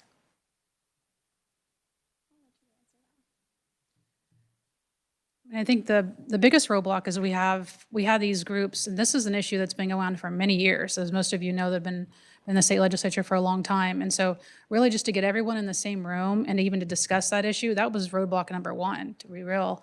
And then after that, just to talk about the discussion of, okay, let's start the compromising, because there's a lot of compromises to be made as far as, okay, for example, the issue that Kylie just talked about, the training number requirement. A lot of times, the Alzheimer's Association has a specific number of training hours that they recommend as well, but the important thing is that they are trained. Is it a specific number that you have to have? Not necessarily, but the important thing is that they are trained. So that's what we wanted to do. So those are the types of things of, do we want to get into specifics, or do we want to make sure that the generalized things like training, that there's activities, that type of thing, are in there more than the specifics? And I think that was a big stumbling block as well. And then just people willing, again, like I said at the beginning, coming to the table. I don't know if you have something you want to add. Yeah, I would agree with everything that Jamie said. I think the biggest piece is we all have the different lens that we're looking at this through, whether it's provider, consumer, state agency. So that's why we started with meeting one of what are our guiding principles to make sure that we're in alignment, we're all working towards the same goal. So when we kind of start going off the rails of, well, I think it should be this or this, we have those guiding principles to bring us back together. And just as a follow-up, so I know we all are aware that, we have an aging population, and that dementia will continue to be more and more identified. So is the hope that I'm sure it's improved care, but are you looking at those facilities that are now offering memory care that they might not be meeting the guidelines? Or just curious. We believe the vast majority of those that are offering memory care are doing it the right way. What we had heard is just a small percentage of ones that we've been calling them the bad actors that are really not doing it. They are marketing to people that, hey, we're going to charge you extra per month, and we're going to provide all these services, and then that loved one will choose that facility based on the needs of their loved one, and they will sign them up, and they will live there, and then all of a sudden they're not getting anything. In some cases, they were getting less than population without dementia or Alzheimer's, and so that's one of the things we were trying to address. Most people believe that you see a sign down the road that says memory care, they think extra things need to be done, but that's not the case in the state of Kansas. So we're trying to address that. Representative Ballard. Thank you, Mr. Chairman. A lot of times with dementia and Alzheimer's, families, members play an active role in that. How have you structured it that maybe you can incorporate the family members as well, because they have to interact with them? So whatever you're doing is one thing, but how can the family reinforce it or feel comfortable with their loved one doing what it is someone else is directing them to do? You understand what I'm asking? I think some of that is addressed in the disclosure form, which we're fine-tuning right now. A lot of that is, other states have used this, it's a lot of family-focused in the disclosure, because they know that in many cases, not all, but many cases, the families will be the one that'll be reviewing the disclosure form. So we really want to make sure that above all is focused on the family and what their needs are and what they're going to be looking for. So I know that's one of the main things, how we're addressing that. I don't know if that answers your question, Representative, but I think that's a big part where we're focusing on families. Yes, please go ahead. And then with that consumer information piece, that's a whole section that we've kind of drafted out in the bill. We haven't finalized that yet, but there would be some requirements that before anybody signs, the provider has to make sure this disclosure is going to the person before admission. So at least it's getting there. Now, we can't force somebody to read it. We have to give them the opportunity to read and ask questions and do that. encouraging them to take an active role in that, though, by providing them that information and education. Now, is there anything else maybe down the road where there might be a session for families to become more oriented with what it is you are doing so that they can actually assist in many ways? So a lot of what we've talked about in this language is focusing a lot on that form and that transparency piece. And then we've talked about doing best practices within our own associations with Alzheimer's Association. What information and things can they put out to families that help them understand how to be involved and make sure that a provider is doing what they need to do? And on our side, representing providers, making sure that they understand what they're filling out, that they're not overpromising on anything, and that way these two things are married together through best practices rather than requiring it in legislation. Thank you, and I congratulate you too on this. Great job. Any further questions? Seeing none? Thank you, girls. Thank you, ladies, I suppose that's, I'm going to get myself in trouble one of these days. I didn't say a word. Okay. At a certain age, you don't mind being called. I know, but, okay. Next, we have Behavioral Health Solutions update. Kim? Welcome to committee. I think this might be your first time before KDADS, isn't it? Second. Second, okay. Okay.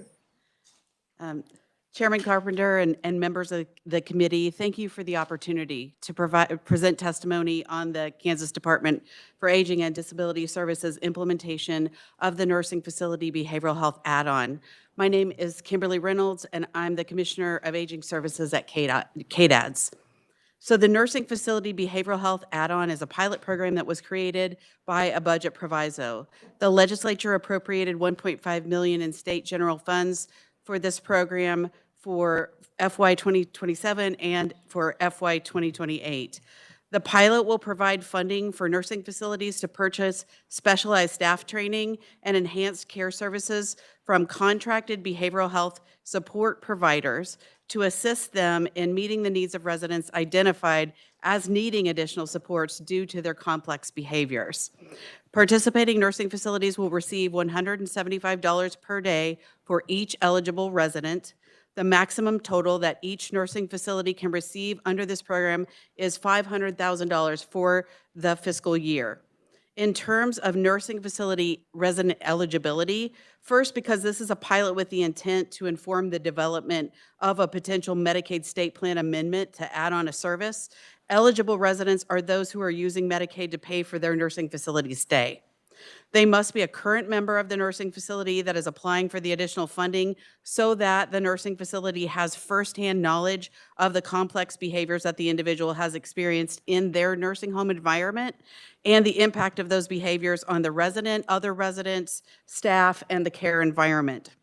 They must also meet identified diagnostic and behavior symptom criteria as reported on the minimum data set, or MDS, which is a CMS-required standardized assessment tool that nursing facilities complete on a quarterly basis. And so we selected the MDS specifically because it was something that nursing facilities already routinely complete, and so it didn't require them to purchase or be trained on additional assessment tools.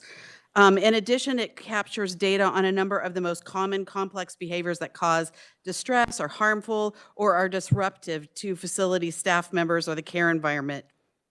These include verbal symptoms, such as threatening, screaming, or making disruptive sounds, physical symptoms, such as harming others or themselves, a resistance to care, such as resisting taking medications or resisting assistance with bathing or dressing, wandering, or other disruptive symptoms, such as disrobing in public or throwing, smearing food or bodily waste. In early conversations with Behavioral Health Solutions and others, we identified diagnoses that were most frequently associated with complex behaviors in nursing facility residents. As I mentioned, those are already reported on the MDS. They include mental disorders such as mental illnesses, intellectual and developmental disabilities, brain injuries, and dementias. In cases where the diagnosis of a mental disorder and complex behaviors are present, in addition to the impact on the resident, Other residents may experience stress and discomfort, and then as a result, they may experience malnutrition, dehydration, and infections, and in some cases, they may be physically harmed by the other resident. It can also impact staff health and safety. Researchers have documented interviews of staff who work with such residents, and they report impacts on their personal health, their perception of safety in their facilities, and their overall satisfaction with their jobs. This may lead to less adherence to policy and practice guidelines, less collaboration and communication, and less attention to resident care. It may also result in increased staff absenteeism and turnover. When complex behaviors persist, then new individualized approaches are needed to address the impact of the behaviors on the resident, other residents, the staff, and the care environment. So, in order to help the nursing facility identify and plan those interventions, as well as to inform KDADs about the types of interventions needed that would require the additional funding, we developed a brief individualized care plan template that nursing facilities will be completing as part of the eligibility documentation. So along with the MDS data, the care plan is required to be submitted to KDADs within the first 30 days that the nursing facility begins receiving the additional payment for the individual. The care plan will outline the training, the services, and the supports that will be used to assist the facility in addressing that resident's complex behaviors. The plan will emphasize non-pharmacological approaches, interventions whenever possible. KDADs will encourage the nursing facilities to be creative in their plans for how to address complex behaviors. This funding should enable them to try evidence-based or promising practices that they may not have been able to implement before. It will pay for staff training that is tailored to the unique complex behaviors experienced by a resident and may include providing an understanding of the mental disorder experienced by the identified resident, behavior management and de-escalation techniques, root cause analyses, information about local service providers who can assist them in addressing the resident's condition in the long term, and focus knowledge sharing and ongoing consultation that results in nursing facility staff skills development and changes to their practice. They can purchase enhanced care services from a behavior support provider. The provider will provide consultation services that assist the nursing facility in developing individualized, person-centered, trauma-informed behavior supports. They may contract with someone qualified to perform monthly psychopharmacological reviews to ensure appropriateness of prescribed psychiatric medication. They may also provide education and training about medications provided to the resident and to the nursing facility staff who serve them. The nursing facility may also decide to increase staff during a time in which they're working with the resident on a complex behavior, and they may purchase supplies or equipment that would assist them in addressing the resident's unique behavioral challenges. So simultaneously then with the pilot, KDADS is working with the Kansas Department of Health and Environment to explore the feasibility of incorporating this service model into the Medicaid state plan, making it eligible for federal matching funds. Thanks to Behavioral Health Solutions, who provided examples of similar SPAs from other states, we've begun reviewing our existing state plan for what would need to be referenced and are in early stages of drafting that language.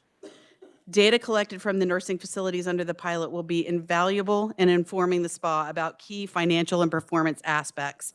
We'll be asking them to provide monthly information about the number of people enrolled, total expenditures per person, and progress toward their care plan goals. In addition, since nursing facilities are not typically grant recipients, KDADS will be working closely with them to ensure that they understand the administrative and program requirements involved. Later this week, we're going to be holding a virtual orientation meeting with them where we'll discuss ways in which to stay in contact with us and help support them throughout the grant period. We will also take opportunities like that to have conversations with them, to learn more from them about what is and isn't working, and then we'll incorporate that information into our SPA development as well. Thank you again for the opportunity to testify, and I'll be glad to answer any questions that you have. Committee questions? I just have a very quick one. So is this available, this grant only available to Behavioral Solutions, or are other providers able to apply for this grant? That's a great question. So the grants actually have gone to nursing facilities themselves.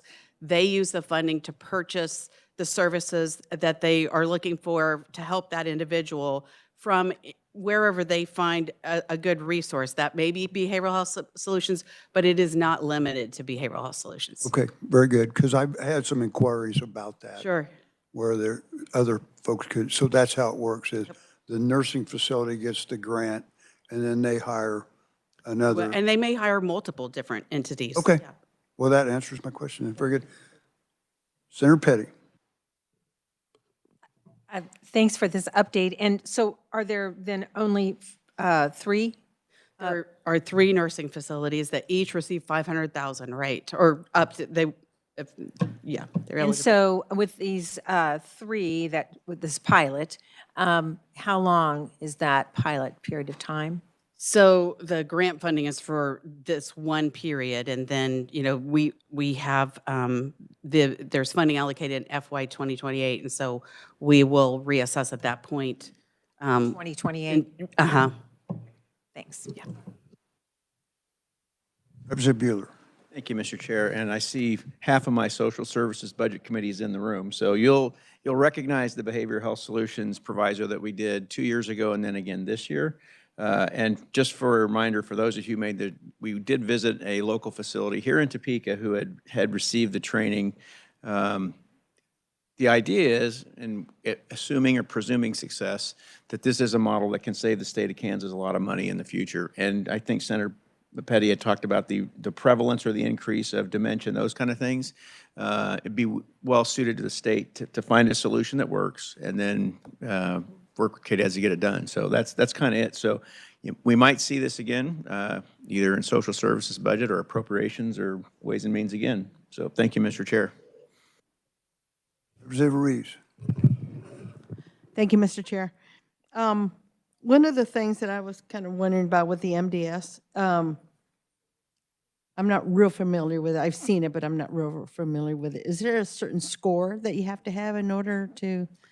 Not for this. Not for this. For the purpose Okay. of this, it's just, do they have one of the diagnoses? Okay. And then do they have 2 or more of the symptoms that I talked about, like verbal, physical, wandering, you know, those kinds of things. Yeah. Okay. Now, follow-up. Thank you, Mr. Chair. So a follow-up question would be, I'm always concerned about the overuse of antipsychotics in the nursing homes. And is that something that can be tracked through this pilot, that maybe we might see a decrease in the use of that? So for the individual residents who are enrolled, those who are on any kind of psychotropic, psychiatric medication would be eligible then for services that would do as frequently as monthly psychopharmacological reviews to see whether or not they were on the right dosage or the right medication or whatever. And then, so I mean, yeah. My concern is using like an antipsychotic as a chemical restraint. And I'm hoping that we start seeing decreases in the use of that. Yeah, I think that'll be really interesting to learn how that service in particular is useful. Yeah. Thank you. Yeah. Committee, further questions? Seeing none, thank you very much. Thanks. Okay, next we have Dr. Jessica. Welcome to committee. Thank you very much, Chairman and committee. Thank you so much for allowing me to testify on behalf of Behavioral Health Solutions on the and conjunction with Kimberly. So thank you for that, for our behavioral health add-on in the nursing facilities. It's nice to see some of you again. I was there with some of the tour that you were all there. So Tanglewood is one of our favorites. Well, my name is Dr. Jessica Conlin. I am with Behavioral Health Solutions. I am the Chief Development Officer, and Behavioral Health Solutions provides a lot of the services that you were actually just asking about in terms of psychiatric care and medication, but we operate currently in 12 states and either provide behavioral programming, clinical services, which includes psychotherapy, psychiatric treatment, crisis intervention. We also do staff training, which includes de-escalation, managing difficult behaviors. We have a whole menu of services because the purpose of the support that we'd like to provide is not just, of course, the resident or the individual is number one, but we find when you treat the individual alongside the system that they reside in, so you arm the staff, with the appropriate training, your interventions for that individual go a lot farther, and you're a lot more likely to have that person to remain stable in their home. Excuse me, I've had a little throat clearing issue today. So with that, one of the things that that we focus on, that we've done here in the state of Kansas, is to lobby and for the legislation that you were speaking of, about, was to develop an add-on program that was a $175 add-on that would allow for the facilities to have a reliable and predictable funding source for these difficult to place residents and difficult to serve residents. And Kimberly kind of mentioned some of those individuals, but we're talking about people that might be actively psychotic. They have anxiety, depression, dementia, Alzheimer's, any other type of neurocognitive behavioral disorder. And a lot of times the needs are becoming so much more complex that the traditional Medicaid rate doesn't cover what the staffing needs look like, the training needs, and then also the additional clinical services, especially as our aging population grows. So when we consulted with the state and with KDADS to establish this program, we recognized that this was a whole new thing, a whole new opportunity for the state of Kansas, and recognizing that there might be some challenges along the way because you're building something from the ground up. Specifically, we modeled this off of other states where we have collected data. Antipsychotic use is one of them, so I would like to speak about that for just briefly. But what we have found is when you have a well-designed behavioral add-on program that gives the predictable funding, this nursing homes are able to staff accordingly and enhance the amount and level of care that the residents are receiving that allows them to remain in their placement. It reduces their hospitalizations, psychiatric events. These are all data points that we track, because if you're going to provide all these services and especially provide funding, you should be able to back it up with your outcomes and demonstrate that it is effective. And I believe you also mentioned, Representative Bueller, that the cost savings piece to the state Medicaid programs that we've seen already, and we're really excited about the opportunity to demonstrate that here. Because number one, of course, cost is important, but two, these types of residents often are difficult to place and end up languishing in hospitals, and we have a hospital boarding issue. We all know that the cost of keeping somebody in a hospital is quite costly to the system, and they don't quite honestly receive the quite level of care that they should receive in the hospital. It's meant for stabilizing and then discharging home, and then we run into a situation where either this person can't safely discharge home, or due to the documented behaviors or the complex diagnoses, nursing facilities are really wary and they're afraid to take them because they see the rap sheet essentially of the challenges that have occurred, and they immediately think, oh my goodness, we don't have the resources, the funding, the staffing, the training, or the clinical services to adequately support these individuals. With a traditional add-on funding, they're able to proactively rely and staff and train and outline and contract with a behavioral health service provider to make sure that they are able to receive, and they can do that confidently. We have seen that when these proactive measures are in place, when you have the confidence to take on a resident, the outcomes are much more successful. Additionally, a lot of these complex residents already exist in the nursing home. So not only will we be able to receive more residents from the hospital, we'll be able to maintain the residents that are behaviorally complex in their current setting, so they're not having to bounce in and out of a higher acuity setting. Specifically, I'd like to share this data point. We had an independent reviewer review 37 of our facilities that included about 16,000 patients. And one interesting number was that the control group had 16% more hospital visits or hospital events versus program patients. Program patients were more likely to have stabilized symptoms, have reduced antipsychotic use, reduced ED usage, and we're able to maintain stability in their placements. And that's the same goal that we're trying to achieve here in Kansas in partnership with the KDADS team. And I'd first like to thank, of course, the KDADS team for their work and collaboration. As when we first started this conversation, we began, before the legislation even passed, began talking with KDADS to say, okay, here are ideas, here's what we've seen successful in successful ways to roll this out in other states so we could kind of get in front of it. And it's been, there's been some challenges, but at the end of the day, I think that's to be expected when you're doing something completely new for the state. So when the legislation was originally passed, it was $175 a day. And when our agreements came back for some of the facilities, there was some confusion on, and it was more framed as a cost reimbursement. And that has since been resolved with the partnership of KDADs. We came together and were able to get it back to that $175 a day, so that we can again have the facilities to receive that predictable and reliable funding either along with the resident that they receive, or the person that is already established in their facility.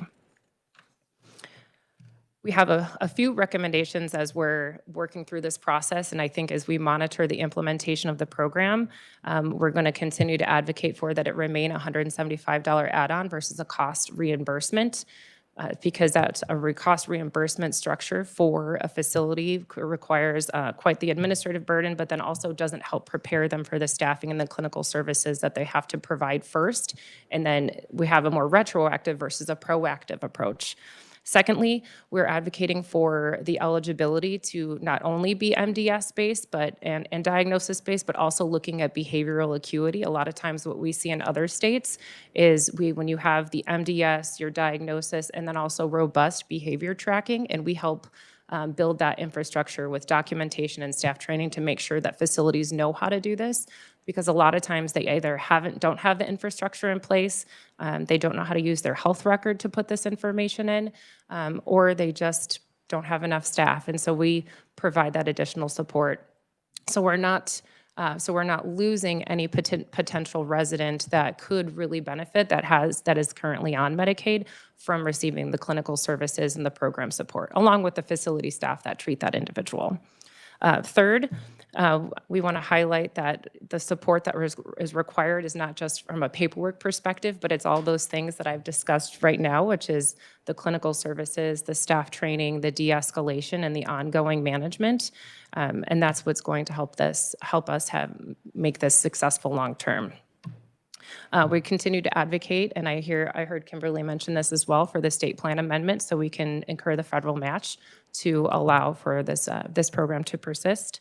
And lastly, that we continue to utilize data, which we will help, for at least for the residents that we're serving, we will help collect and help to guide KDADs on what those outcomes look like specifically when it comes to cost savings, reduced hospital stays, reduced return to acute, reduced behaviors, in some cases, depending on the diagnosis, improved cognitive functioning for where that individual is able to be, reduced incidents, so like resident to residents, whether it be verbal, physical aggression, and an overall, I think, the staff retention piece too. That's why I always like to say we look at the resident in the context of the system, because they matter, but then also the people, the caregivers matter as well.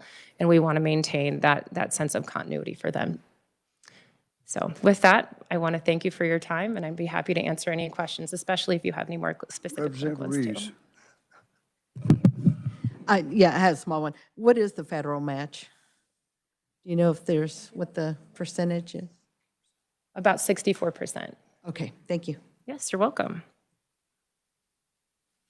Representative Bueller. Thank you, Mr. Chair, and thank you, Dr. Collin, for being here. And I do appreciate the partnership to get this thing going. It's taken a little longer than I'd hoped, but I do appreciate the traction that you've made. I guess the only question I would have is, as we look into the next legislative session, any specific changes or I'll use the name course correction that we need to take, or are we just going to keep collecting data and evaluating the same? I believe at this point we'll continue to collect the data and evaluate along the way. As of right now, other than what I've mentioned, there aren't any, or there hasn't been any other additional course corrections that we've seen. Thank you. And I guess, Mr. Chair, if I might, I think it's important for people to understand why we did this, and you put a human face on it. We've probably all had a relative or a family member who's wound up in a long-term or assisted living facility. I know I've had one who's essentially medicated to death because they didn't know how to do what these people do. So that's why this is important. This is a solution that the state doesn't have. and it's one that can be a cost savings to the state in the long run. So I applaud your work. Thank you. Thank you. Thank you very much. Senator Petty. And this is probably because just of my lack of knowledge, but who's paying the 175 add-on? KDADS would be paying that. KDADS would be paying. Okay, thank you. You're welcome. Senator Gossage. I've been doing a deep dive into how much money we spend on behavioral health and mental health in Kansas. Some people might be surprised it's $1.2 billion. When you look at $1.2 billion, you have to ask yourself, where's this money going and is it going to the right place? When I see it's 175 per day, doesn't sound like much, but if you take that per month, looking at $5,250 per month, take that times 12 and you're at $63,000 a year. That could hire a full-time person, right? Yes, ma'am. So how many people do we estimate? I know it's capped currently, right? The pilot was capped at 500,000, but it's not going to stay that way, correct? Per facility? I'm uncertain. I would need assistance from KDADS on that one, but I'm uncertain if that will change in terms of the cap, the monetary cap.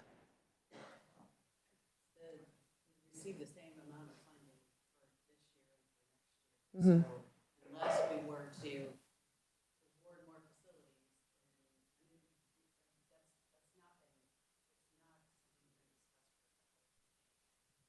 So I'm just looking at after the pilot program, again, not saying this isn't important. We just sometimes have to put a price tag on things. And what I'm looking at is it's saying currently that we have the 2 facilities, and it could go up to 500,000 per max per facility, depending on the number of people that are there. Am I understanding that correctly? Yes. 3 facilities.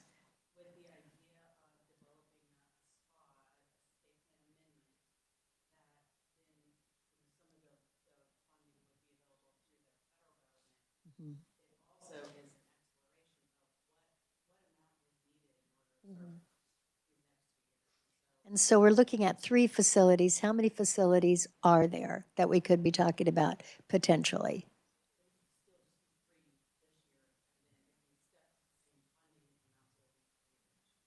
Thank you. Thank you. Welcome. Committee, further questions? Okay. Thank you Very very good. much. Thank you so much for being here. Okay, next, the one we've been all looking for. Joint presentation on the CCBHCs. Drew, are you up first? Welcome to committee. Thank you, Mr. Chair and members of the committee. I think we have some slides too. You do? Okay.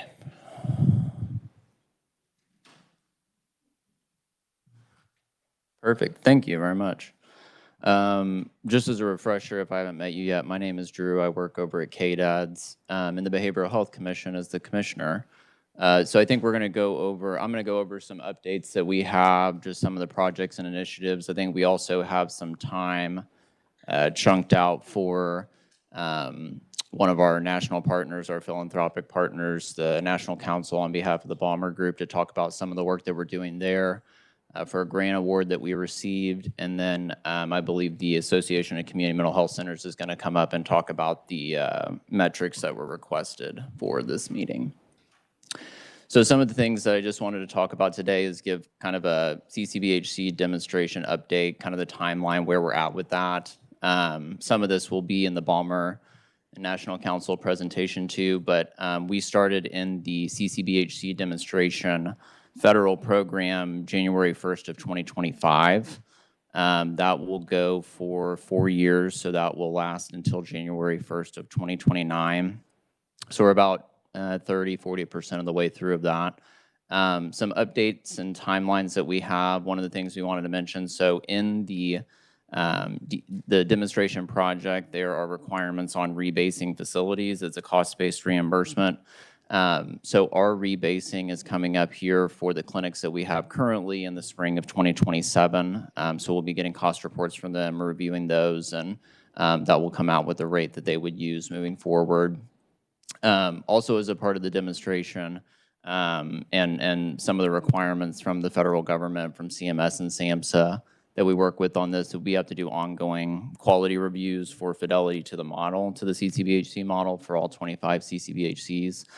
So we're going out there right now monthly. We actually have our 4 quality staff going across the state monthly for every single provider. And so we have seen positive dividends on that. It gives us a chance to meet with them, go over where they're at in the fidelity to the criteria of the model, what struggles or challenges they're having. If they have a corrective action plan or a continuous quality improvement plan, we can go over that with them and start to look at ways that we might be able to help or provide technical assistance or resources for them.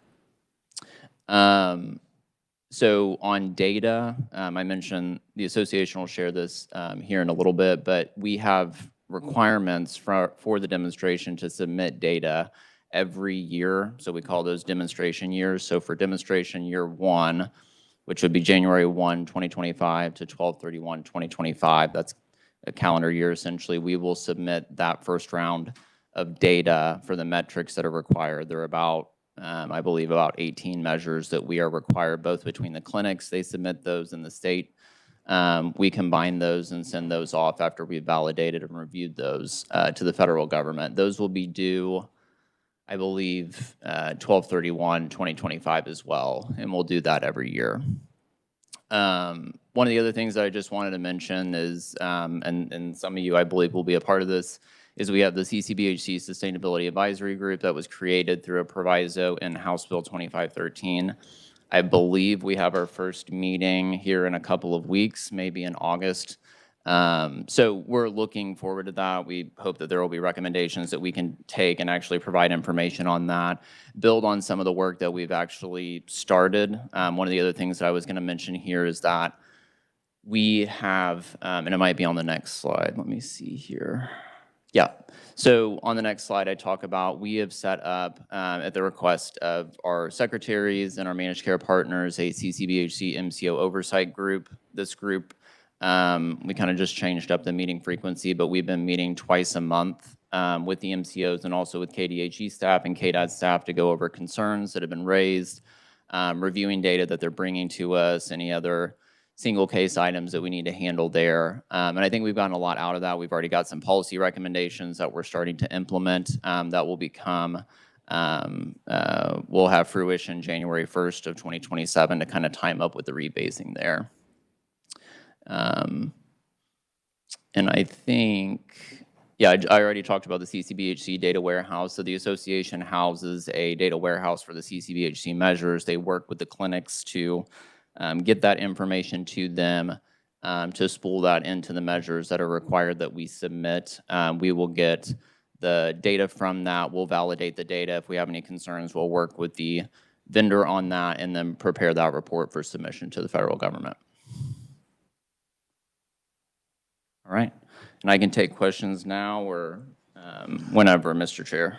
Yeah, very good, Drew. Thank you for that. To the committee, I just want you to know, and Senator Gossage just brought up the fact of how much money we spend on mental health every year. And so this is kind of the start of a deep dive into the CCBH program. We spend a lot of money on it. And I know a lot of us have questions. Is it making a difference? Are we getting a bang for our buck? And so that is the whole start of this whole process is, and so feel free to ask all the questions you need to get clarification. And I think that the data that we're going to hear in the future and now is going to help us make those decisions. But that's where this is coming from. So any questions of Drew? Senator Petty. Thank you, Mr. Chairman, and I appreciate that. I do just want to, you, Drew, appreciate this outline here. So as you said at the beginning, that you referred to the CCBHG demonstration update. So we're still as far as the federal government is concerned, in a demonstration mode. I mean, we have our 25 CCBHCs, mental health groups, and so there's a report that's going in every year on, and so we've just now completed the first year. Are we into the second year? Which is it?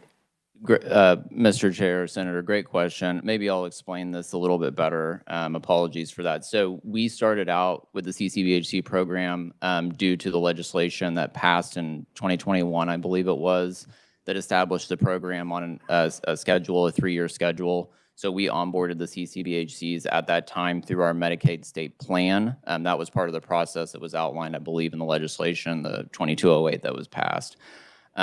There was an opportunity, I believe in 2023, where the federal government said, hey, we're going to open up the demonstration program to other states. And so we applied for that, and then we did receive that. And that really changes, not too much, but a big piece of that was that we got to receive enhanced FMAP. So we got to claim more federal percentage for the dollars that we're spending on CCBHC versus the general Medicaid match, which I think is about 60-40. So we got about a 12% increase in the funding that we didn't have to find for SGF. So that process started January 1st of 2025. And the way that I think about it is kind of on a lag. So you report everything essentially the year after, so you have the ability to gather all the outcomes and the data from the metrics. You compile that and you send that to the federal government the following year. So for demonstration year 1, for 1/1/25 to 12/31/25, yes, we are submitting that in demonstration year 2. And then for next year, so that'd be, I'm trying to get my dates right, 1/1/27 to 12/31/27, we would submit calendar year 26 data, which would be the demonstration year 2. Thank you. And so under that demonstration project, then we're pulling down a 12% increase in federal funding through the FMAP increase, correct? Yes, ma'am. And and this will be then through, I think you said 28? It will, Mr. Chair, Senator, great question. It will go until January 1st of 2029, so just past 2028. 29. So we'll be continuing through 29 to pull down that extra 12%. Yes, ma'am. As long as we follow through with the process and present or provide the information to the federal government as necessary, which I think is information that we're wanting to look at too, as far as performance models. I'm bringing this up because I think it's important to know that we're actually bringing down federal dollars to have this model, to have the service expand it to our Kansans, and the federal government is helping us to make this better. Yes, ma'am. And Mr. Chair, if I might, just in January 1st of 2029, then the enhanced FMAP would, unless something would change at the federal level, which we don't know, that would revert back to our normal Medicaid services match, which I think is about 60-40, just for clarification. Any further questions? Representative Bryce. Thank you, Mr. Chairman. Thank you, Drew. Appreciate that. You mentioned, I think it's annually, data submitted, 18 different measures submitted. I was wondering, what are those measures? Is it measures on services provided, that sort of thing, or is it measures on patient outcomes and effect on individual patients? Thank you. Yeah, Mr. Chair, Representative, I'd be happy to get you a list of those. I think we might have talked about them the last time. There's follow-up after hospitalization, there's time to services, there's depression remission, which I remember we talked about the last committee hearing. So I'm happy to bring those back or submit those to the committee. I apologize, I don't know them all off the top of my head, but they're both clinic-driven and also state-driven as well. There are also pieces that are like patient satisfaction surveys, so that's actual information that we get that would show, is there a relative sense of satisfaction with the service or not, those types of things. Well, thank you, Mr. Chair. I'd like to see the list if you don't mind submitting that. Appreciate that. Sure. Elizabeth, when you get that, will you get it out to the committee? Perfect. Senator Erickson. Thank you, Mr. Chair. Thank you, to follow up on Representative Bryce and what was brought up by Representative Sutton earlier. What specific clinical outcomes can you point to as a result of CCBHC? I see that there's lots of activities, there's projects, there's initiatives, there's meetings, there's data collection and analysis, but what specific clinical outcomes can you point to that we can anticipate seeing? And part two of that question is, Mr. Chair, I'd like to see a baseline of pre-CCBHC data versus where we're at now. Thank you, Mr. Chair. So, Mr. Chair, Senator, thank you for the question. So I think, in short, we're still compiling that data. What we hope to see, what the CCBHC model, from my understanding, I think the administration's understanding is that we would hope to see cost offsets in other areas of care, so higher levels of care, diversion rates from emergency rooms, from jails, from inpatient psychiatric, but also see a cross-system impact of, are more people being employed? Are they getting better, right? Is their acuity getting better after they're receiving this enhanced service array? And so I think as we look at the measures that we're going to submit to the federal government, that will truly let us know if things have gotten better or if they stayed stagnant or gotten worse. On the second question you had, so I think that that's information that we're compiling through a couple of different audits that we have right now as far as pre-CCBHC goes, post-CCB, or present CCBHC. And so I think that that's stuff that we could probably pull together for the committee if that's something. We've been looking at that from about 2018, 2019 to 2026, where we're at currently. So that would give us a pretty good idea about 3 years pre-CCBHC on what we were spending, what we were seeing versus what we're seeing now. And Drew, how long would that take? Well, actually, I'm saying we need that by October. So our next meeting in October, we need what you just said. Right, Mr. Chair, we will work on that. Representative Sutton. Thank you, Mr. Chair. And I would echo that we need it by October, but this has been going on for 4 years. And I'm amazed that we don't have it October of '24. Where is this data and why is it so hard to collect and why don't I already have it in front of me? So, Mr. Chair, Representative, thank you for the question. I think what we were doing for the past 4 years was accelerating a schedule for CCBHCs to come online per the legislative proviso. It may not seem like much, but that does take some time to do. You have to work through policies, procedures, costing, those types of pieces, just getting the teams together to do that between the state agencies. So certainly not making an excuse there. I understand that it is the will and the intent of the committee to have that data. I think we're trying our best to be able to pull that together in a way that has a representative sampling and also trying to work with the MCOs on what they're seeing as well so that our data is speaking the same language. Well, for future reference, for anyone else sitting out there, justification of the expense, yeah, that's number one. We're going to need that immediately as soon as anything rolls out. Not 4, 5, 6, maybe we can get the data in sometime down the road. No, we need to know whether we're spending taxpayer dollars wisely, and we need to know it immediately, or as soon as possible anyway. Certainly not 4 years down the road, 5 years down the road. Thank you, Mr. Chair.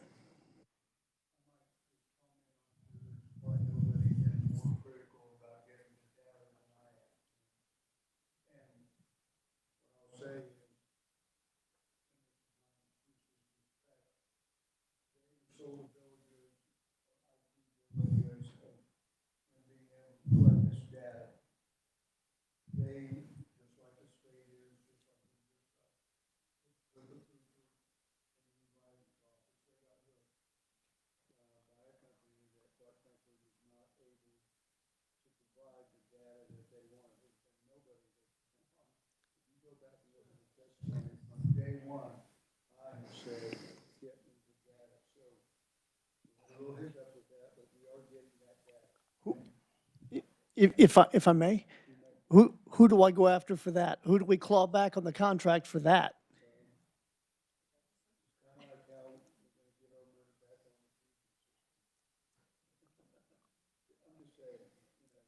it is very likely built into the contract. That's why I'm asking.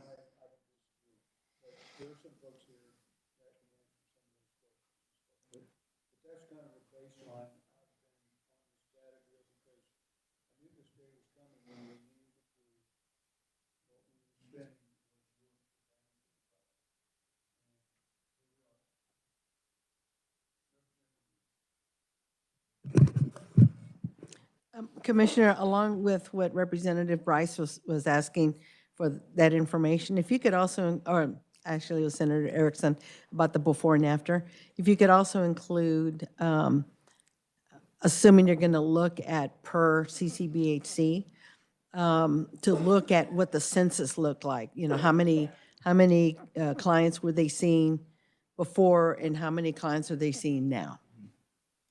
Thank you. Mr. Chair, we can work on that, Representative.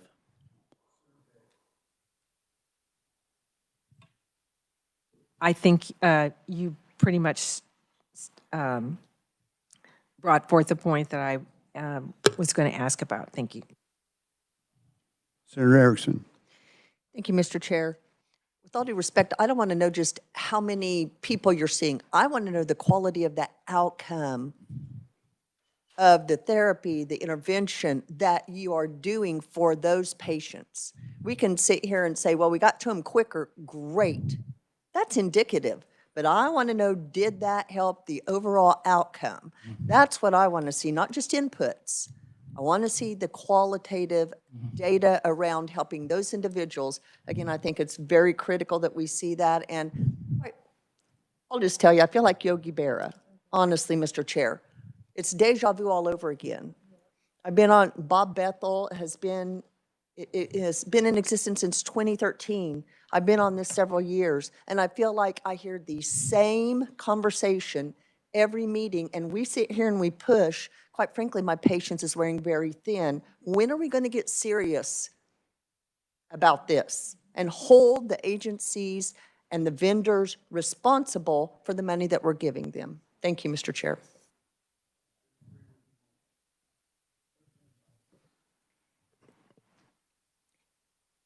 I'm interested, thank you, Mr. Chairman. I'm interested in the results too. But results for mental health is not the same as physical health. It's easier for physical health to say, did this medicine work? Did that operation work? Did this happen? Did that happen? And they put a time period. It may take 6 weeks for this to happen or whatever. Mental health does not quite work that way. There are results, but I'm not sure you can give exactly what that is because everybody's mental health is at a different time and that it's different. I understand we need results of how much money we're spending for it and is it worth it? But I think we also have to know that it doesn't come the same as that. You know, I'm from a medical family, so I hear a lot about what happens in many ways, but mental health takes longer to report. That's all I want to say. You know, the results are there, but I think if people are expecting they're going to just go in chronological order, it doesn't really happen that way. Thank you, Mr. Chair. Senator Petty.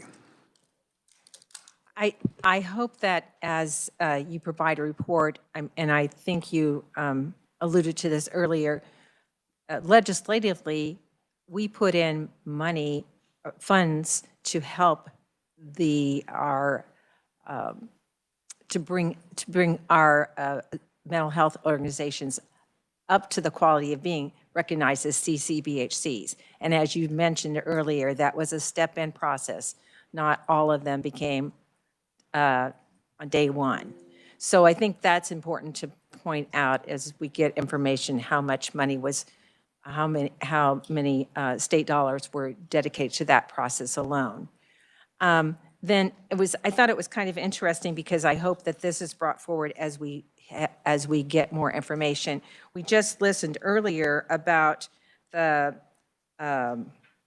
behavioral health program for working with within the dementia population, and that talking about with that pilot that it was some of the important outcomes were clinical service staff training, which is also a big piece of the CCBHC's model, and staff retention is so important, which is also a big piece of the CCBHC model, because without that staff retention, we've had this constant turnover of being able to provide quality care. So I hope that as we look at these information, I would suspect that that's part of what you have to report to the federal government as well, but I'm not sure. I hope that's part of what we get to see too, because we're looking at something that's a pilot and saying how important it is for one population, and then now we're being critical of something we've already put in place and wanting outcomes that I hope we look at all parts of those outcomes.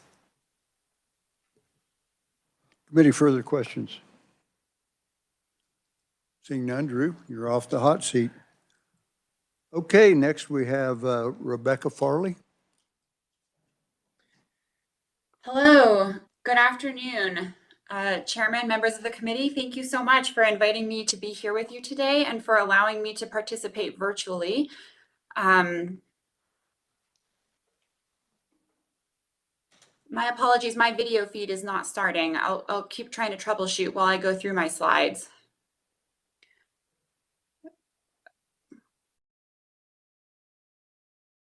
If we could pull the slides up, please, I'd be grateful. Thank you so much. So as I said, I'm Rebecca Farley David. I'm a principal advisor with the National Council for Mental Wellbeing. I'm thrilled to be here with you virtually today. Let me briefly introduce the National Council to give you some context behind my remarks. The National Council is the national membership organization of community-based mental health and substance use treatment provider organizations across the United States. We're guided by our vision that mental well-being, including recovery from substance use, is a reality for everyone, everywhere. I oversee all of the National Council's CCBHC work across the organization, and I've worked closely with state government since 2014 to adopt and refine their CCBHC models. The National Council is the federal government's technical assistance, or TA, provider to state agencies and clinics working to implement the model. Our TA efforts focus on driving implementation excellence, supporting continuous quality improvement, and helping states and clinics achieve the highest quality outcomes for the people and communities they serve. Since the beginning of this model, we've worked side by side with all 50 states across every stage of learning, planning, and implementation. So today I'll be sharing information on the CCBHC Transformation Project and its work in Kansas, but I'll also be placing this work in the national context and sharing insights about how Kansas's experience stacks up to that of other states. Next slide, please. In 2025, the National Council received a grant from the Ballmer Group to advance the transformation of behavioral health service delivery through the CCBHC model. Ballmer Group is a philanthropy co-founded by Steve and Connie Ballmer with the mission of improving economic mobility for children and families in the U.S. Recognizing that behavioral health is key to economic outcomes for families and children, they fund a national behavioral health portfolio. They focus on investments that drive transformative change, particularly ones that can activate public and private partnerships to drive long-term outcomes. And it was in that context that Ballmer Group became interested in CCBHCs. Their vision for this project is that through dedicated intensive support for CCBHC states, we can help strengthen the model, boost the behavioral health workforce, and optimize outcomes for the folks that CCBHCs serve. Kansas was selected for participation in this project because of your leadership in CCBHC implementation, your strong relationships across multiple stakeholder groups, and the opportunity to support your optimization efforts. Your fellow participants are Illinois and Michigan. The grant totals $72.5 million over 3 years, and as I'll share more in a few moments, we estimate the value of this work to Kansas at around $10 to $20 million in-kind support. So this funding does not pay for services delivered to CCBHC clients, but it supports training, consultation, state data analyses, and a direct workforce investment. Next slide, please. By design, the program aims to strengthen and scale the CCBHC model by helping states and clinics translate their vision for transformation into measurable results. So through CCBHCT, we provide states and clinics with tools and resources to accelerate the reach and impact of this model with a focus on 5 goal areas. Those include expanding access to behavioral health services, growing and sustaining the workforce, leveraging the CCBHC financing model to improve outcomes and increase care capacity, and accelerating the adoption of high-quality, evidence-based, and best practices. Next slide, please. To achieve the goals of CCBHCT, the project combines targeted support for states and clinics with strategic investments that accelerate implementation and long-term sustainability. So state agencies receive targeted support through established state transformation teams. Those are comprised of experts from the National Council and our project partners. These teams support states in articulating a shared vision for CCBHC transformation and putting it into action through technical assistance, coaching, facilitated assessment and planning, and multi-stakeholder engagement. Although states certainly drive and oversee the CCBHC program, outcomes can only be achieved at the local level by the efforts on the ground, and that requires focused training and TA to help CCBHCs themselves advance their abilities. So the project also includes clinic-focused TA that includes structured modules based on best practices and implementation, paired with individualized consultation and implementation coaching based on the unique needs of each clinic. State provider associations, like the Association of Community Mental Health Centers of Kansas, are integrated into these efforts as partners in strategic planning as well as operational implementation. And here in Kansas, the association is established as the TA hub to coordinate all clinic TA efforts and push out best practices to their membership. Each state receives 2 full-time employees in the form of contracted staff extenders to increase capacity for implementation and advance the work. And the project also provides a direct investment to help grow the workforce. This includes a workforce accelerator program that advances clinicians in training towards licensure and helps to keep graduates in the field. But within the Workforce Investment Fund, there's also flexibility to customize initiatives that meet state and clinic priorities. So Kansas has opted to pilot a workforce redesign model known as CETA. That's the Common Elements Treatment approach. And CETA is an approach that leverages staff more efficiently and is founded on data-driven approaches to care for co-occurring conditions. Clinical outcome measurement that has been mentioned a couple times already is a core component of CETA, and we're excited to launch that pilot with several CCBHCs in Kansas in the fall. All project activities are carried out with an eye towards sustainability to ensure that successful strategies can be maintained over time and positioned for broader scale and impact across additional states. I do want to note here that this project does not, I think I've mentioned this already, but the project does not support direct service delivery. Services to CCBHC clients do continue to be funded as they always have been, while National Council and our teaming partners provide in-kind support in the form of the activities you see listed here. Next slide. So diving deeper on that point, I wanted to share a breakdown of the estimated value of this work to Kansas over the 3 years of the project. And I'm sharing ranges here because our support flexes with KDAD's needs as well as those of the clinics. So based on staff and consultant time, the value of state-specific analyses and so on, KDADs and KDHE are receiving about $4 to $5 million worth of TA support. Your CCBHCs are receiving a comparable value of TA provided in the form of consultation that help them implement the changes that are aligned with your state's vision for this model. The value of the workforce investment, so that's the Workforce Accelerator Program alone, is up to $6 million. And I should note that that does not include the CETA pilot. So you'll be over this amount of direct workforce investment in Kansas. Overall, taken together, we estimate that the value of this project to Kansas is around 10 to 20 million. Again, I'm providing broad ranges here, knowing that one of the sources of value from CCBHCT is our ability to flex according to our state participants' needs over the 3 years. Next slide, please. I mentioned a few times that our work under CCBHCT is guided by KDAD's and KDHE's vision for what the CCBHC model will achieve in Kansas. So I wanted to share that vision with you here. I think Commissioner Adkins had shared this the last time he spoke before this committee, so hopefully this is just a refresher. You can see this page color-coded to the 5 program goals for CCBHCT. So that's vision, access, workforce, finance, and continuous quality improvement. And within each of these goal areas, Kansas has identified aspirations along with key barriers that our work can help them address. For example, frontier and rural access have been identified as a priority, and we'll be working with KDADS, the association, and the clinics on activities like expanding the crisis continuum and reducing wait lists. Quality is another top priority that has been heard loud and clear. And so we will be helping KDADS and the clinics develop clear process improvements for quality assurance. Closely linked to quality, of course, is the conversation on finance and sustainability. And some of our work in that domain includes reviewing different financing options to optimize what the state is getting out of this model and reviewing the cross-system impact CCBHCs have on the justice sector, housing and homelessness, and so on. Across each of these goal areas, National Council and all of our state partners are reporting on KPIs, key performance indicators, to demonstrate progress to the Ballmer Group.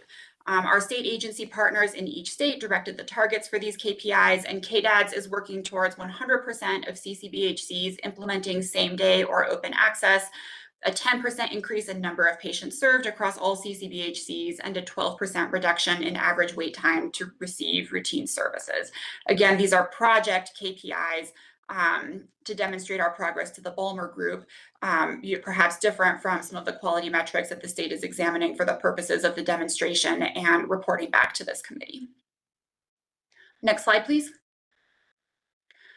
We're just over a year into CCBHCT at this point, so I wanted to spotlight just a few of the activities and accomplishments from year one. We supported KDADS to establish multi-stakeholder meetings and other convening opportunities for state representatives, provider associations, clinics, MCOs, and other key partners. The purpose of those convenings was to collaborate, provide feedback, problem solve around CCBHC implementation, and strengthen alignment across all these stakeholder groups. We onboarded the 2 state-level project staff. Those folks are embedded within the state, helping to strengthen the state's capacity to advance this work. When it comes to financing and sustainability, we launched a statewide analysis to better understand and quantify the impact of CCBHCs on public systems, including involvement with the justice system, housing stability, and employment.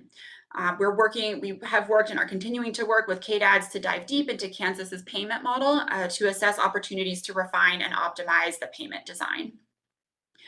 On the workforce front, we conducted a comprehensive workforce diagnostic that assessed gaps across the behavioral health system and identified opportunities to strengthen recruitment and retention efforts. We enrolled all 25 CCBHCs into the Workforce Accelerator and are supporting over 300 behavioral health professionals in Kansas to increase the number of clinicians in your workforce. And we began planning for the workforce capacity expansion through the CETA pilot I mentioned previously. On the data front, CCBHCT is helping KDADS with the development of a statewide dashboard to monitor key CCBHC performance measures and outcomes. We also supported KDADS to convene representatives from state agencies, clinics, MCOs, and so on to align around data and quality priorities, as well as identify more opportunities for collaboration and efficiency and define collective actions and next steps. And another multi-stakeholder summit is planned for this coming fall. Next slide, please. In addition to the upcoming multi-stakeholder summit, the CCBHCT project can be leveraged to support future in-person convenings and on-site technical assistance tailored to your evolving priorities and needs. Coming up in year 2, here's a snapshot of our currently planned activities. Again, this can flex as needed based on the needs expressed to us by KDADS and the clinics. This includes continued support around financial sustainability and program impact evaluation, additional TA around closing access gaps, particularly in rural areas, as mentioned previously, and further support for Kansas's data, infrastructure, and CQI efforts. On the clinic side, we'll be delivering training and consultation aimed at specific goals related to access, payment, and billing, along with more quality improvement support at the clinic level.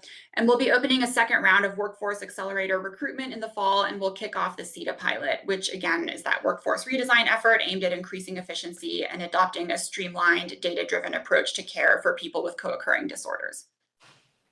We have additional ongoing activities such as weekly engagement with KDADS and KDHE leaders on strategy and sustainability, weekly meetings of the Clinic TA Hub to align on clinic TA priorities, bi-weekly convenings of Kansas multi-stakeholder groups, and then monthly cross-state convenings with other CCBHC states. So lots of opportunities here for knowledge dissemination and pushing out of best practices.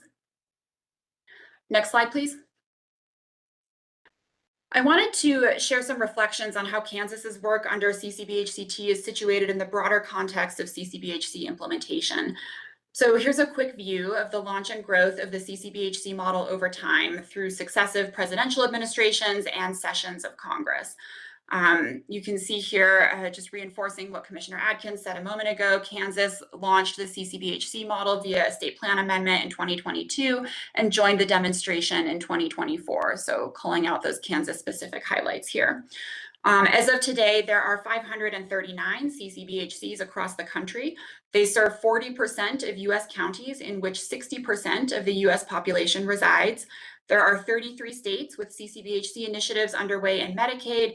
And as I was compiling this timeline, I was counting this up and noted that Kansas was the 12th state to adopt the CCBHC model. So that does make your state one of the earlier adopters in the nation. Next slide, please. Kansas has been a CCBHC leader in many ways. You were the first state to launch the model under a state plan amendment without first being in the national demonstration. You're one of only 4 states to have statewide CCBHC coverage in the sense that 100% of your counties are served by a CCBHC and services are available throughout the entire state. Kansas is also among the largest CCBHC states in terms of number of CCBHCs certified. You have 25, and that puts you at the 4th largest behind Texas, Michigan, and New York. So I do want to quickly acknowledge that the chart on this slide is taken from the latest federal evaluation data, which does have a fairly significant time lag. Commissioner Adkins mentioned time lag on data collection. That is certainly true at the federal level as well. So as I'm sure you've noticed, the numbers here are a little bit out of date as they pertain to Kansas. A few states have increased their number of CCBHCs since the time this data was published, including New York and Missouri, but Kansas is still in the top 4 states in terms of your number of CCBHCs. And that is due primarily to the fact that you are one of only a handful of states with CCBHCs reaching statewide. You are in the majority in your choice of payment model using the Prospective Payment System 1 or the daily rate. Most states do start with this methodology from a change management and ease of implementation approach, and many states are considering a shift to the payment methodology, perhaps moving to a monthly payment model or a model that stratifies rates based on the acuity of need of different populations. That is something under consideration in many places and is part of the options that are being explored by KDADS and KDHE under the CCBHCT project. Kansas is one of 9 states that is not currently using quality bonus payments or QBPs. That is compared to 11 states that do use them, and exploration of the use of quality bonus payments is also something we are working with KDADS and KDHE and the association on. Next slide, please. So as you're sitting where I sit, having the privilege to work with many states around CCBHC implementation, I can say that Kansas is well positioned with your strengths relative to other states. I mentioned already that you have statewide CCBHC coverage. That not only helps expand access to care throughout the state, but it also reduces administrative headaches that are being experienced in other states right now related to billing and payment being administered on dual tracks. We've seen strong indicators of expansion in access to care in Kansas, particularly among the uninsured, children, veterans, and other key groups. You have strong building blocks in place for oversight and quality improvement. You heard Commissioner Adkins speak a little bit about the quality improvement efforts underway. Our team has been impressed with KDADS and KDHE's proactive approach to long-term planning, including their commitment to advancing multi-stakeholder engagement, which we see all across the nation as being so critical for the success of this model. But that said, again, speaking from a national perspective, there are opportunities for improvement in Kansas as well. I think there continue to be opportunities to increase and refine stakeholder collaboration. The multi-stakeholder convening that's planned for the fall will be one component of that work. We also see opportunities to refine your data strategy for measuring impact and driving quality improvement, partly arising from the need to refine program requirements that are clearly linked to state goals for specific outcomes. I already mentioned that quality measures are part of the financing exploration that CCBHCT is doing with KDADS and KDHE. And of course, you're all aware of the needs and opportunities to dive deep into overall program costs, not just limited to Medicaid expenditures, but also looking more broadly at cost impacts related to care for the uninsured and the ripple effects seen across other sectors of state and county government. CCBHCT is available to provide support across all of these areas, and I do want to note that Kansas is not alone in grappling with these issues. 9 years into this model, we do see states working to address many of these same dynamics across the board, especially dynamics related to data collection and quality measurement. Next slide, please. With that in mind, quality is a very big area of focus for many states right now. As we look at the quality improvement landscape, the demonstration includes both required quality measure reporting, as well as requirements for CCBHCs related to continuous quality improvement.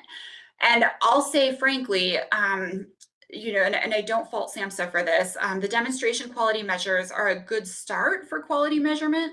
They do include some process and some outcome-oriented measures to the question that was asked previously.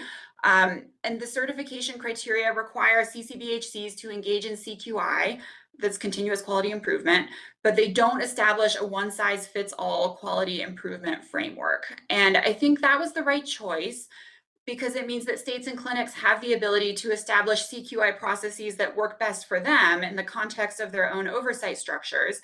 But it also means that we have seen a lot of variation in how states and CCBHCs approach this, and there's early evidence that some approaches do work better than others. So, you know, thinking comparatively across states, the federal evaluators have been really clear about the challenges of comparing outcomes across states and to other benchmark groups. Most national benchmarking data comes from patient cohorts that are very different from the folks that CCBHCs serve in terms of the severity of their condition and also the barriers they face in accessing care. So the other thing I think to keep in mind is that across states, there are major differences in the scope of state requirements and the breadth of CCBHC coverage and the degree to which CCBHC represents an increase in the scope of services that were previously covered under Medicaid. So all of those differences in unique state environments really make it challenging to do a pre-post comparison of CCBHC experiences across multiple states, given that those top-level comparisons might mask important underlying differences. But what we do see in common from the emerging best practices coming out of different states is that performance can only be changed if it's measured, tracked, and if there are dedicated quality improvement efforts put in place around it. So some of the areas where states want to see improvement and where states find the most value from this model aren't actually demonstration quality metrics. And again, I think SAMHSA did the best they could with the demonstration quality metrics. There just aren't that many national validated quality measures for use in behavioral health. But frankly, the demonstration quality metrics don't always speak to what states want to see most from this model. Things like inpatient and emergency department reduction, for example, or engagement of new clients in outpatient care, or other activities aimed at producing cost offsets. Where we have seen states be most successful in moving the needle on those things is when they have formalized goals and expectations around those measures, and then engaged with CCBHCs and other stakeholders in driving progress towards those goals. I think Kansas is well positioned for success with the establishment of your clinic TA hub, along with your quality and innovation team. And when I work with states that are looking to optimize the value they get out of their models, I encourage them to consider how refinements to the program could better align with state goals.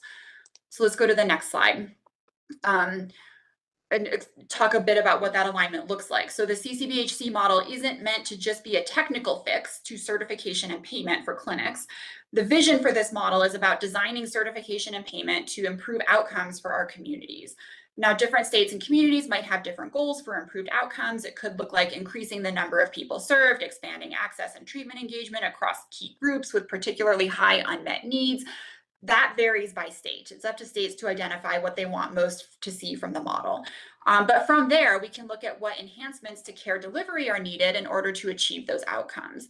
And again, this might look different from state to state, depending on your own unique context. We could be talking about reducing or eliminating wait lists. We could be talking about developing new staff roles like an emergency department liaison to help improve connection to care upon discharge and prevent readmission, or many others. There are many ways that enhanced operations can help drive better outcomes. But from there, the components of the enhanced operations need to be built into the CCBHC certification, payment, and quality reporting to make sure that this model is best targeted to the outcomes the state wants to achieve. This is the kind of work that is being supported by CCBHCT, for example, through the visioning exercise that's guiding subsequent TA and through the support we're providing to clinics to enhance their operations in alignment with state vision. Next slide, please. Kansas is not alone in exploring how to refine and optimize the CCBHC model. Early adoption efforts in Kansas and in every state have focused on standing up new systems and services and reporting and billing and payment processes and so on. This is a massive transformation on the clinic and state level, and it does require a significant amount of time to truly stand up the actual components of the CCBHC model. The federal evaluators found that the first 2 years of the demonstration were truly the startup period, and that states did not begin to settle into their CCBHC activities and processes and quality measurement until year 3 and beyond. So I just want to reassure you that that's a very common experience across all states that have done this model. States with longer tenure under the model, like Kansas, are now moving into a phase of optimization, and this, these discussions are happening everywhere across the nation. These are some areas you can see here on the screen where model optimization efforts are underway, but I realize I've been talking at length and want to get to my final 2 slides. Next slide, please. CCBHCT is supporting optimization work in Kansas through a variety of current activities. As I noted earlier, the project can flex to meet additional emerging needs. So we're working with KDADS and KDHE to take a look at your payment models and design. We're doing some modeling associated with different payment design choices to inform state decision-making on whether and how to adjust the payment model. We've launched financial modeling to take a look at current CCBHC spend, utilization trends, and an estimated post-demonstration spending trajectory. As Commissioner Adkins mentioned a moment ago, also looking at data from a multitude of sources and trying to reconcile what data is coming in order to make sure that everyone is speaking the same language around data. We're working with KDADS and the association to take a look at how cost reporting and billing are being conducted, and we're examining additional sustainability levers along with their financial considerations.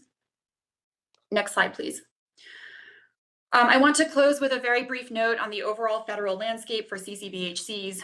We continue to see strong administration support for this model, including embedding it as a core component of their agenda for reducing homelessness and advancing integrated care. There's also bipartisan legislation before Congress to further expand and strengthen the CCBHC model, including by embedding it within Medicare, that we hope will alleviate the strain on Medicaid budgets for care provided to dually enrolled people. More than happy to answer additional questions about the federal landscape, but I'd like to close by saying that the National Council is thrilled to be working with Kansas on its CCBHC effort and pleased to be a resource to you in whatever way we can. Thank you again so much for inviting me to speak with you today. Very good. Thank you for that. That was like drinking from a fire hose. So, but I hope this committee, by the time we get through with this deep dive, will all understand the entire process of CCBHCs and what it does. So, committee questions. Senator Petty has a question for you. Thank you, Rebecca, for that excellent presentation. I was just curious, you shared with us at the end about the Mental Health Act. Do you know where that's at? Is that just been introduced, or is it in the pipeline? Exactly, where is it in Congress? Yes, thank you for that question. It has been introduced. It has a multitude of Republican and Democratic authors and co-sponsors in both the House and the Senate. And I know that it is under consideration as a potential component of a year-end healthcare bill. However, I don't think we're going to see any movement on major legislation until after the November elections. Thank you. Committee, further questions? Rebecca, I have one question. On page 9, I have no idea how many acronyms I see, but QBP, what does that mean? Thank you so much for that question and for calling me out on my use of acronyms. QBP stands for Quality Bonus Payment. Quality what? Quality Bonus Payment. Oh, okay. Thank you. Thank you for that. I had no idea. I should have caught that before submitting the slides. Thank you for that clarifying question. Representative Ballard. Thank you, Rebecca. Let me ask you probably more of a personal thing about CCBHCs. What about people that are very skeptical about whether or not it works? And is it worth all the money that we are putting into it? How would you respond to them, especially when you're referring to mental health? The CCBHC model, thank you for that question, Senator Ballard. The CCBHC model came about in response to the dire crisis and access to care across the nation. We have, before CCBHC, a situation in which most community providers could not managed to deliver a comprehensive array of gold standard mental health and substance use services because there was not sufficient payment in the system to support those things. We also know that there are a lot of critical components of effective care that are not reimbursable under traditional insurance. Things like care coordination, outreach, engagement efforts, data-driven population health management, technologies that support and underlie all of this. None of this was accessible in the community behavioral health field due to lack of funding for those activities. And so whether you ended up getting access to comprehensive, integrated, coordinated, high-quality care for your particular needs really depended upon whether you were lucky enough to live in a community that managed to scrape together enough grants and private funding to pay for those things. And so, the CCBHC model began with the idea that we should lay out the gold standard clinical model and then design a payment model that could support that clinical model to a degree that would make it available across every community in the United States. Now, I do think this is still, we're 9 years in, that is fairly short of a time in the overall lifespan of a transformative approach to care. And so as I travel around the country talking to CCBHCs about what they've experienced under this model, I hear time and again that they are finally able to practice behavioral health care in a way that meets the needs of the people they serve, rather than being having availability of services governed by Medicaid fee schedules that don't necessarily support comprehensive care. So, I think this model is doing a lot to advance the right clinical model of care. And I think we're in a critical phase where, through optimization efforts around the financing and the quality bonus payments and the payment design and the data collection and the aligned quality improvement efforts, we can really help take the vision of the CCBHC model to the next level. And I do see this consistently across all states. Kansas is not alone in the dynamics that you're experiencing. Thank you very much. I appreciate your explanation. But also, mental health is not an easy area to just diagnose and say, today I worked on it, and then in about, a year from now, you'll be perfectly fine. We're not able to do that, are we? For this population thank you for that question. For this population that CCBHCs serve, no, by and large, no. More than 60% of CCBHC clients have serious mental illness or a serious emotional disturbance or a co-occurring substance use disorder. And that population is extraordinarily complex. It is a chronic disease. And so it might not be the same as myself going to a therapist for a time-limited issue that can be resolved within weeks or months, and then no further care is needed. With chronic conditions like these that our CCBHC clients experience, typically extended episodes of care are required, if not lifelong care. Thank you very much. Thank you, Mr. Chairman. Any further questions of Jennifer? Seeing none, thank you very much for that. That was very informative and appreciate it. Thank you so much. Committee, on to Seth Adamson. Seth, welcome to committee. Hi, everyone. Hello, committee. My name is Seth Adamson. I'm an actuary and managing director for CBiz Optimus. I had the pleasure of being here at Bethel Committee last year and have spoken with some other representatives on the KanCare capitation rates. And so we'll be focusing on the funding portion as it relates to payments from the state to the health plans, which will then delineate from then what the health plans pay to the providers for the services. And we'll continue on some of the topics we had been able to cover last summer, although I'll certainly provide a refresher since it has been a while. And we'll focus on how CCBHC funding fits within that structure. Oh, next slide, please. So we'll talk a little bit about program design and performance for the KanCare managed care program as a whole, kind of zoom out a bit to look at how total funding and health plan performance has looked over the last few years. Then we'll get into the specifics of how we develop those capitation rates with a focus on CCBHC and how that fits into that structure. We'll talk a little bit about some adjustments we've made to that process as the CCBHC program has progressed. And then we will also look at actual to projected expenditures, how, what we thought it would cost based on historic data versus what it had actually cost for CCBHC and for KanCare as a whole, to look at both of those pieces of funding. Next slide, please. And I'll mention as well, kind of hit each topic, and then I'll pause for questions, and then we'll have time for questions at the end as well. Great, next slide, please. Thank you. So one topic we'll hit on to start with is what we call competitive efficiency. So when we develop the capitation rates and when the state pays those capitation rates, there are multiple health plans. There's 3 health plans currently in the KanCare program. We set those based on a combination or the average of all their experience. We take all of their data, compile it together, and look at what has it been in total across the 3.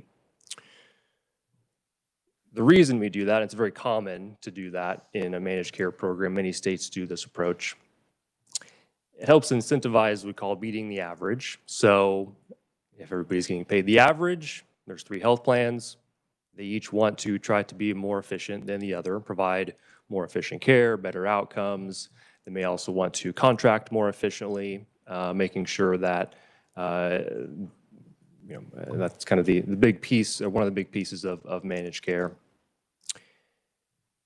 There's policies in place to make sure that that doesn't go too far and we don't have a race to the bottom who can contract as low as they can, because then there's access to care issues. Providers may not take rates that low, or they start denying benefits or cutting services. We certainly do not want that, and that has not been the case, as the structure of the program has safeguards in place to make sure that that doesn't happen, and that we incentivize efficiency in the right direction. Next slide, please. With that, a concept that is important to recognize is, as you look at any individual MCO, any individual population or service, what they're being paid is prospective, meaning it's a projection of what we think will happen, but we don't know exactly what will happen. We can't quite predict the future perfectly, but we try to get as close as we can. Some will be above, some will be below for any individual component of the program. So when we look at the program performance, the sustainability of the program, we do want to look at individual services to make sure there's not just a significant gap that we're overlooking.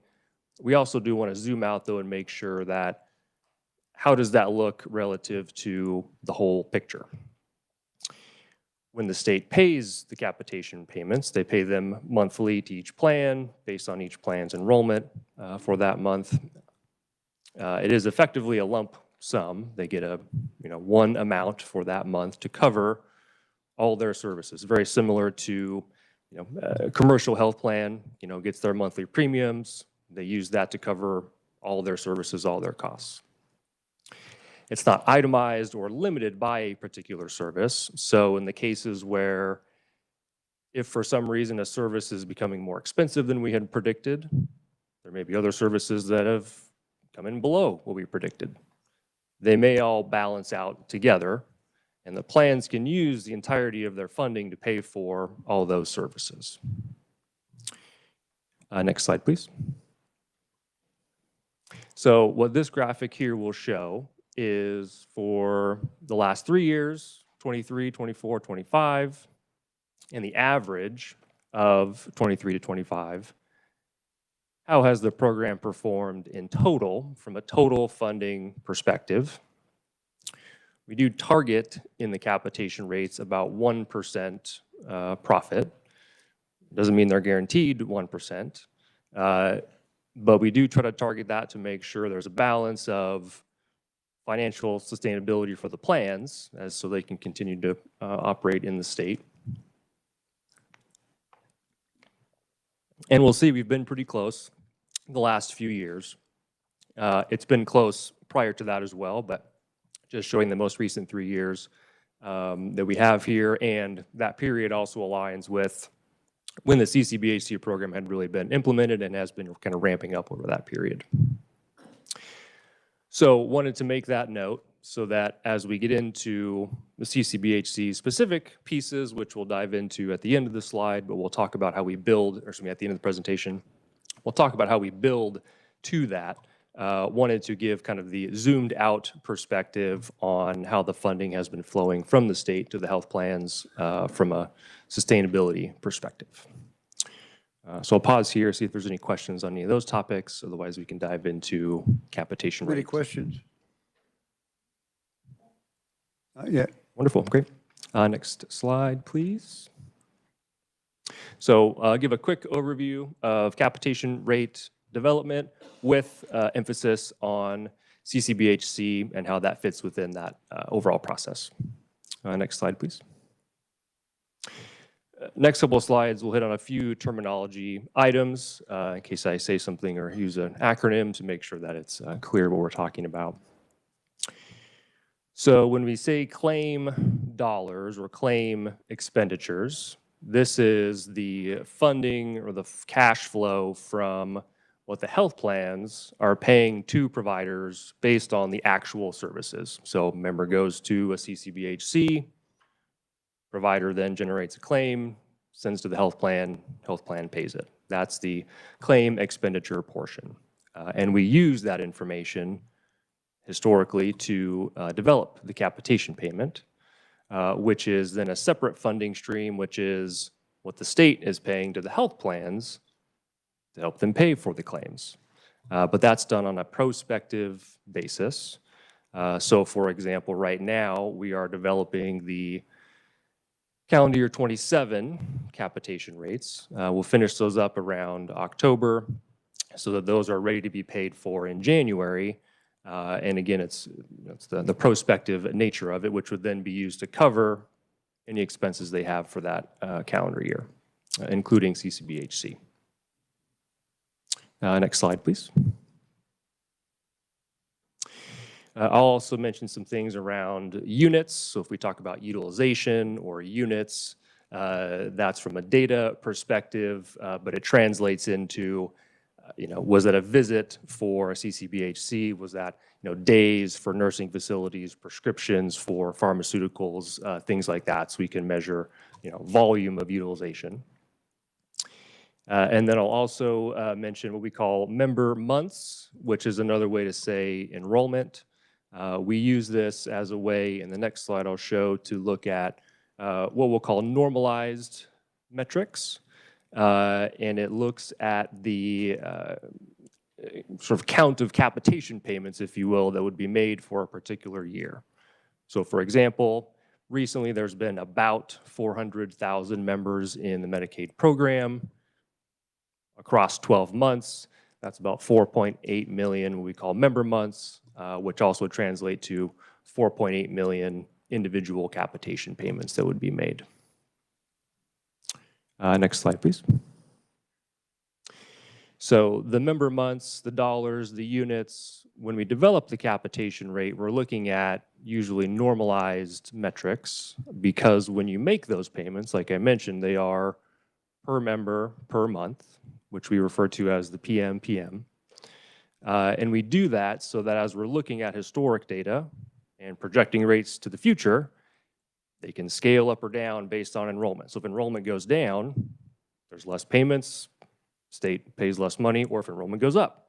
So we do that so that the program can absorb changes in enrollment.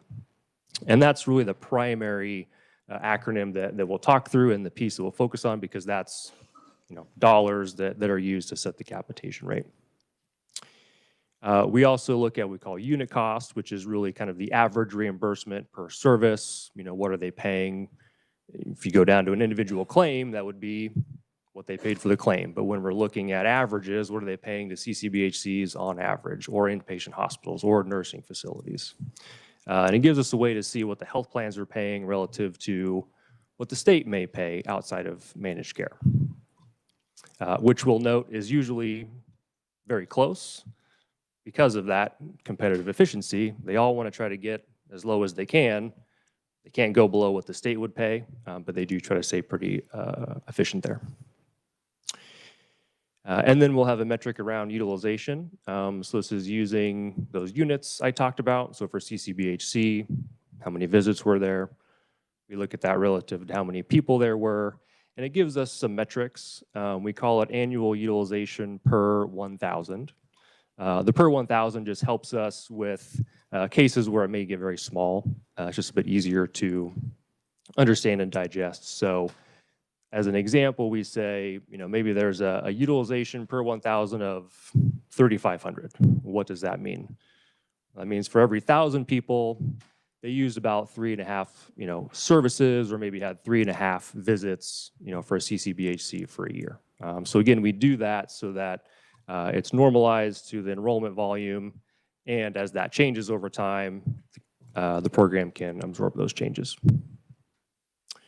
Next slide, please. So with all that, I'll give a quick overview here, and then we'll do a little bit of a deeper dive into each of these pieces and how CCBHC program kind of fits within that. So we do, even though it's prospective, we do still use historic information. We call it that historic base data, which is the actual claims data, medical claims, pharmacy claims, everything from the Medicaid program that has taken place. Usually we'll use the most recent year, possibly the most recent 2. That has been challenging more recently as we've been coming out of COVID, but and there's just a lag on kind of getting out of that, but we're getting to a point now where we may be able to use 2 years of data. But effectively, that's our starting point to say our best estimate for what will happen in the future is looking at what has been happening in the program as our jumping off point. We will adjust that for state policies. That also would include any kind of federal policies, anything that is changing in the structure of the program.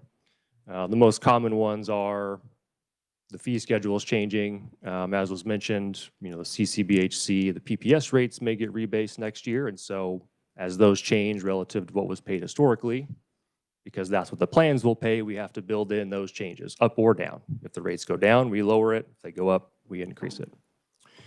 Or if there's changes at the federal level around enrollment, any kind of policy change, we capture that so that aligns with what will be effective in that future year.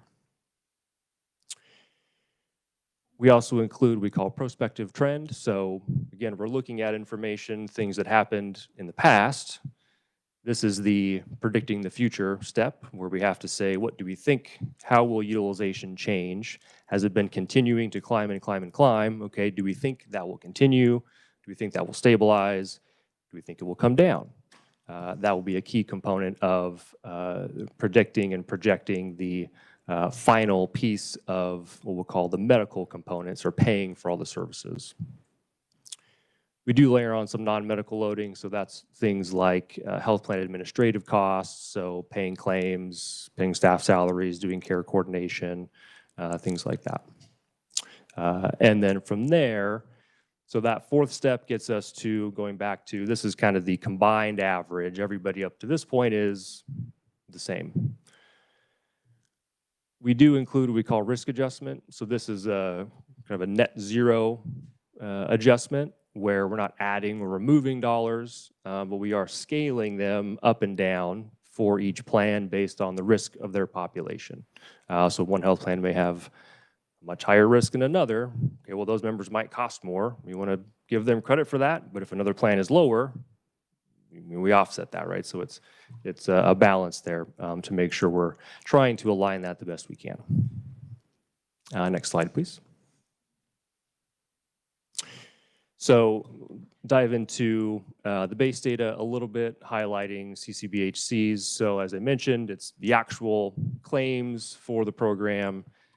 This would include the actual visits, the actual claims for CCBHCs, and would be at the full PPS rate. So that would reflect kind of the full amount that has gone to them historically, and that would be the basis for both the utilization levels and also the unit cost component, what have the plans been paying, and the two together get us, what is the average kind of per member per month that would go into the premium there. We will note there is a lag on this. It's about, I will say, kind of a 1-year lag. You could also call it a 2-year lag, depending on how you measure it. But effectively for, again, let's say for next year, 2027, we're using 2025 data because that's the most complete data that we have. And we have to have it done before the next period starts. And CMS is very clear, we cannot use 27 data to set 27 rates. So it'll have to be very prospective. We will collect and use data from the interim year. So currently, we'll use a little bit of what we call emerging data. So we still can see, we don't want to be totally blind to what's happening in between those periods.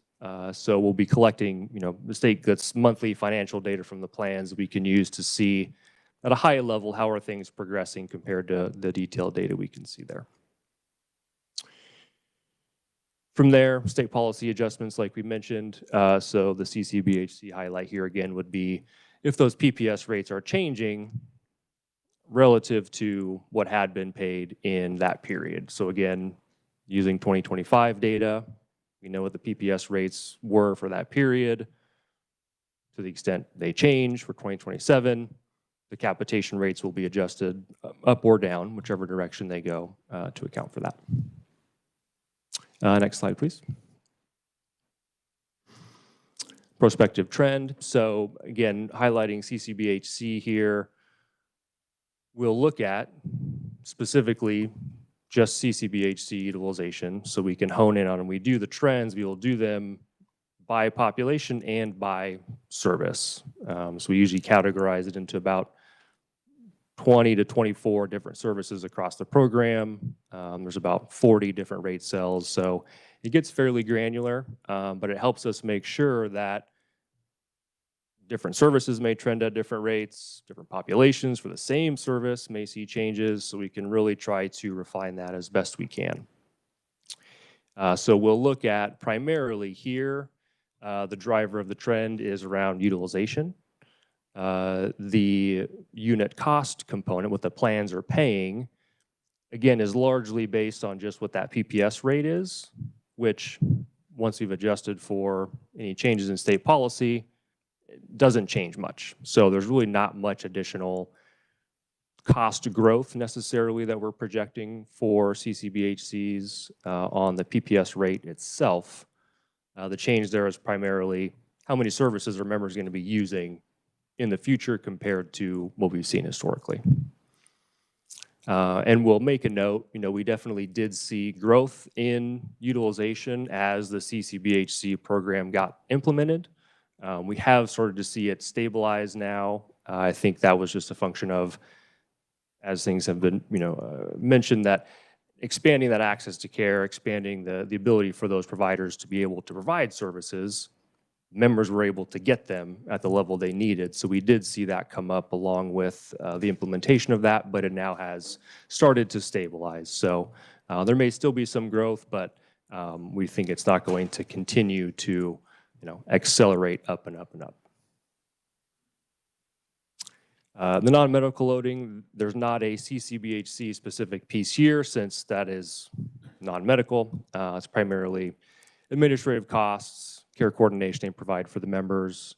That's where we include risk contingency, which is another word for profit. It's basically a buffer that we include in there that may turn into profit for the plans that later, but there is an adjustment in there to scale payments within the capitation rates up or down by plan to account for that.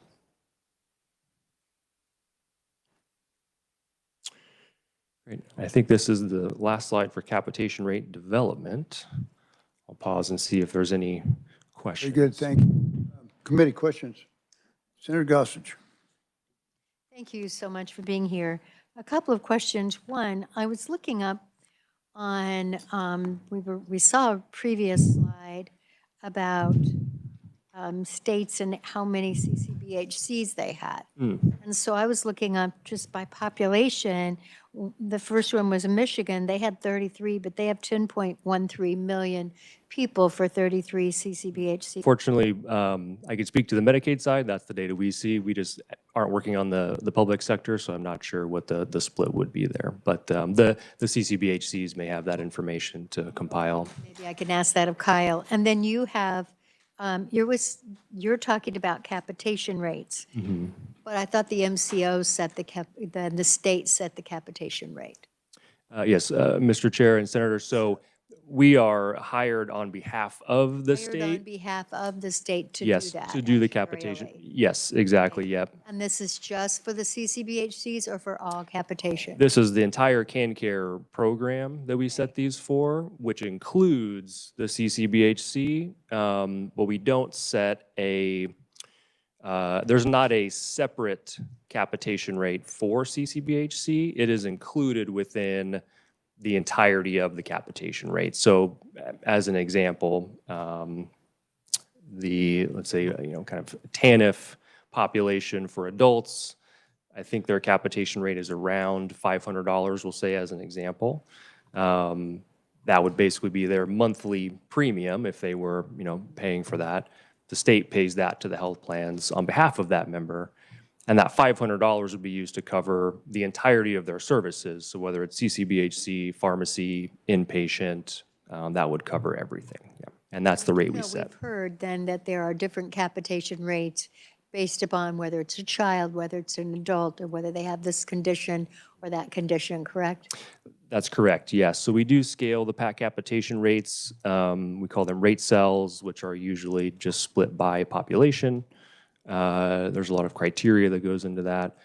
The reason we do that is so that, again, the payment structure, because it's prospective, can absorb or flex with changes in enrollment. So if there was a large growth in children who are usually less expensive, you don't want to have a fixed rate that assumes there's only 10% was going to look like. So that period's a little tricky.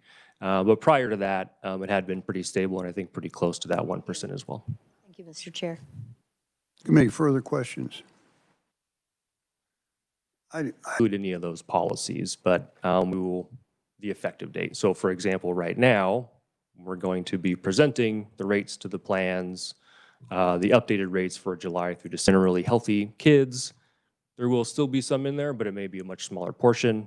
They just don't use it as much, but it will be spread out across there based off their utilization.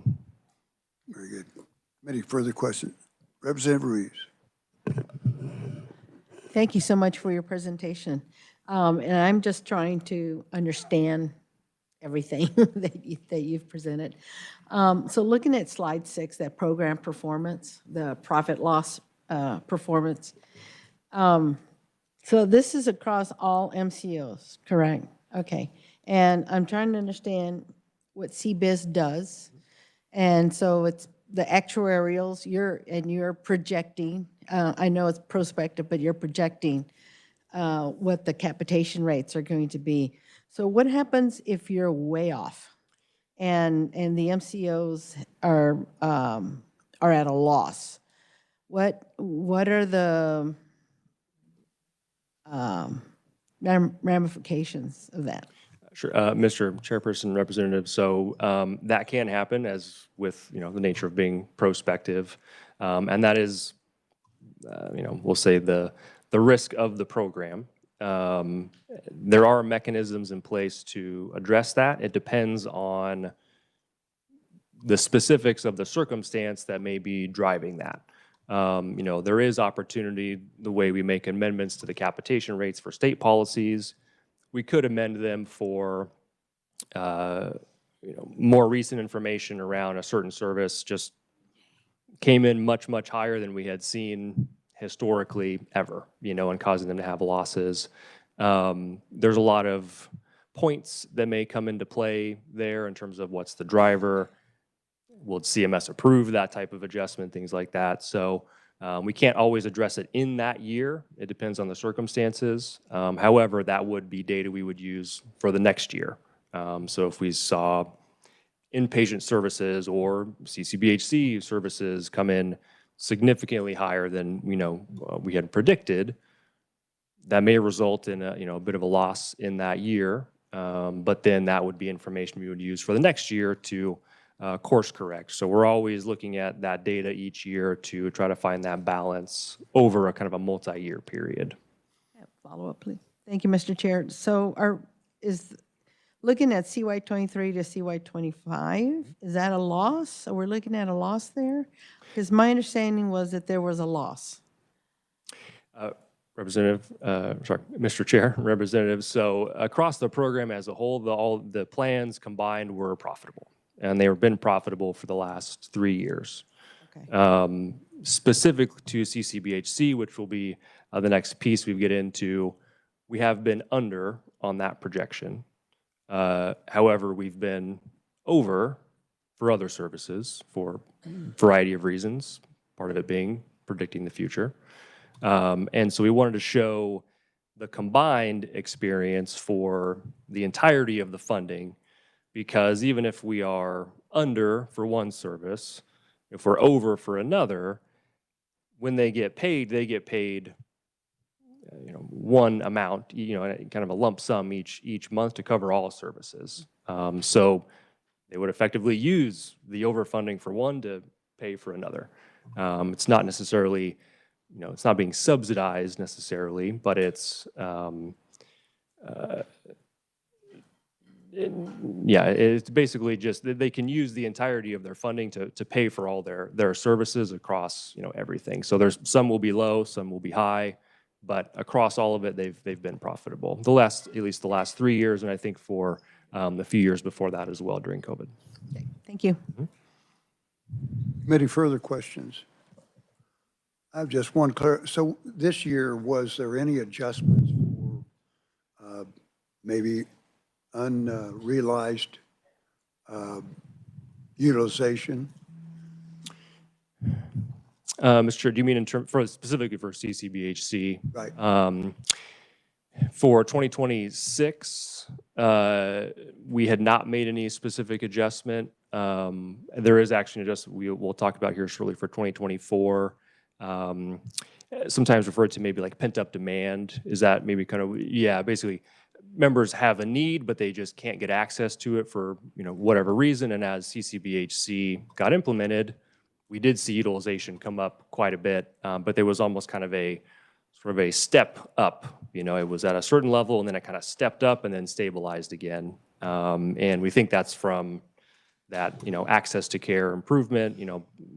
The facilities or providers have the ability to hire enough staff to provide enough services, and members are able to get in and get the services they need. So we did see kind of a step up, which is something that we'll talk about how we address that. But since then, it has continued to go up, but at a more stable rate. So. But in that process, though, this MCOs just eat that difference until the next rate change, or the next capitation rates? They can, and actually, if you'll go maybe 2 slides ahead. Oh, sorry. Oh, no, it's fine. This is a perfect segue for an adjustment we made. So I wanted to bring it up so I can talk off it, and I think it'll address your question here. So for the 2024 capitation rates, we were using 2022 data. which had a little bit of CCBHC information in it for kind of the first wave that came in, but it was fairly limited. You know, I think they first wave started in May, so we had 6 or 7 months of data, and it was still pretty early on for even those providers. However, between there and 2024, the next waves came in, and the first wave had a chance to be implemented for a while. And so we had limited information on how is that big phase in and transition, you know, going to happen. As we looked at the data and actually, you know, we're kind of in the middle of 2024, the plans had been letting us know, hey, this is coming in much higher, you know, than we thought it was going to. Really just, it's the utilization. There's just a lot of people using a lot of services, which is great. That was the goal. We just weren't sure what that would look like, and so we hadn't priced that in. And so working with them, we did make an adjustment in the middle of 2024 to increase the second half of the year, the capitation rates to align with that higher utilization so that they didn't take a loss on something that was out of their control and was actually aligned with the goal of the program. So it made sense from both the state perspective and from the health plan perspective to add funding in the second half of the year to account for that. So just to follow up on that then, but we're getting 11% more from the federal government for this. So in actual state dollars, that probably wasn't very much. Is that accurate?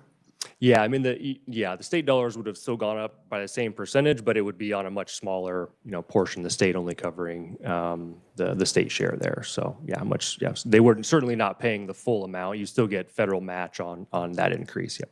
Very good, thank you. Committee, further questions? Sorry about getting ahead. Oh, that's great. Okay. Yeah. I know, Mr. Chair he's reading ahead, he knew. So, and I'll cover a few pieces here as well. So, one thing that's important around kind of that concept, and I think Representative Ruiz as well, your concept around when is it appropriate if the plans are taking a loss to make an adjustment? What's the timing for that? How quickly or slowly do we react to that?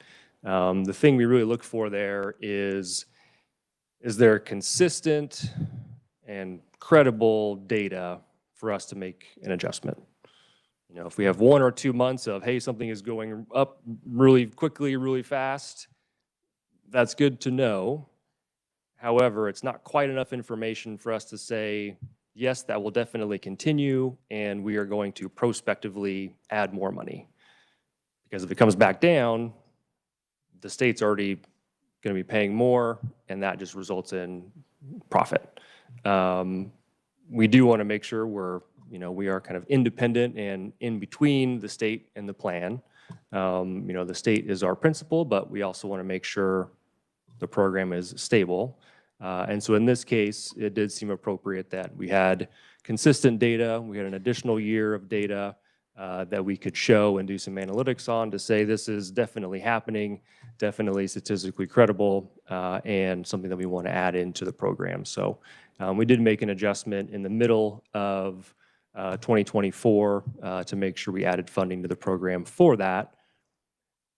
And then going into 2025, use that same information so that we're kind of building on that. We didn't reset lower and then start over again. So we're constantly building on kind of how that emerging data is showing up high or low. Great. Next slide, please. So we'll talk about another adjustment we made. This is just getting into, again, the kind of amendment process. So once we've set the rates, making changes to those and the rationale for that. In this case, this gets to the state policy process like we talked about. So normally we'll do that kind of middle of the year because that lines up with the fiscal year and when fiscal policies are being implemented.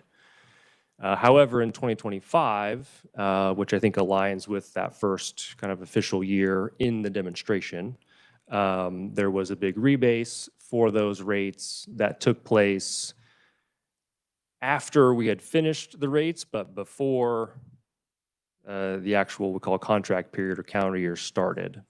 So again, we usually try to have that process completed by October so that the remaining steps can be completed by January to get that implemented. I believe those rates came out maybe early December, so we hadn't had them in the rates yet, but the plans were going to be on the hook for paying higher PPS rates starting January. And so, you know, it's something that we would have captured July or August of that year, would have made retroactive payments to the plans, but they have kind of a cash flow gap for 6 or 7 months where they just have to kind of eat some losses until they get, you know, kind of a big lump sum. So in that particular year, we did make an amendment to the rates much earlier to make sure that we could get, you know, the money they were going to be responsible for paying earlier in the process, specific to CCBHC. And then we did kind of a second amendment for, you know, all the other kind of standard fiscal year policies. So not a common thing. That would just kind of happen to line up with that rebase year. So we have been trying to make, you know, exceptions where appropriate to make sure that the funding from the state, you know, gets to the plans. Next slide, please. And then the last adjustment we've made, and this one is a kind of a longer term adjustment. So we started this in 2025 and we've continued it for this year, anticipating to continue at least for next year. This is the risk adjustment component. So there are a few ways that we look at the risk adjustment piece. So again, this is, we're not adding or removing money, but we're looking at the acuity and the risk of the members within a rate cell and how that compares across plans to scale their payments up or down. There are tools that we use that are more diagnostic based, that are very common for states and actuaries to use for risk adjustment. What we found though in, you know, getting feedback from the health plans and also in doing our own, you know, research was with the CCBHC program, that diagnostic information and kind of diagnostic risk adjustment approach was just not fully capturing the variation due to CCBHCs across the plans. And so we've made an adjustment to look more at, you know, the actual utilization by plan to say, okay, plan as an example, plan A is 5% above the average and plan B is 5% below and plan C is in the middle. We would scale their capitation rates up or down to align with that so that they may have a higher acuity behavioral health population or a lower acuity or just, you know, members getting in more. They're kind of pushing their members to get in more to get the care they need or, you know, whatever the reason is. So we did scale that piece of the capitation rate so that, again, it didn't change the payment from the state, wouldn't change the overall performance across the program from a profit or loss perspective, but did help stabilize the profit and loss at the health plan level a little bit. So something we've incorporated and we anticipate continuing at least for this year and next year. So. Wonderful. I'll pause there, see if there's any questions on that. Otherwise, we'll get into kind of our last section here. Yeah, sure. Thank you. One question I had on that 2025 deal at the end of that year for the prospective payment system, was that, how did that come about? Was that a change in policy? How did that increase that you're dealing with come about? Sure. Yeah, Mr. Chair. So that was, I think, related to kind of an anticipated, we'll call it kind of rebase is referred to. So because the program had been implemented, you know, kind of in waves since 2022, they now had some actual cost report data. I think, you know, KDAD's collected that from each facility to see, okay, we need to kind of reset these rates based off of some of your more recent experience. And I think that was, I'm assuming it had been planned as just kind of part of the normal process. I don't think it was kind of a, you know, special exception or anything that took place there. I think that was kind of just an anticipated step. We didn't know what the results would be, but it was anticipated that, you know, that would be rebased in the same way. Like they mentioned, next year, that same process will take place so that, again, continuing to collect that cost report information from the providers so that that PPS rate is keeping up, again, higher or lower, and aligning with their actual costs of the program. So Very good. Thank you for that. Committee questions? Seeing none. next slide, please. Good. So this next one will be very similar to what we talked about up front in looking at, profit or loss, but with a focus on CCBHC. So next slide, please. So there'll be 3 of these slides. They are the same concept, just one for each year. So I'll talk off of 2023 to start here. I'm actually going to go right to left here. So on the right-hand side is the just the medical portion of the capitation rates. So it doesn't include, paying for admin or paying for privilege fee, things like that. If we say the capitation rate is 100%, right? That's sort of the full funding that the plans get. And if they're above that, that's a loss. And if they're below that, that's a profit. What we're showing then on the far left side is their total expenditures came in about 97.5%, 98% of that. So they were about, 2.5% below that, which is why they were profitable for that year. The middle piece here is that minus 0.2%. That's showing that for CCBHC, we were under. So the plans did take a loss on if you kind of looked at the very specific subset of the capitation rate that was projected for that versus their costs, they could see, hey, we didn't get paid enough for CCBHC. But they did get paid enough and was a little bit higher than all the other services, which again resulted in profitability for that year. So wanted to show this to acknowledge, and the story is very similar for the last 3 years. We've been trying to keep up, and we just keep coming a little bit short, but we're closing the gap on CCBHC through a lot of the adjustments and processes we've been putting in place and working with the health plans. But again, kind of zooming out in terms of the total funding they get, their total performance and stability, at least across the program. There were other services that we were under on. It varies year to year. So that in total, they were still profitable and still did, their total funding was above their total expenses. So, and the story is very similar. So maybe go kind of the next slide for 24 was very similar. Next slide, please.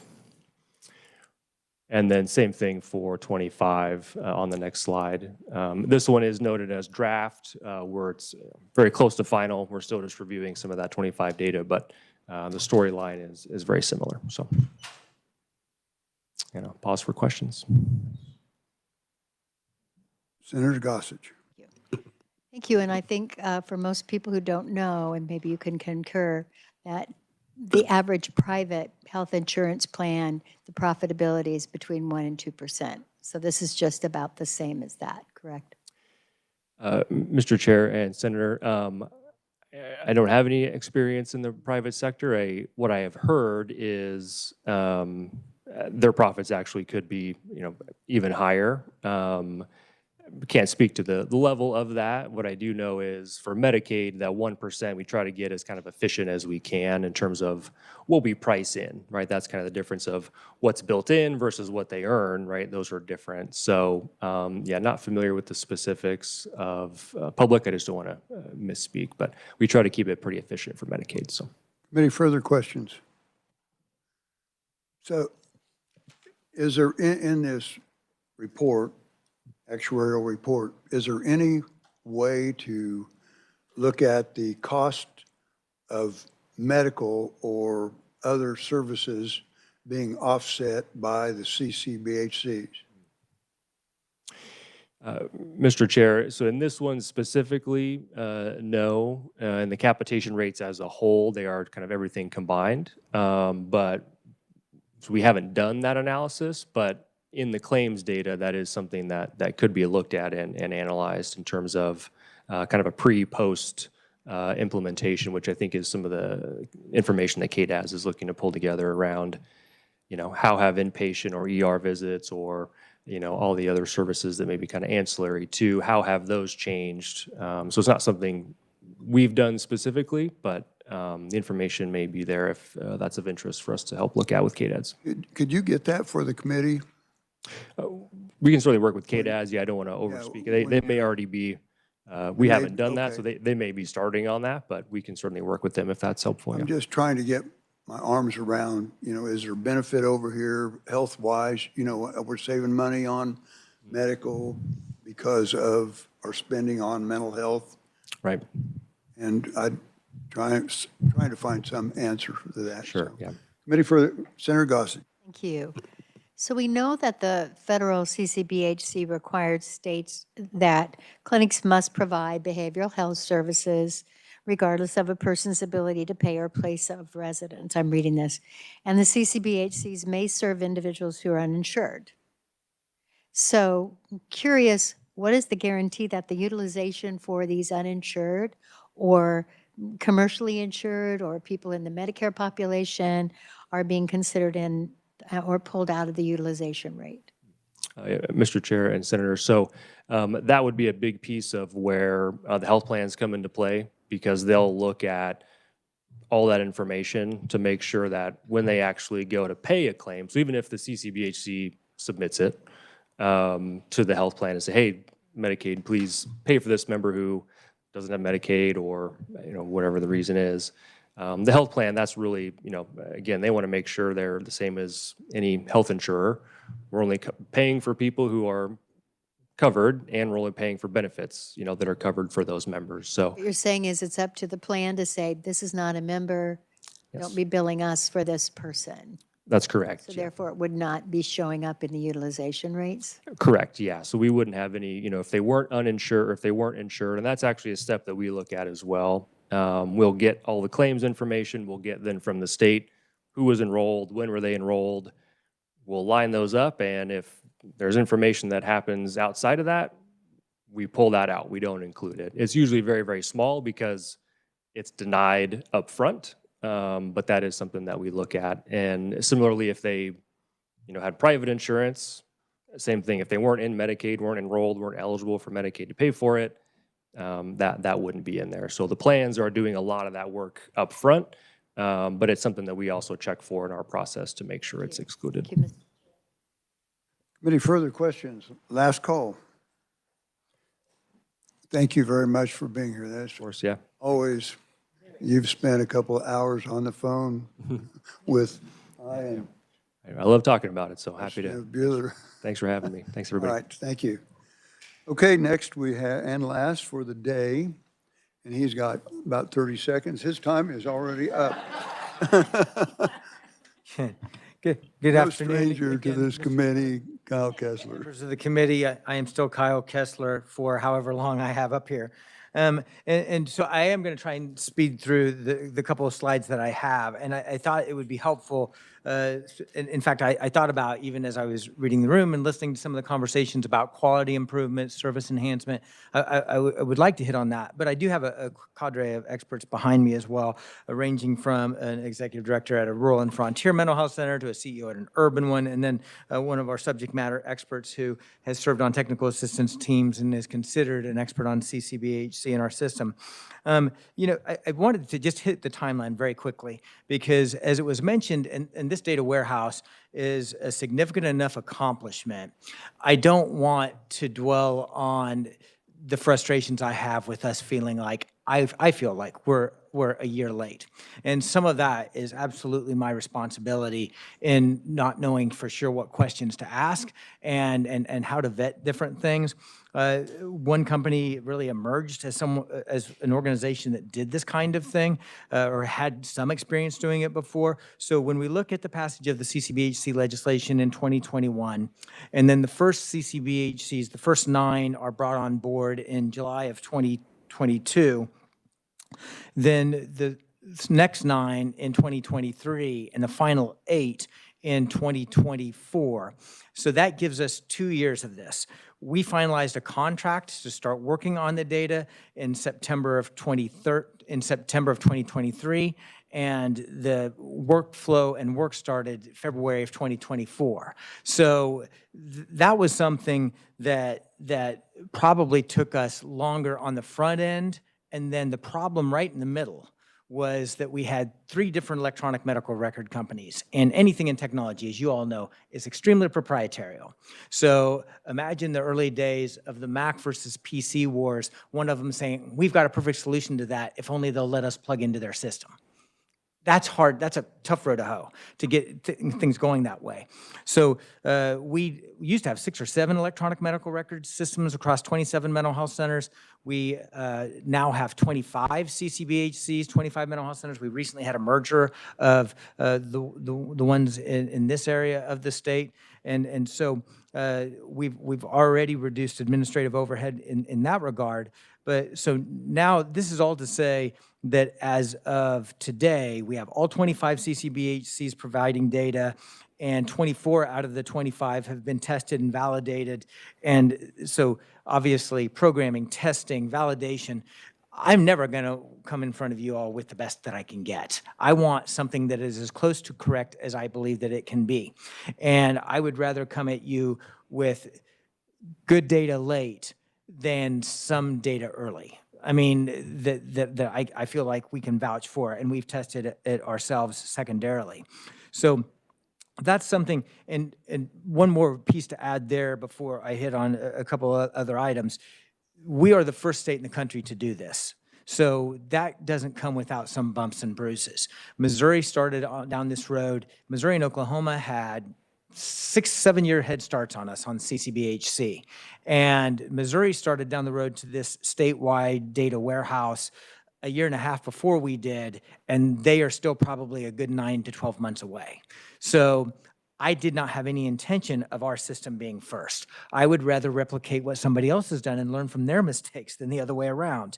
So I think that those are important factors to consider, I think, on this. And there is more competition in this area that's occurring. We know of a couple other companies that are now doing it, but as was mentioned earlier this morning, one of the lags on this is the behavioral health technology has just been stagnant, and we've not seen the kinds of advances that we would have liked to have over the years. So we are doing a lot of things for the first time.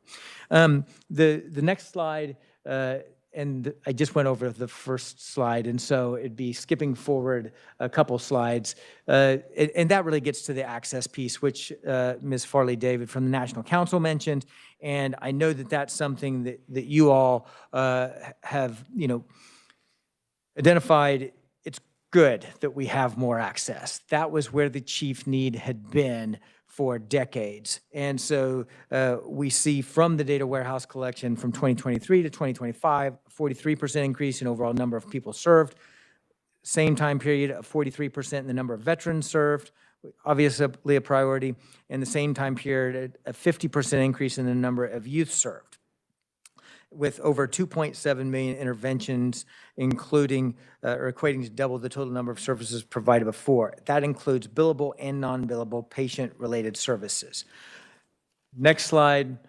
Again, not to diminish the importance of crisis services. These are data, and these are set also by, as it relates to access. These are the measures that the Substance Abuse and Mental Health Services Administration and CMS under the U.S. Department of HHS have set. These have been consistent from the first Trump administration, there have been changes, but they've been in the ballpark with each other, to then the Biden administration, to the second Trump administration. And that's something that I've mentioned before. We've seen substantial support. Really, President Obama signed the legislation to make the CCBHC model happen, but it was really implemented and lifted up during the first Trump administration. And then during COVID, in those time periods, the funding continued and expanded. And it was a part of President Trump's recent budget that increased and was further supported. With the next slide, in terms of the SAMHSA required clinic-led measures, This talks about all the different screenings that needs to be done. It gives you data on those things. It goes into a little more detail, again, on screenings and access.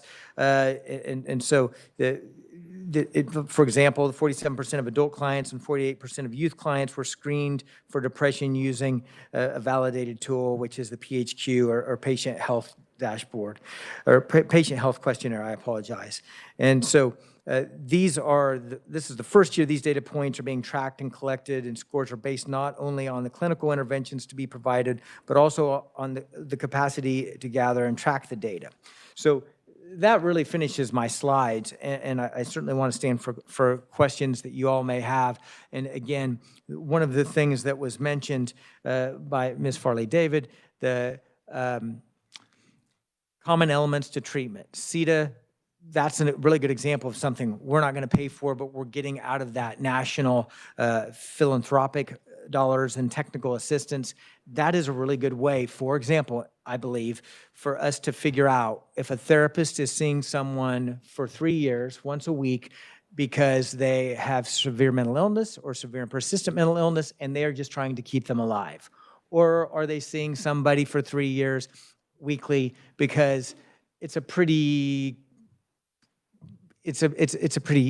I don't want to say an easy client or easy patient, but it's someone that they like keeping on their schedule, because that's probably not necessary. I mean, to be able to get someone to a point where, hey, seems like you're doing pretty well. Let's check in every couple months or every 6 months with your history, or a time of year that might be with triggers or trauma or things like that. I think that those are things that we want to pursue in order to be clinically efficacious and do our best, again, getting the best return on investment for this model, which we know has been an incredible investment and had a lot of support and a lot of you all's support. So with that, Mr. Chairman, I would stand for questions. Any questions? Representative Sutton.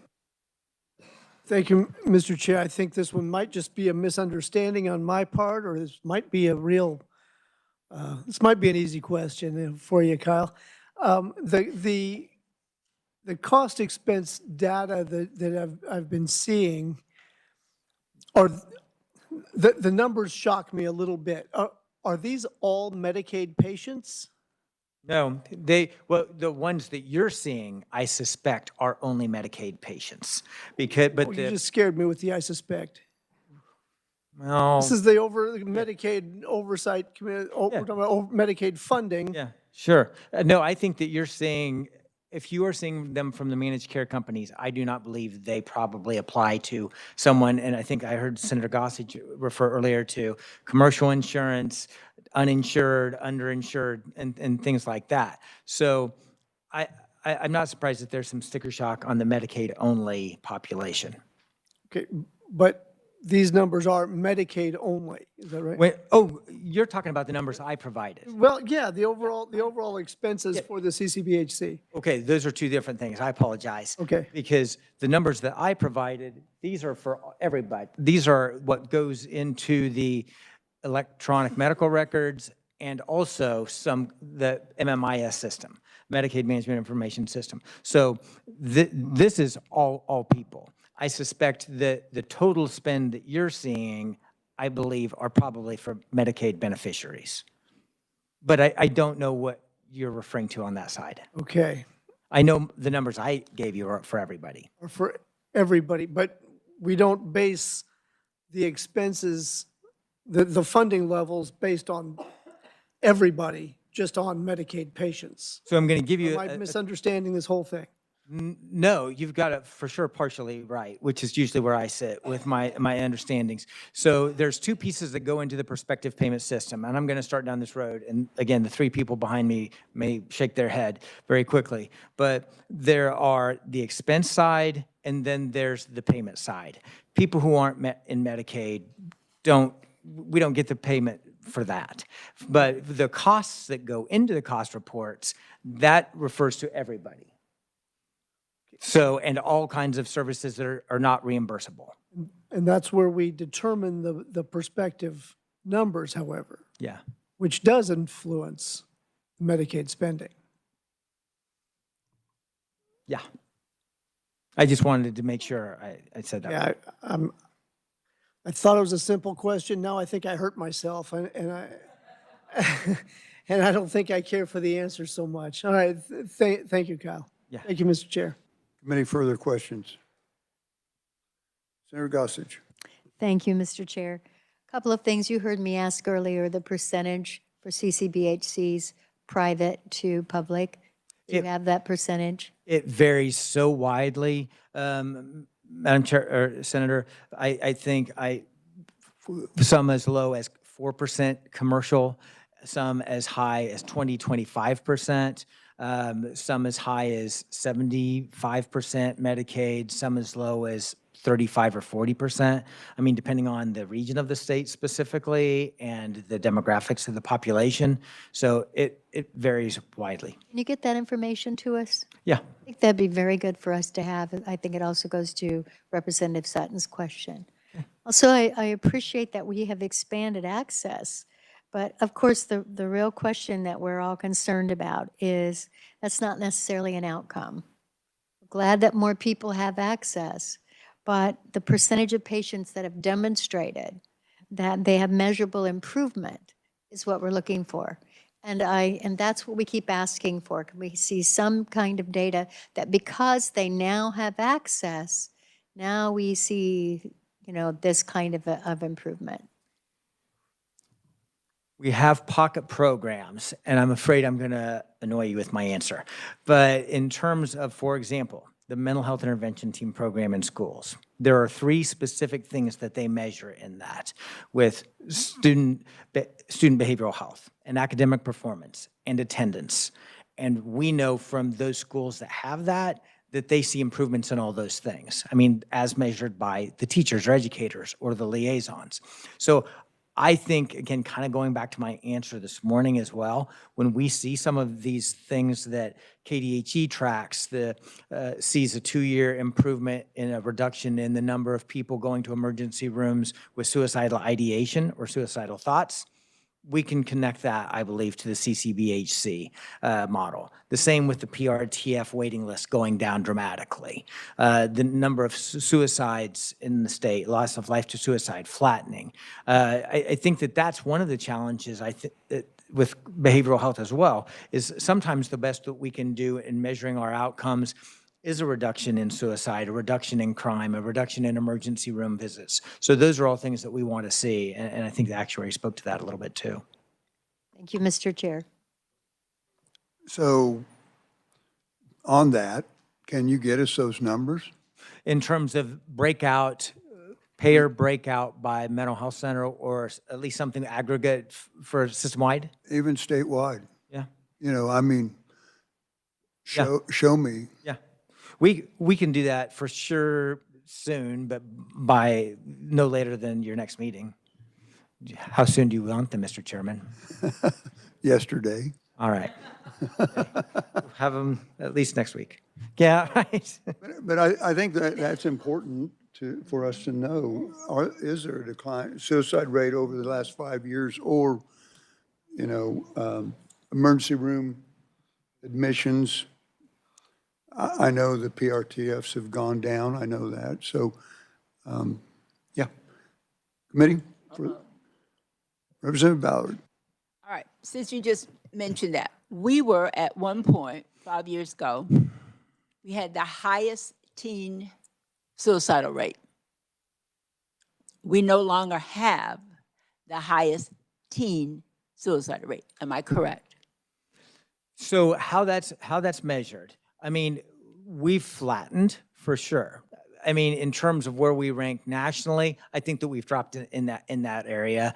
Mental Health America has their ranking of the states and how they rank. 4 years ago we were 51st. 3 years ago we were 22nd. Last year we were 18th. So I think that there are, by their measures, in terms of, and a lot of that is about access. I mean, that's just one of the things same thing in some areas where people talk about healthcare deserts and the pieces relating to hospital closures. I'll stop you right there. It was because of access Yeah. that occurred. Okay. All right, to me, That is a result. Yes. Okay? They also broke it down by 10 to 14-year-olds. They did it by age in terms of the suicidal rate. And we go through. Those decreased, am I correct? Yes. All right. So you Over see, several years, yeah. over several years. So those are what I would call results. They're not the same as they were 5 years ago. They came down, and it was the access that had a lot to do with that. So it's probably a smaller measure, but if we look at where the increase came, did it happen by accident, or did it happen as a result of providing services that were not available before? I would say both.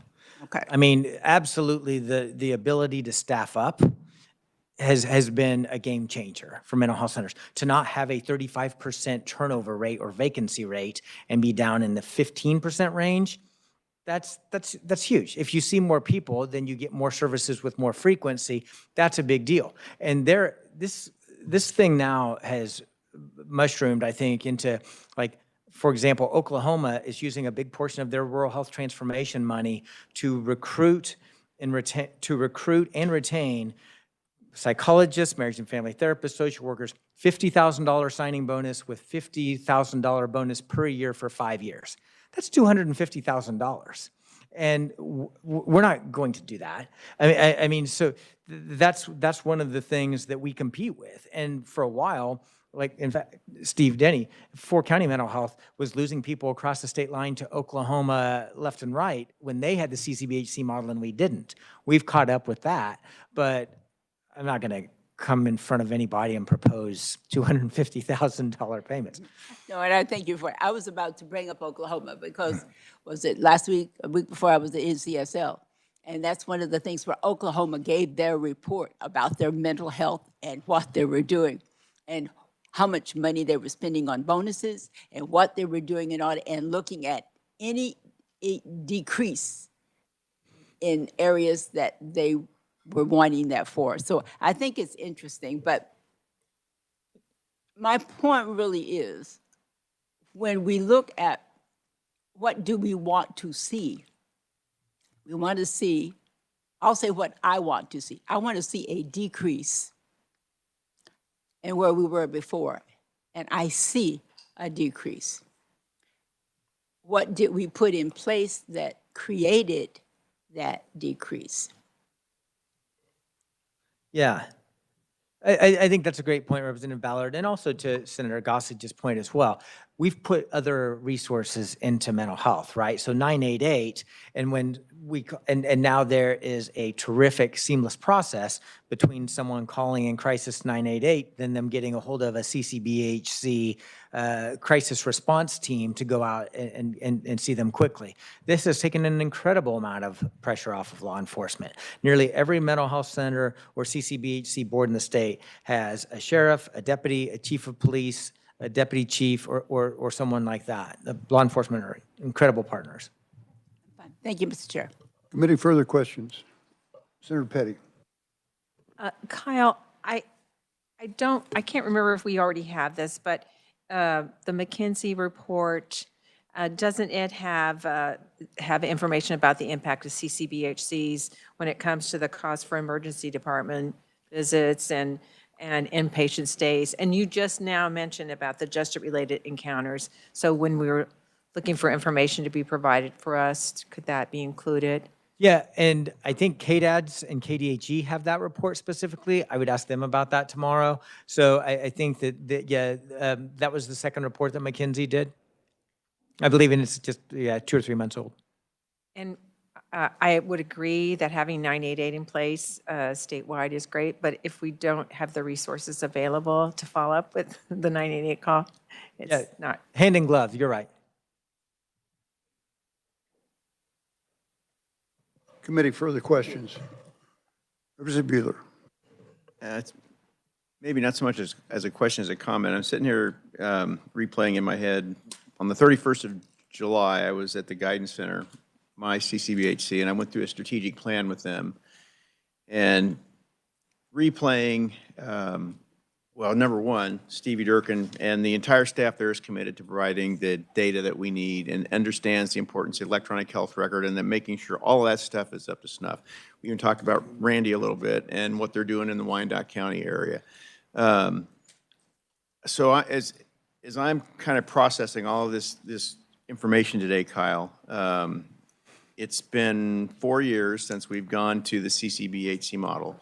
We're still somewhat in a transition. Are we ever going to get to a point, and maybe we won't, but there's I'm thinking of just a per capita cost, but there's also a per capita benefit. I don't know how we define that per se, but and are we even there yet?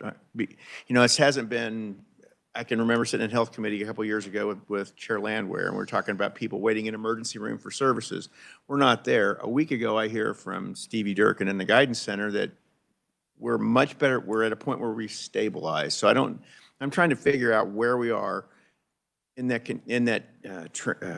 it's a continuum of transition, if you will. Yeah.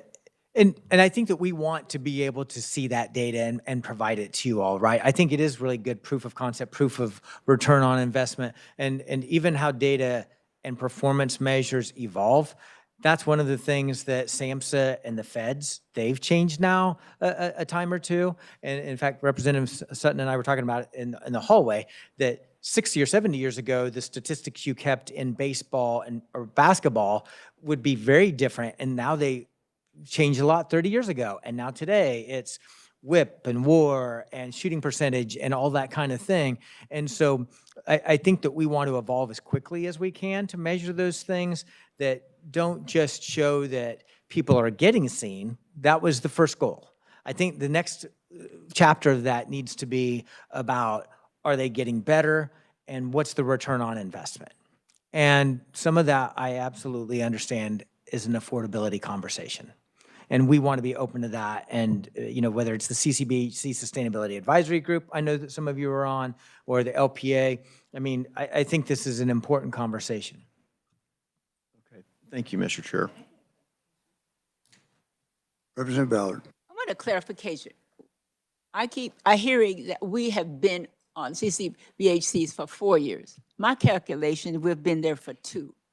Now, how long have we been on? When we start, that's a huge difference to me, because how I measure something after 4 years and how I measure after 2, because then 1 was getting to that point and 2, you're able to. So I need a clarification on how long have we been on this? Okay, so I know how you and Senator Gossage are always on the same page with things, because a lot of your questions have literally been connected in terms of when she asked the question earlier about the number of CCBHCs we have and how and why we are the way we are compared to other states. And we have more CCBHCs per capita than any other state in the country.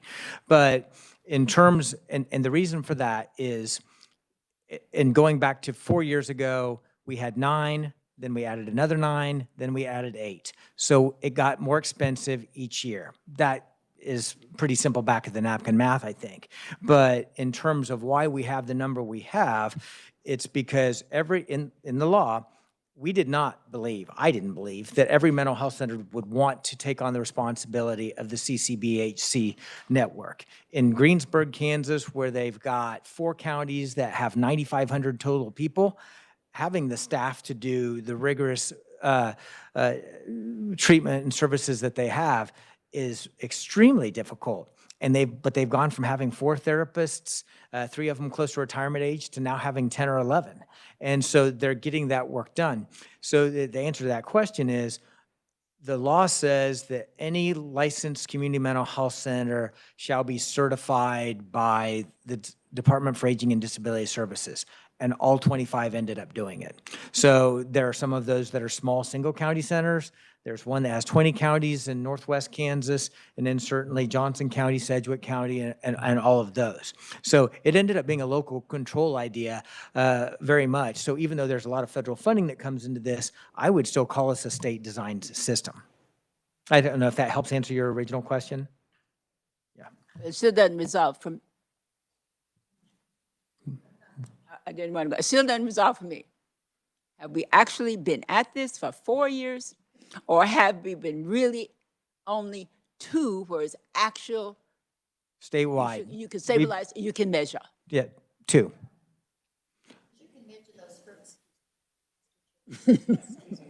That's a, no. That's why I looked at it too before I spoke too. That's why I was saying that. Because yes, I think you can look at those 2 before, but in terms of measuring results, it's like when I'm learning to walk, I'm getting to that point, but you can't say I'm really walking yet.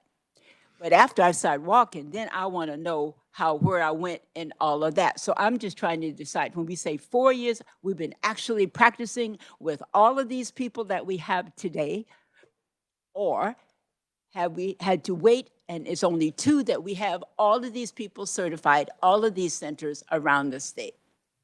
2. Senator Gossage. I think it could be also 4, could it not? Because if we're talking. Oh, where's the actuary again?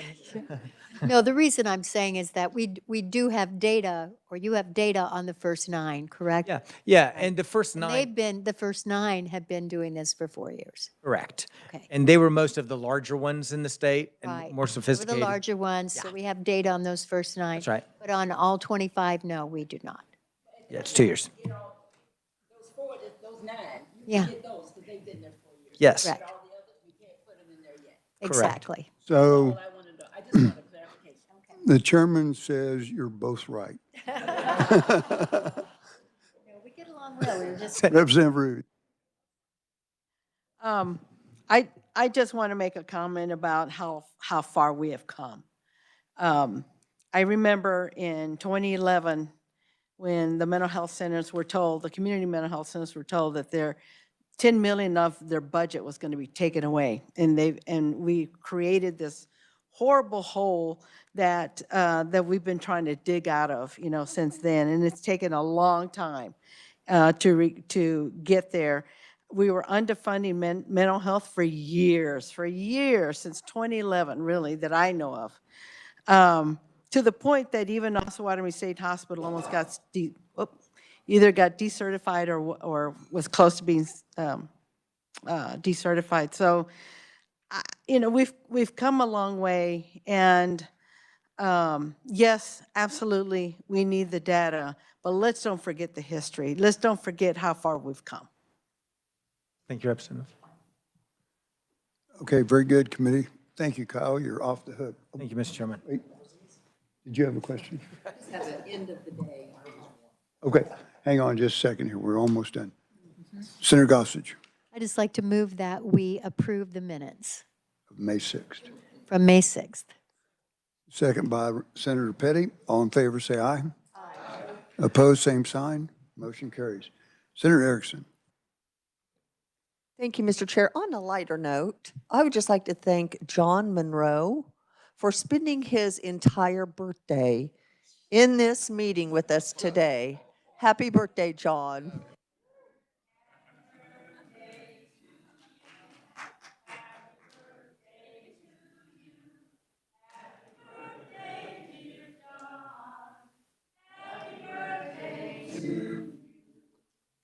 Very good, yeah. Congrats. Okay, committee, I want to thank you all for sticking it out here today and all your great questions. Continue on. This is start of CCBHC. There will be a test at the end about what all you know about CCBH. Yeah, and so, but look forward to another grueling day tomorrow.